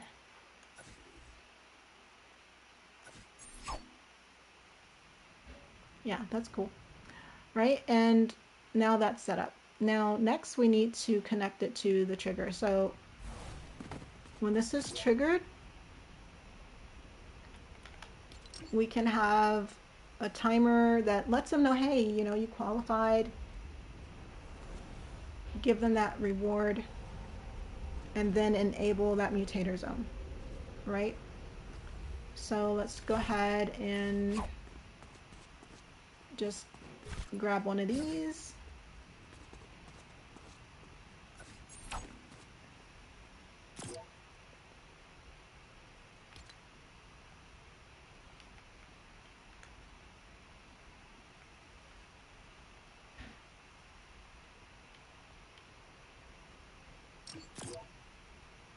Right, and we're going to remove all this stuff.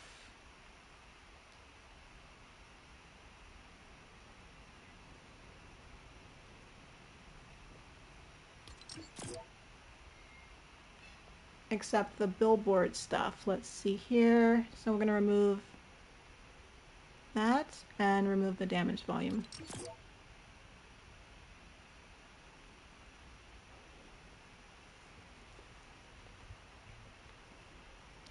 Right, and then let's see here. This is going to start when receiving from, and that's when we put in yes qualified.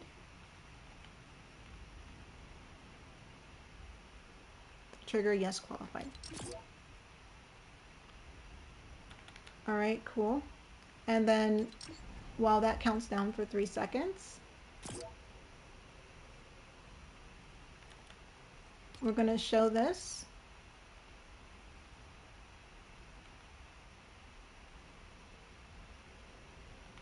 Untriggered. So when as soon as this triggers, it has all 3, you're qualified, and it's going to count down for 3 seconds. This should be shown for 3 seconds, so this should be 4 seconds, right?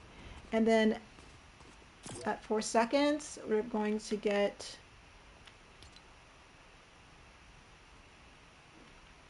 that reward and teleport. So mutator zone, yes qualified, is going to enable. And then what we're going to do is for this award when receiving from mutator zone, yes qualified when player is entering the zone. You can use player or agent. It really will do exactly the same thing from what I'm testing. So I just want to show you that there's actually 2 options. So if you use like agent entering the zone, you can do that as well and test to see which one you prefer. Once that's done, go ahead and like set your name. Let's see, great work, right? And give them like a super large reward. Make it really cool, like give them trophy.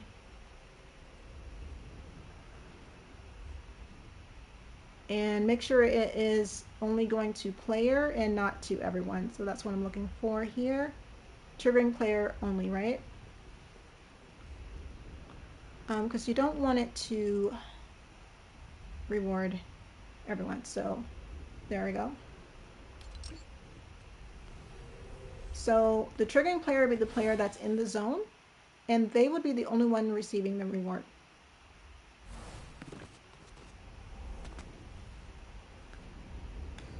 Okay, while all that's going on, this timer will send off those events. Right, now we need something to disable the mutator zone.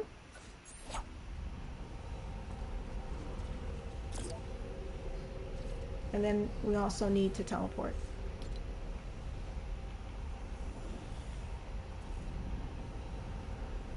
Yo, what's up, Gino?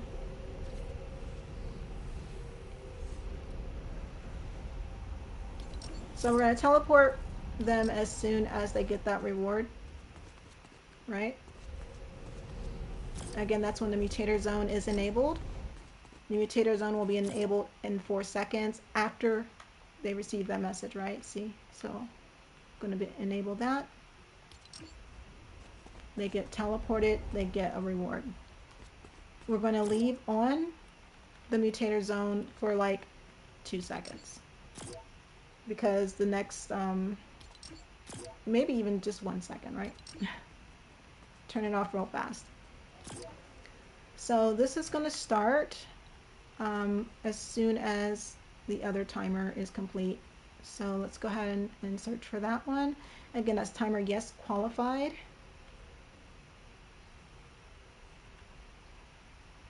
And that's timer yes qualified 2.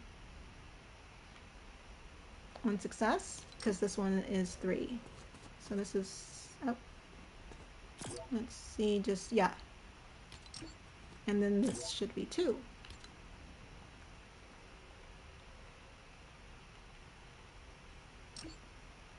You can name it like disable mutator zone or something like that, but you want to make sure you don't have too many characters in your device names as well. So keep that in mind. So on success, we're going to go ahead and turn this to disable. And then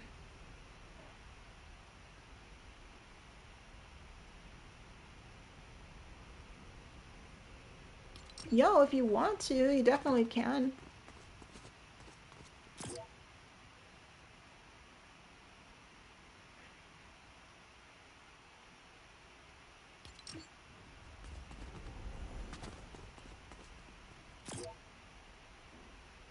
And then what we need to do is go here, and I'm sorry, we're going to remove that from here because we don't want that to take place until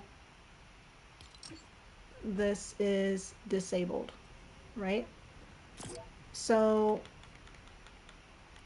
when this is disabled, this is the second timer.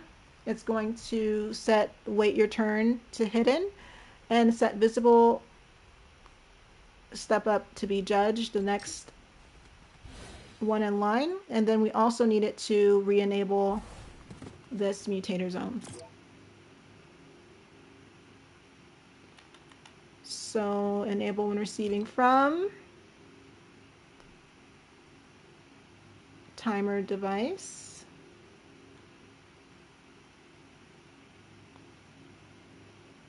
Yes, qualified 2 on success.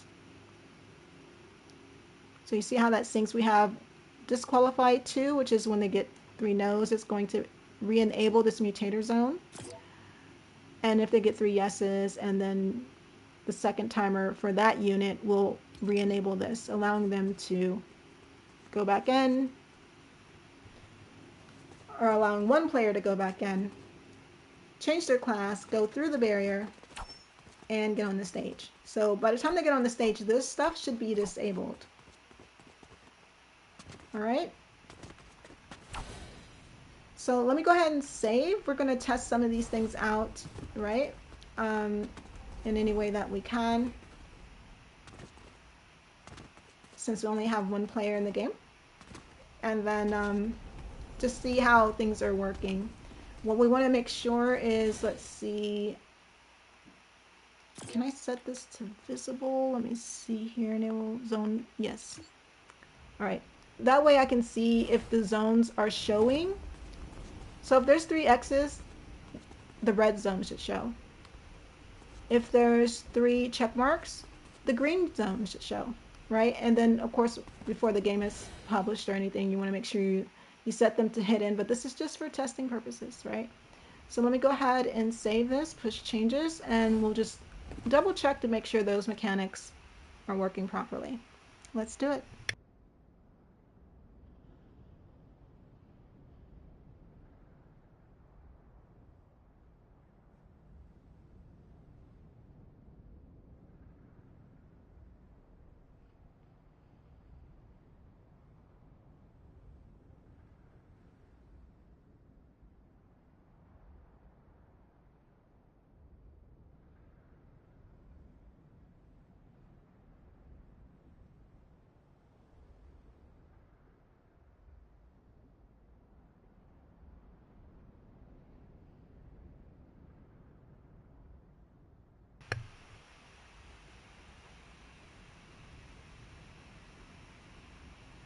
All right, Chino's asked, fashion show for streamers or FFA? This, I believe it's gonna be one for, I mean, you guys can really kind of work it however you want to. But it's supposed to be one, I believe, for streamers or both. When a player comes in, they can choose to be host. So what you can do to change the system up, like another creator who I'm helping with for their fashion show, they actually have, when they spawn in, the host has to put in a code. So you can do that as well by updating the system, the pregame system, to include like a code that the streamer can put in to become host and so forth. This particular setup is more collaborative. It can be for streamers. Just make sure they're the first one who comes in. And they can choose host, and everyone else is teleported to contestants. The contestants wait. When the timer is done, they step here to be judged. Only one person can step through. The rest of the contestants can't run through because their class change and their team change, right? So only the team 5, class 5 can run through the barrier. The other contestants have to wait until they can go again. When they go through here, the judges will be teleported into their sections. Each judge has a button connected to an X, kind of like America's Got Talent, and a check mark. If the contestant gets 3 X's, a damage volume turns on. After a certain amount of time, they're eliminated from the game. They go to spectate mode. If they get 3 check marks, they receive a reward, and they're teleported to watch the rest of the game. Right? And that's going to conclude this tutorial. From there, you guys could add like a final round, which I think would be really cool, like finals. And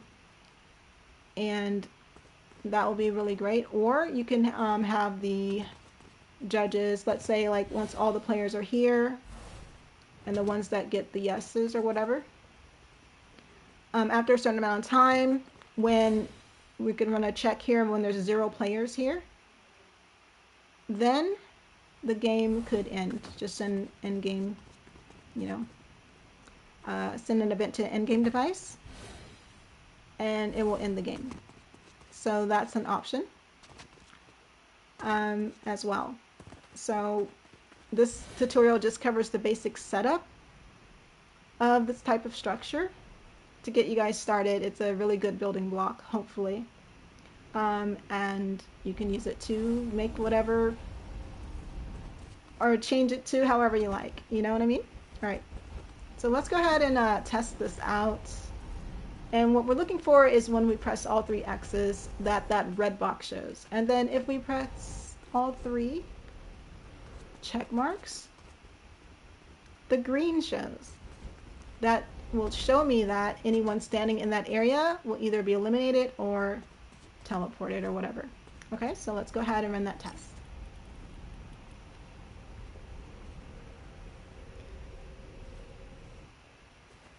All right, we're here, we're in global team, new player, right? And then this will be like, you know, everybody else. I'm host, and we got a timer that starts. And I need to select, right? And I can't select these, right? Because I'm in a different class.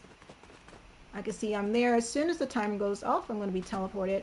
And now the show should be beginning here, right? This is where you can, you know, maybe you want to do a camera scene, you know, and that kind of thing. The show begins, and you can do really neat animations here, and find a good place to start that event, right? So what we're going to do here is test out the X.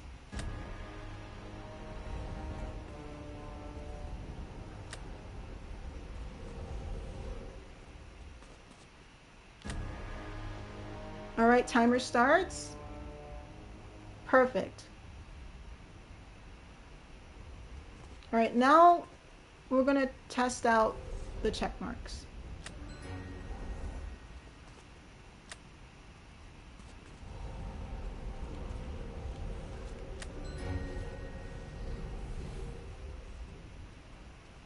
And I saw a timer start, but then it stopped. So it could be that, let's see what's going on.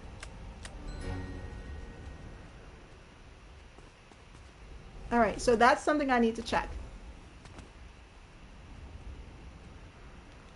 What we'll do is end game, and then I'm going to try it with the check marks to see if I can find out why it's not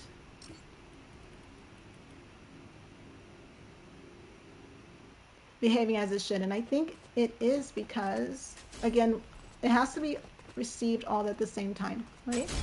We have it removing, if they remove their vote, it resets the amount of times triggered. So I think that's what's happened. And we're going to go in and figure that part out. So let's see.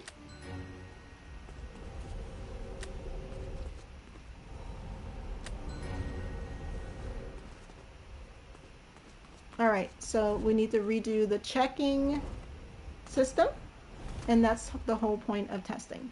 So let's go ahead and stop the game, and I will check that out.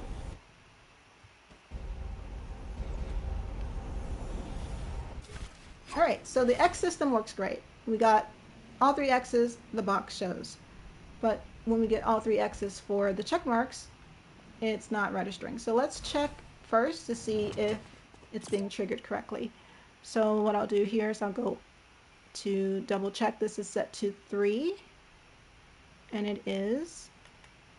And then we have vote yes, trigger when receiving from yes, judge 1, 2, and 3. Oh, this is no. That's why. So that's my bad. See, so that's what you have to do. Let's see here. This should be yes, judge 3.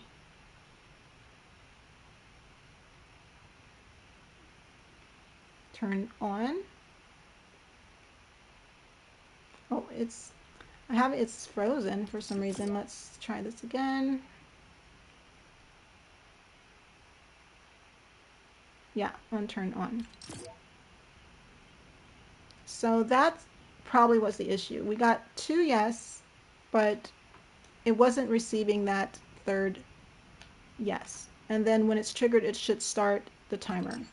So let's go ahead and I'll have to save again. Check in changes.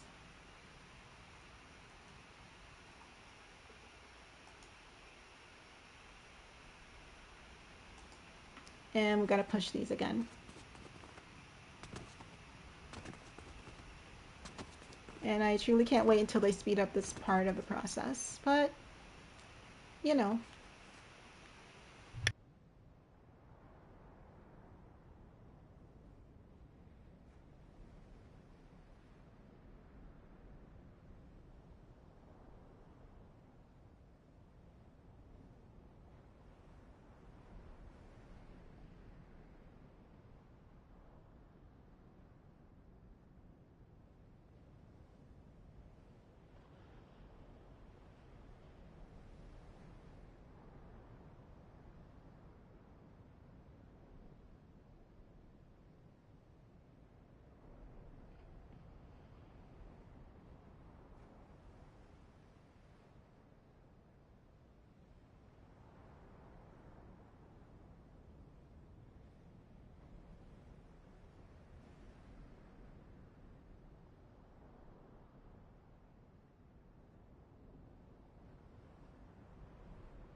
All right, so we did that. Let's go ahead and rerun the test.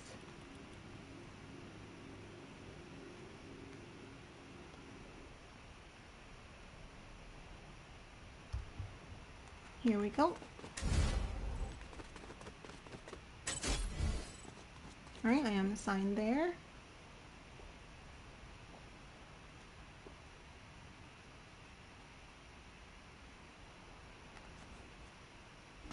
All right.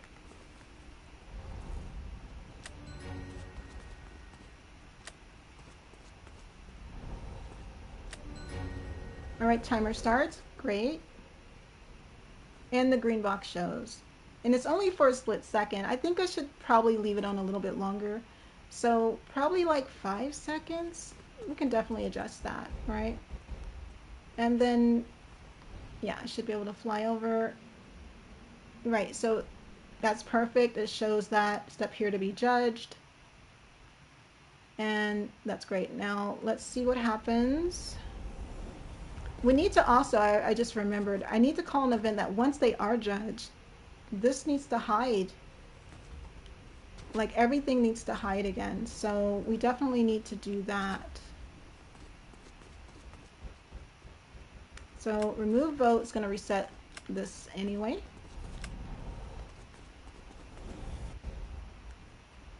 And then I need those timers to reset. This shows 0 and it shouldn't.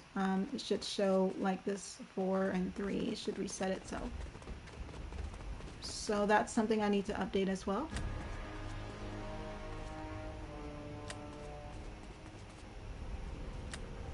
All right, timer starts, perfect. And then we should see red box. All right, great. So let me go ahead and make those 2 updates.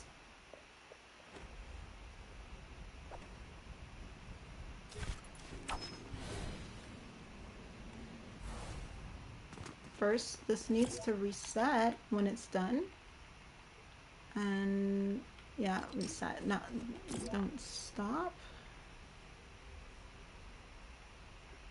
Reset. I'm gonna make sure this is set to reset.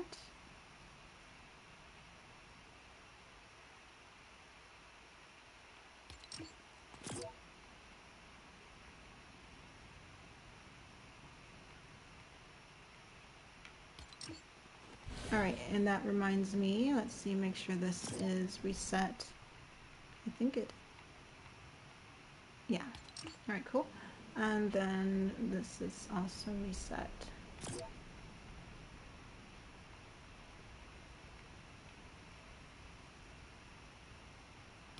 All right, cool. Next, we need to send an event to ensure that all these clear once a person is either disqualified or qualified. So the best time to send that event would be on the second clocks, right? When it clears out. So what I need to do, let's see, there's no need to drop another device, even though I would rather do it like a channel device to keep it like a lot cleaner. You could just connect it to the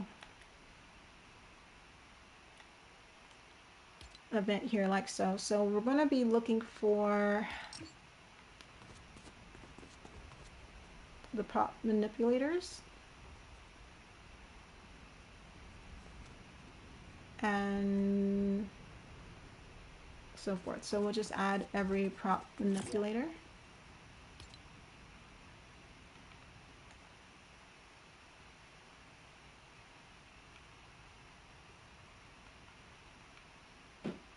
Hide, and for even for the yes, hide, and then do it for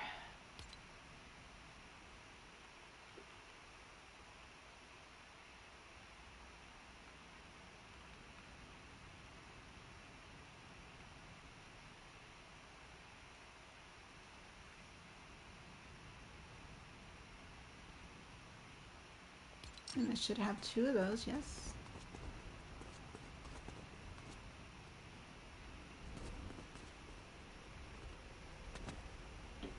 Oh, this one's 8. This should be 2.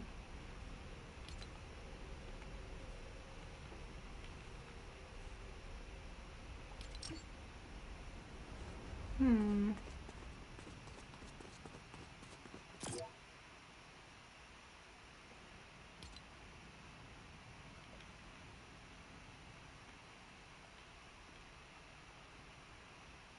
All right, so yeah, I should have 2 of those.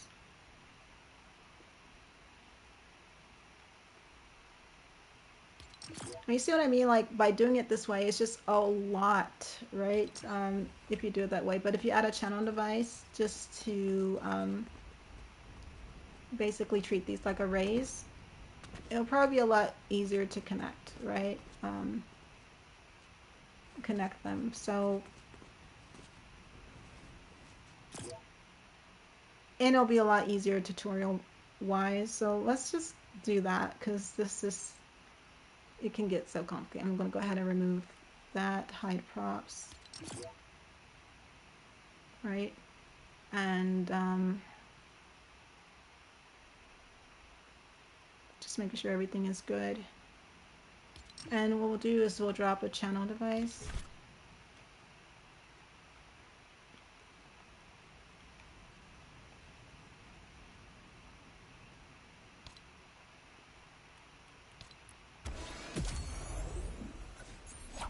And we'll put all the props there.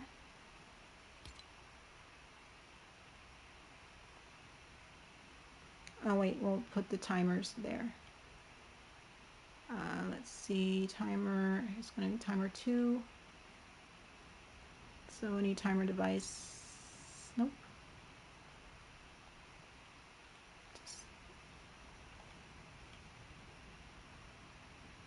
All right, timer disqualified 2, right? And then on success, and then timer just yes, qualified 2. All right, perfect. Now we can add all the props. So we're going to search prop manipulator, or just type in prop. And here we have all the prop manipulators. We just go ahead and drop those in. Hide, hide, and so forth. And there you go. Let's see, do yes.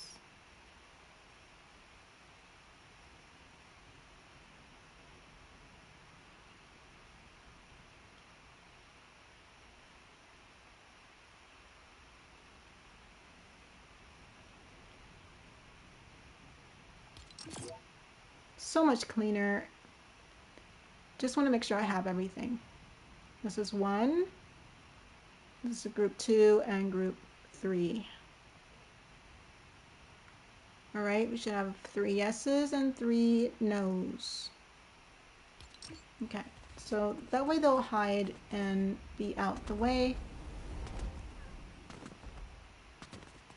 as well.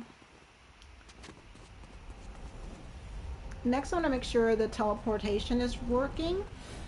And if it is, I think we're good to go. It's been 4 hours. Look at the progress.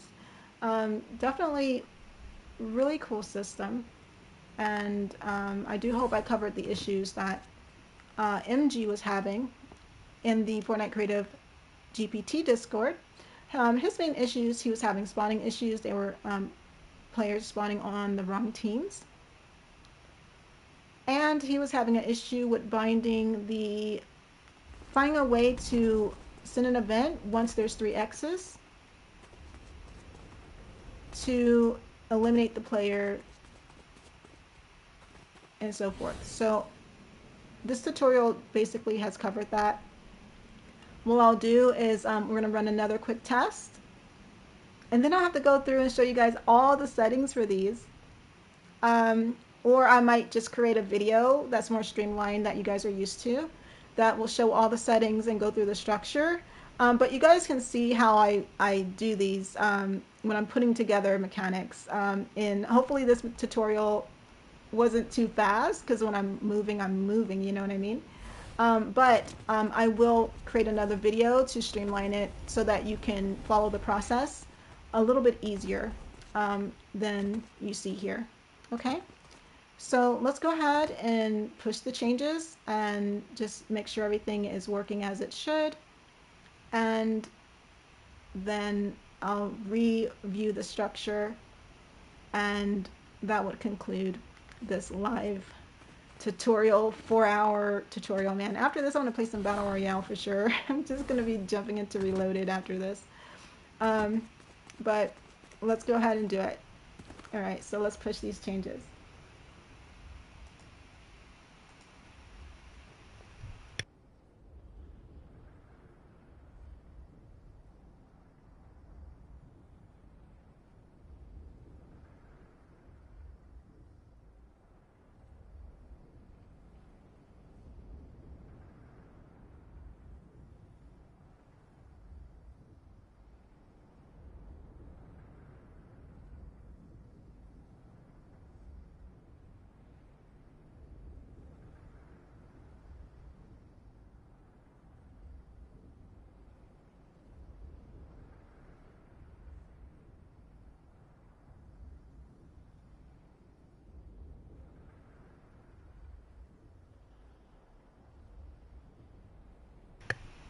And I'll also move these up here, which they should be displayed up here as well before I go over the structure.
All right.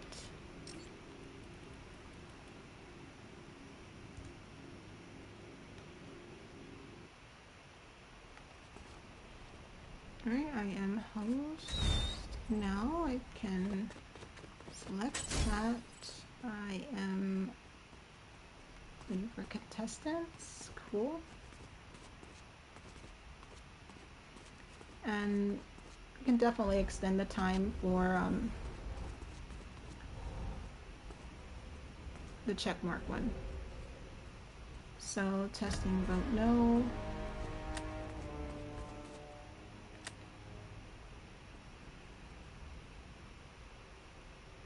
All right, that is turning on just fine.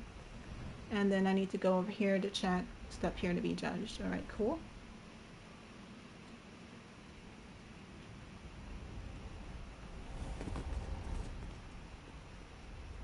And then we need to remove vote.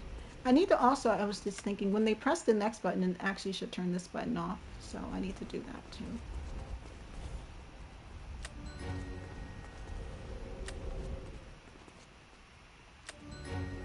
All right, great. Clocks are starting. Perfect. And then it's removed and disappeared. All right. Before I conclude it, I do think that that's really important, that if they press the other button, it should just turn off. So let's just get that set up as well. So let's see here. On turned on.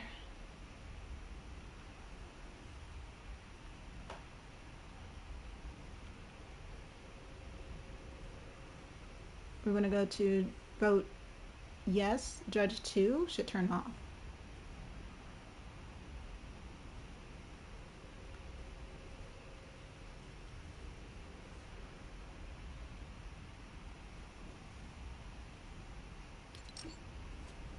And then this one.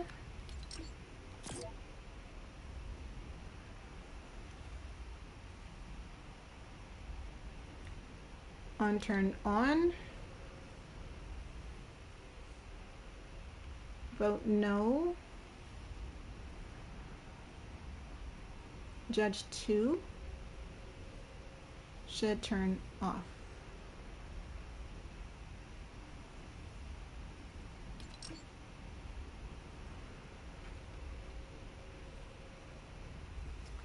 Okay, and then this one, this is Judge 1. On turn on, vote yes. Judge 1.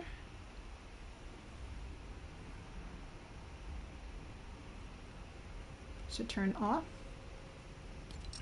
And then, and it's going to automatically reset the votes when it does that, right? All right, so let's see here. On turn on for yes. No for button for Judge 1 should turn off.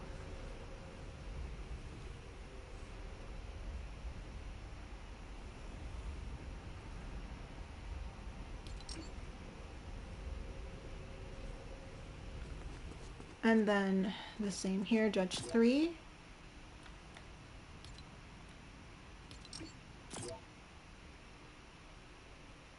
And you don't even have to have the lights above them.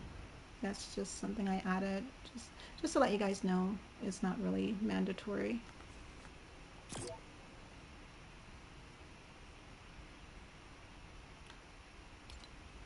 So when this is turned on, then yes for judge 3 should turn off.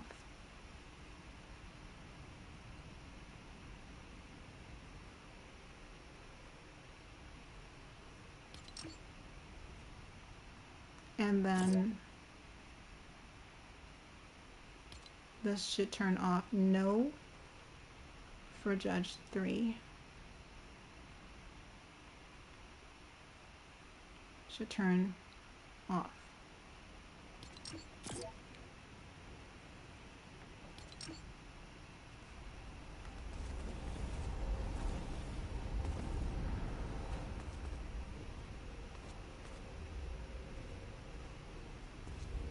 Okay, so that should take care of that.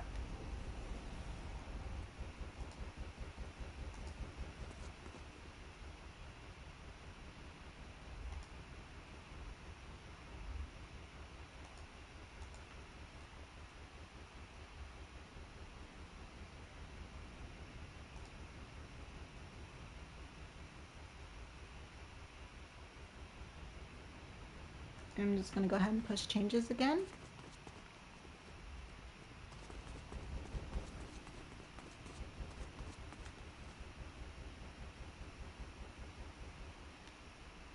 And I want to test that before I move those up there.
Okay, so let's see here.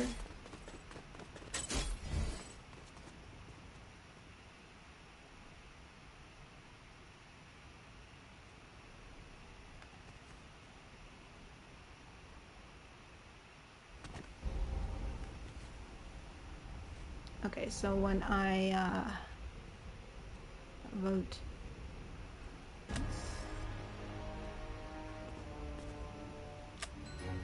great, turns it off. Perfect. This person getting disqualified. You're out, you're out, you're out. All right, cool, that works. And then let's go ahead, and next person is great, great. And they're gonna be there. And not fast enough to check that teleporter. All right, let's see here, cool. All right, so that's working great. And what we can do here is we need to extend this a bit.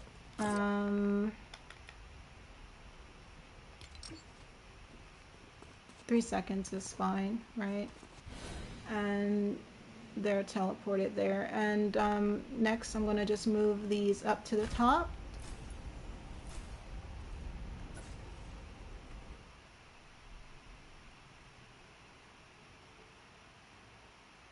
Make sure it's not touching that prop though.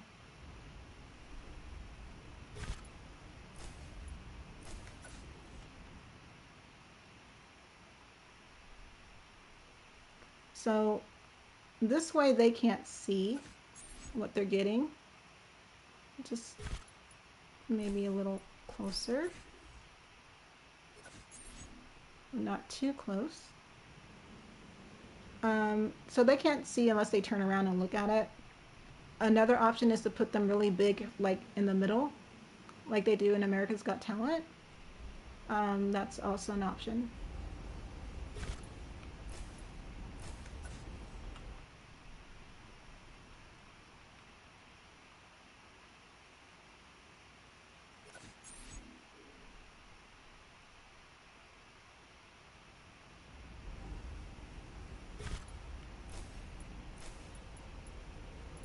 Oops, wait a minute. Yeah, this one is the middle.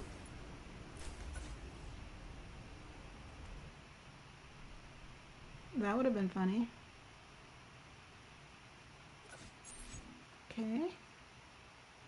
Cool. Make sure this is judge 1. Yeah. What? They revert back. Yeah, this is judge 1. Judge 1. Alright, cool.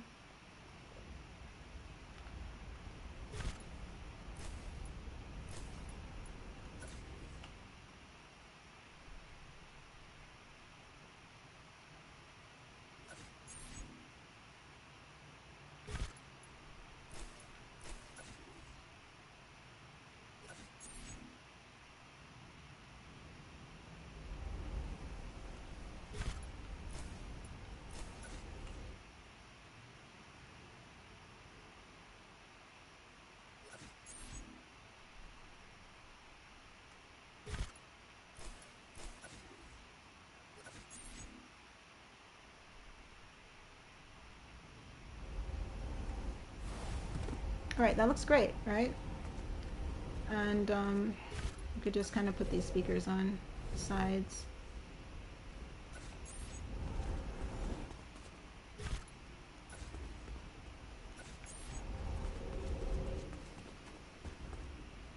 And let's go ahead and save that.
Alrighty.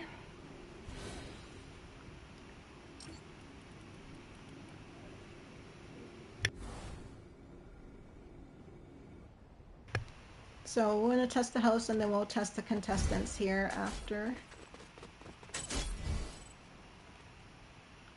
Which we primarily tested at the beginning of the game.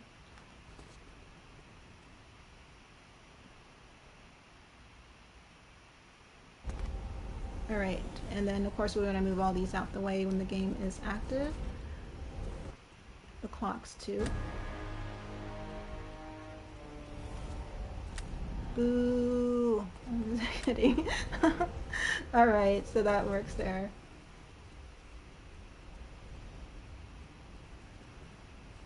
And then... Did I put the checks the wrong way? Oh my god. I think they're the wrong way. I don't know. Looks fine to me. Dude, I think they... that's fine. Actually, I think they're the right way. Alright, cool. I remove votes, and then... Let's try it again.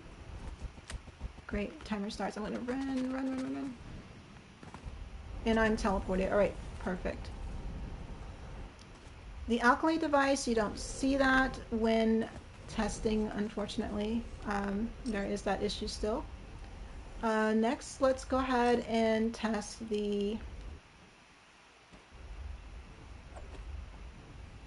contestants.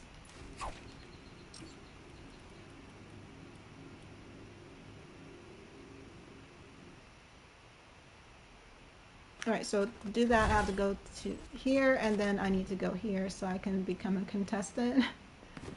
Alright, so let's see, it should be switch to contestants here. Alright, perfect. Now, I can't run through here. That timer didn't start though. What? That should have started. So we gotta double check that. How interesting.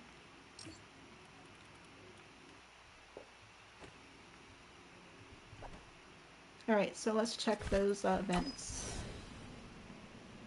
The timer should have started as soon as they're teleported here.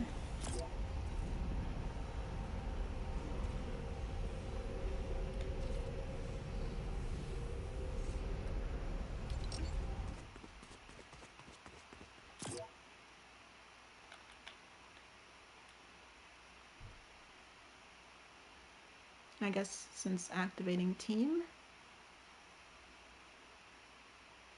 And they're not, oh, okay, yeah, they're not switched to team until they're teleported. Alright, so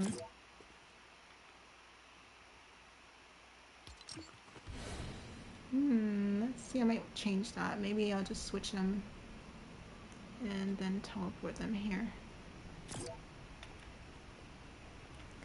Because that can make that timer a bit better and they can see it.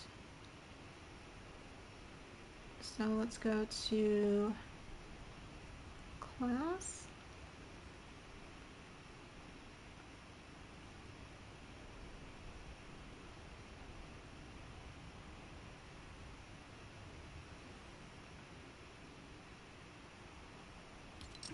Alright, switch to team and class. Remove it from the teleporter.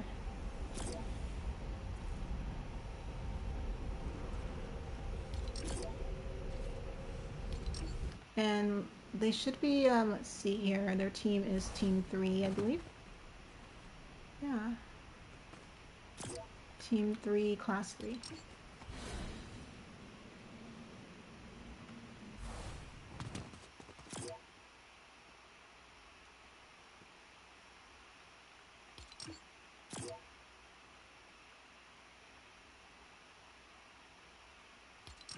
Okay. So save that.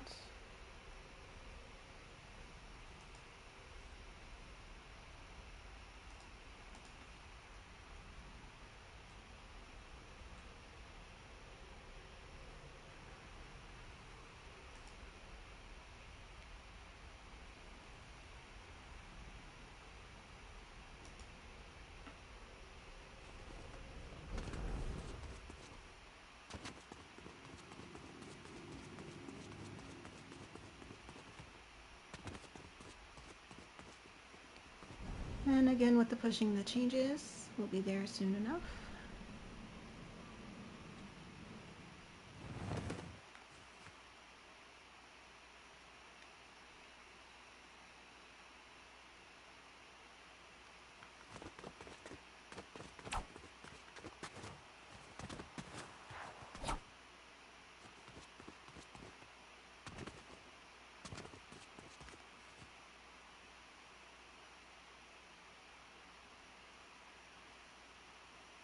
It would be neat, like if each judge can pick their own like sound that they want played when they press the X button or when they press the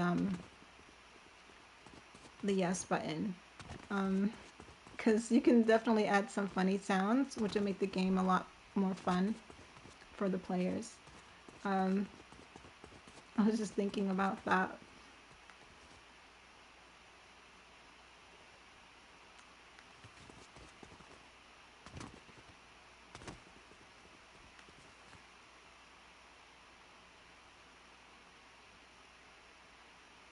The thing is, like, it'll only be registered for them to hear it, but that's okay.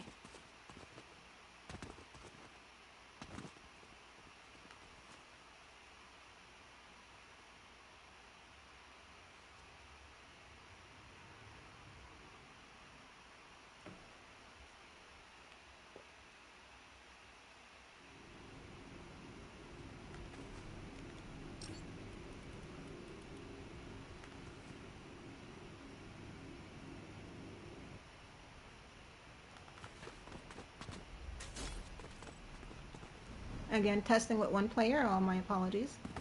I will hopefully get another player in here to test in time. All right, great. The clock has started. So when this clock is successful, it's going to show the billboard that says, get ready to be judged. And only one player can walk in at a time, right?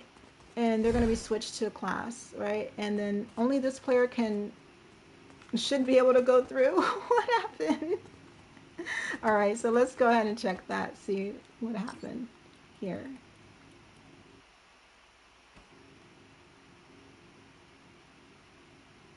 All right, let's see. It should be, this should only ignore team 5, right? Yes.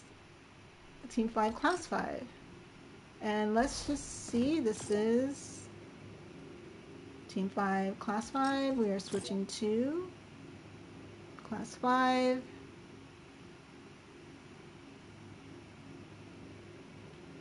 Aha. Team 5. All right, that's what's happening here.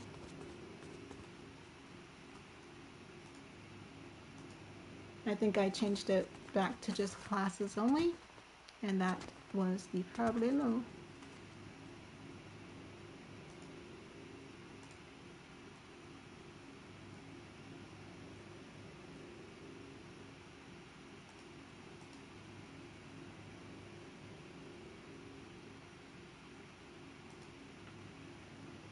All right, so let's just go ahead and re-push that. Hopefully it shouldn't take that long.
Yo, Blaze, thanks for the request, dude.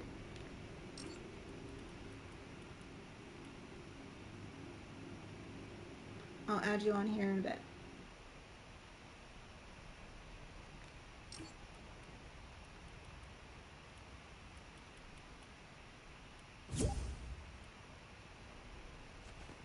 Alright, so let's go ahead and start. Now I need to become contestant.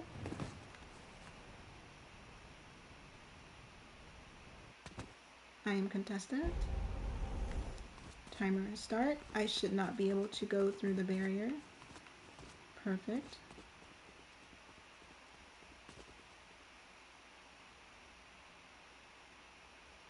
Alright, step here to be judged. I'm active contestant. I can go through the barrier. Now I can't test whether or not I can eliminate myself, but we saw that that part works. What I do need to test is becoming contestant again, right? And it's gonna start the timer. But I can't go through because I am the wrong class and the wrong team. I also can't go because it says wait your turn, but now I can because the timer, and I can go back through. Now what I do need to test, let's see here. I'm not host. I should still be able to make these calls though. Yeah, I should still be able to press these buttons. It's this. I need to test to ensure that this says please wait your turn, and then this should turn back on. I'm active. All right, great. I can go through. And then when I'm not active, I can't go through. Perfect. All right, so that's working great. And that's how it is testing with just one player. That is just a crazy way to do it, but that's how I do it, right? So if you guys are having trouble testing with just yourself, this is a little insight on how you can do that, right? Let me go ahead and in-game. Right now, the setup is working great. We have teams being assigned correctly. We have the judging working great, right? Players are being teleported or exterminated if they don't pass, you know, qualifications. So it looks to be really good. What I'm going to do is walk you guys through the structure of this, and that's going to conclude this live 4-hour tutorial. And then I'll drop a video later on with a more structured approach, walking you guys through all the settings and everything. So if you missed everything, the entire setup, be sure to catch the video, and you'll be able to catch everything and build your own fashion map and turn it into something that is uniquely yours. Okay, so basically this is the structure. When players spawn in, they are on a global team. That global team is called new players. The clock will not start until one player chooses to be host. When one player chooses to be host, this will disable itself, so only one player can go through here. The rest of the players will have to wait. They'll get a timer that says contestants get ready. When that timer runs out, they're going to be switched to the contestant team, and they will be teleported. At the same time, as soon as that host runs through the class selector device, they're going to be teleported to the host area. Now, if you have 3 hosts, right now I have it limited to 1, but you can limit it to 3, right? You can just change this to trigger 3 times, right? And then it'll disable this, right? So if you have 3 judges, they'll come through here and they'll have to select their seats. When the first judge selects a seat, they're going to be registered to a player reference device connected to a teleporter. This will establish their seat. Only one player can select a seat at a time. For example, when the first player runs here and selects Judge 1, because this will be the only option available as soon as they all come through, then Judge 2, this seat will open. Then a player will have to run and choose this, and then a player will have to run and choose the last seat. Make sure you give them adequate amount of time. Don't use these times in this tutorial. It's really quick because I'm trying to just run through the systems to make sure the events are being called. But give them enough time to make their choice so that the judge isn't left here and they're stuck here watching everything happen. Okay, so give them 30 seconds, 45 seconds, however you think is long enough, a minute, because that time has to coincide with enough time to give your contestants time to change and do what they need to do. So these timers should be around the same amount of time, right? If you're going to give the judges 2 minutes, then you need to give the contestants 2 minutes as well. Okay, so be sure to adjust your timers. And speaking about timers, as soon as the contestants come through and the judge comes through, a timer will start. This timer will tell the judges, hey, you have this amount of time to select your seats before the game begins. And then this timer will tell the contestants, you have this amount of time to change and do what you need to do before the game begins, right? And when the game begins, they're going to see a billboard that says step here to be judged. Only one player can step here to be judged at a time. I would suggest that you turn this into like a room. Don't leave it open like this because they'll just kind of run everywhere. This is, again, just a block out for the level. But when you build your level, make sure like there's an arrow that points and put only one, player step in here, and they'll change their team and class, and they'll be the only ones that can run through the barrier. This mutator zone will disable as soon as that first contestant steps in this zone to change their team and class.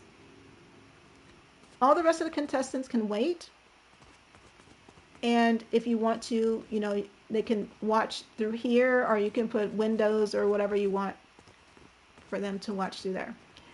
And then as soon as they walk through here and they do their thing and they show the judges what they have, right, the vote will begin.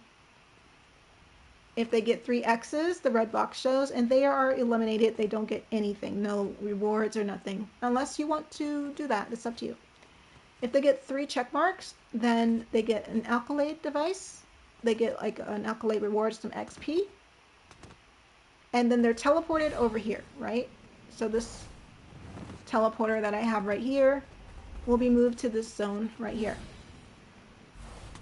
So this island or this game in particular, is set up for 50 players. So make sure you have enough room to host as many qualified individuals here in this zone. And from here, that's the end of the tutorial. You can decide for yourself if you want to do a final round. And like I said, I trust you guys. You guys got this. I would love to see it if you do it and give it a shot. Or you can send or have a timer device start once this room is empty and has 0 players, right? And once it has 0 players, it should end the game, right? Start a timer to end the game. And then everyone can start all over again and start the show. So that's an option on how you want to do that. As far as game win conditions, it's going to be in your ballpark from here. This completes the setup, which is the majority of creating a map like this big hefty setup. So I do hope you guys enjoyed this. Thank you for chilling, especially those who caught the entire live stream of this. And I'll be seeing you guys on the next one, or in Battle Royale, because I'm about to go play some Reload, man. Let's do it. I'll see you guys later. Bye.